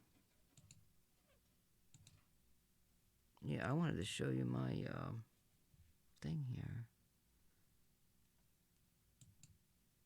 I want to see if we could find a post by me in here somewhere.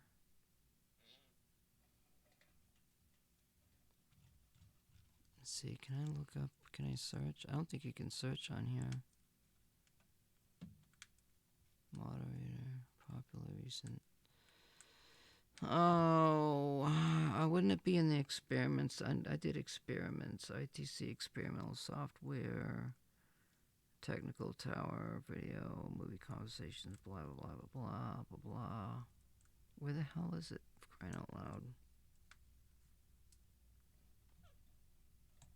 Creative Corner, right there. Did I even start anything threads on here?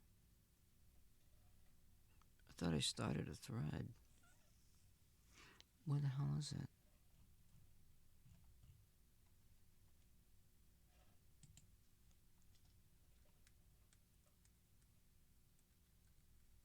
Mr. Zeta, right there. Oh god, it was Mr. Zeta. Jeez.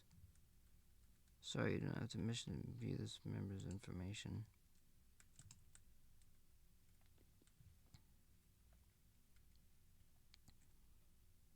There's a post I made right there. My site's no longer active.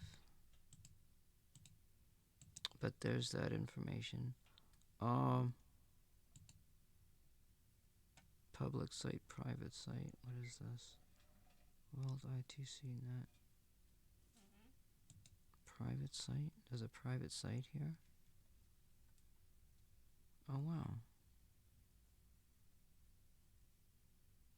This is old. Look at this. 2013. 2016.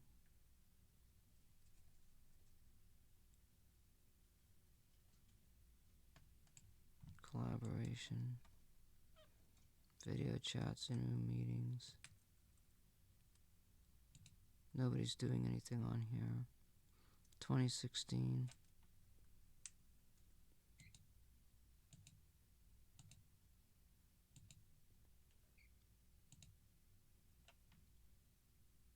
There's also AAEVP. Let me go to that site and see if I can find it here. That's MacyAfterlife.com.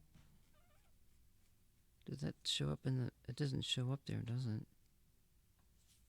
Macy Afterlife. It's in those AAEVP.com.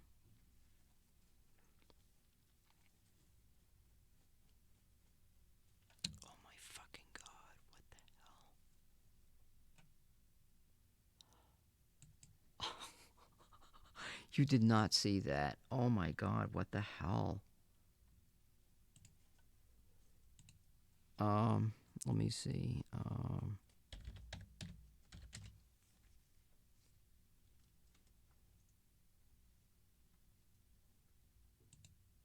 Boy, they're really putting that shit out there, ain't they? Fuckers. Association for TransCommunication. It's atransc.org.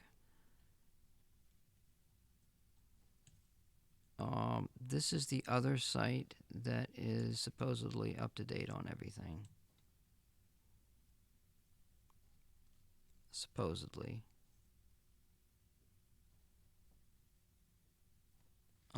So visit that site. Oh, they got a lot of stuff here. And they ended up with a lot of Erland Babcock's equipment, his paperwork. I wanted his fucking research, and his wife wouldn't give it to me. And his son got the laser stuff. I wanted that too, but I didn't get it.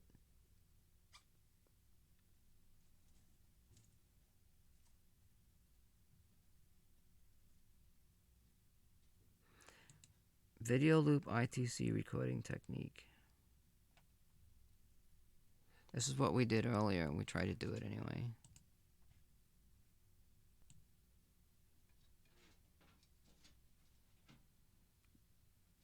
Do you see that picture? There's a picture in there. What the fuck?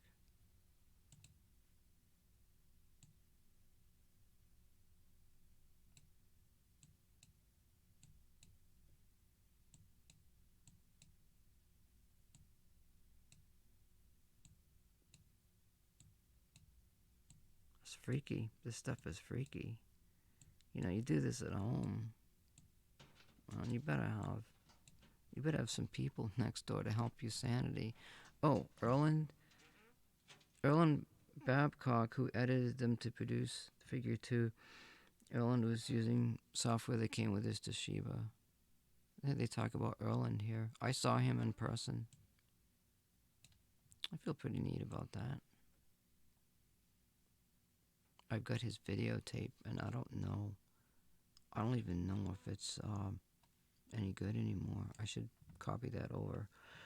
Anyway, that's the end of the stream for instrumental TransCommunication. I don't know how I'm going to continue with this, to be honest. Working with resonant frequencies. Let's see. A way to amplify signals out of noise. Now, I've been trying to deal with that stuff, and trying to deal with this other stuff that's on the internet with this audio and these frequencies and stuff, and trying to deal with understanding binaural beats. There's another aspect of messing up with your mind to make you float into space or whatever. I mean, there's that.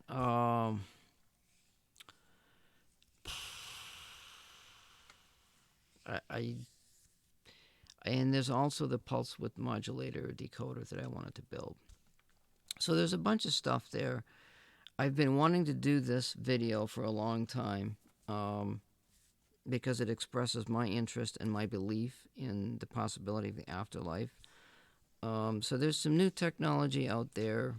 Well, it's a technology that's been here for a while, but now the idea is to create an environment that's suitable for entities from other dimensions to be able to manipulate energy, enough energy that you can convert that to audio. That's the whole idea. And my thinking is, because the voices come onto tape recorders, that it's got to be magnetic in nature. So from what I've gleaned and looked at today, it seems like if I work on a loop antenna, but that collects low frequency amplitude modulated signals.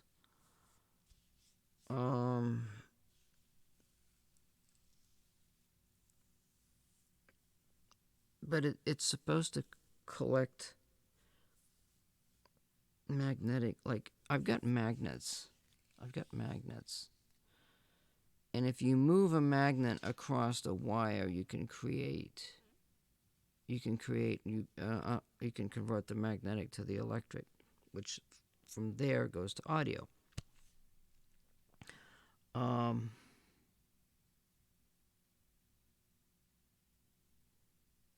So maybe that's where I'm at. I'm trying to think in my head, how do I come up with a design for a magnetic amplifier, I got all this equipment back here. I got all this equipment, I don't know what to do with it. Hey, I think I'm hungry. You hungry? What do with the bird? I don't with the bird. I don't with the bird. It's interesting, There's things out there that I question, and I think there's things out there that need to be questioned. And there are people out there that they're just thinking, well, there's a market for something, and they'll make this stuff and sell it for a lot of money.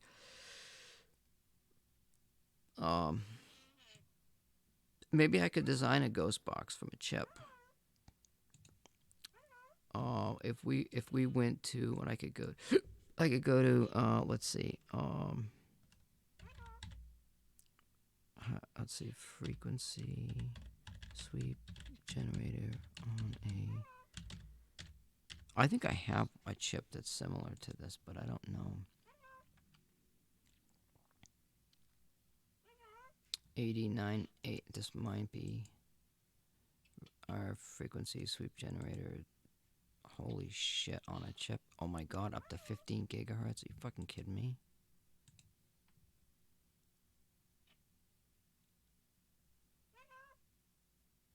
Oh, that's a module. That's not a chip. That came out of a piece of equipment. 809833. Try reading this. Programming the AD5050. I can't even say it. Frequency sweep and signal frequency outputs.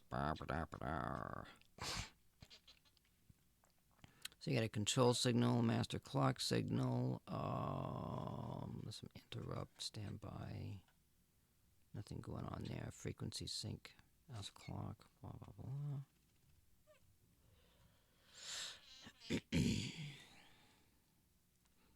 First, register rate to add pi is 6 to be controlled. Register writing the following code is called sets the part of the sweep.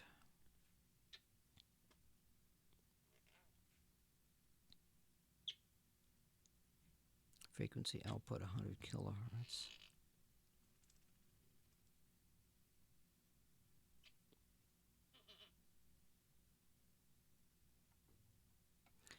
Frequency at 1 megahertz, 50 megahertz clock frequency, 24 bits. The resolution of the chip on the computer equals such and such a number.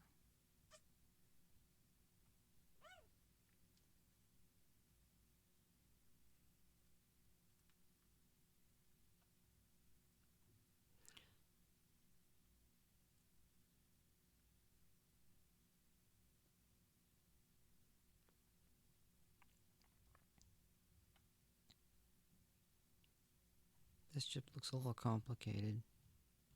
There's got to be... What I'm talking about is the chip that you can use to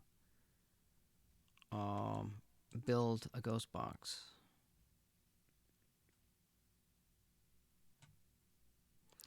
Waveform generator, programmable frequency sweep and output bursts AD5930. Sweep generators with a 555. Really?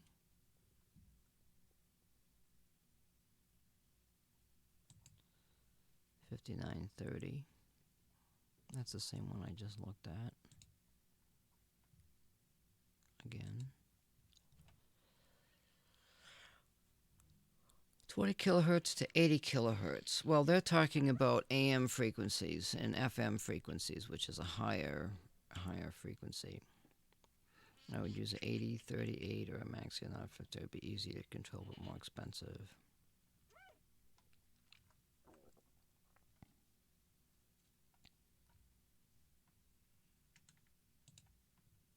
How's there another nice oscillator and chip? The XR2206. I have those. Oh, fucking hell. Are you kidding me?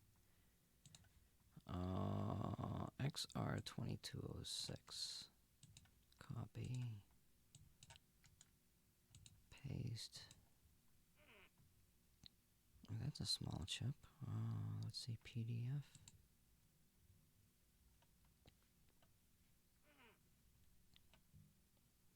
TTL compatible frequency shift keying controls, AM FM generation, frequency shift keying, voltage to frequency conversion.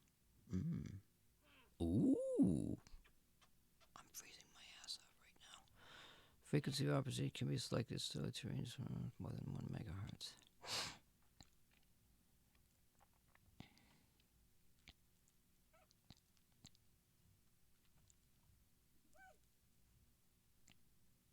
Frequency shift keying output,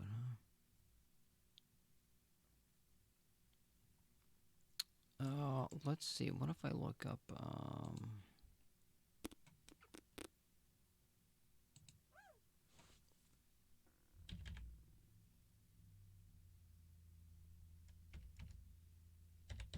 sweep gen with an XR2206. Audio sweep generator, function generator, low cost generator, 10 to 20 kilohertz sweep. See, these are low. Oh, there's a circuit right there. Oh, need to get frequency, common frequency generator for electron layers, square layers. Frequency must be adjustable and at least cover the frequency range. Very function generator, blah blah blah blah. Instead of the sine wave output is obtained after internal voltage controlled oscillator. VCO, triangular rectangular output. Capacitors, fixed 1 k ohm variation gives a ratio of 1 to 2000. Square wave output. Triangular or square wave output.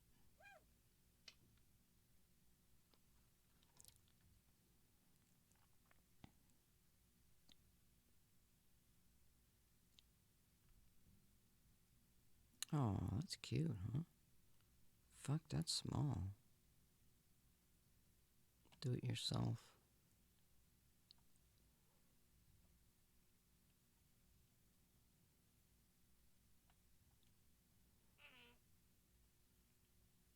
What is this? Accurate LC meter.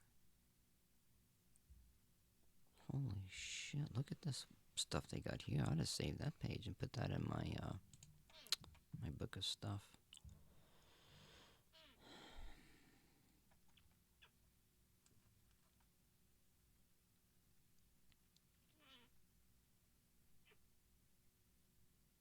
Sweep rate? What is this?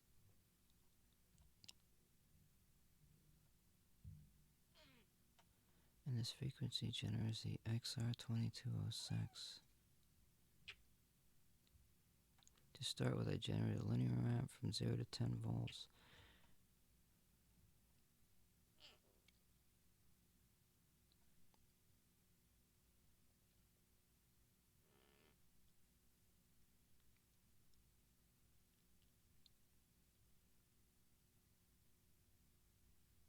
Um,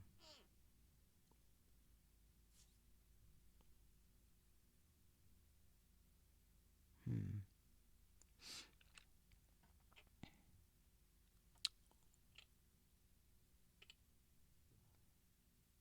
I don't know. That's an interesting circuit. I gotta call it quits. Gotta call it quits. WorldITC.org. Be there, go there, or be square. That's all I got to say. Good luck with doing the research. I probably won't get back to this for another week, maybe next weekend or something, but I'm definitely done for tonight. I do believe in this stuff. I do believe in myself. I do believe in the possibilities of the existence of life on other planes of existence. And I've done the best I can to show the evidence. There's all kinds of people doing this research. They've done this research before. There's areas of research that I would like to get into, lasers and crystals. I'd like to be able to resonate crystals within a magnetic field. There's a lot of different options about putting this stuff together. And in the end, what you do is you decode all of this stuff with a transducer into an audio signal. And that's that story. Will you stop farting? What's the matter with you, bird? Why say good night? Yeah, why'd you say good night? Yeah, when you're talking to bird. Yeah, well, what's the matter with you? Why I'm farting in there, huh? Say goodbye. Say good night. Kiss, kiss. Tell everybody to kiss my, you know what? Kiss it. Kiss it. Everybody can kiss it. Just kidding. Go with peace, go with God, go with love, namaste, and all that good stuff. Because there are things out there that need to be investigated. That's my opinion. Whether this is all a complete hoax, I don't know. But something is going on, because there's some things that I cannot explain, and I'm a pretty smart fella. So, have a good night, have a good year. I may never be back. I think I'll go for some beer. I'm just kidding. I don't drink beer. Yeah, the end.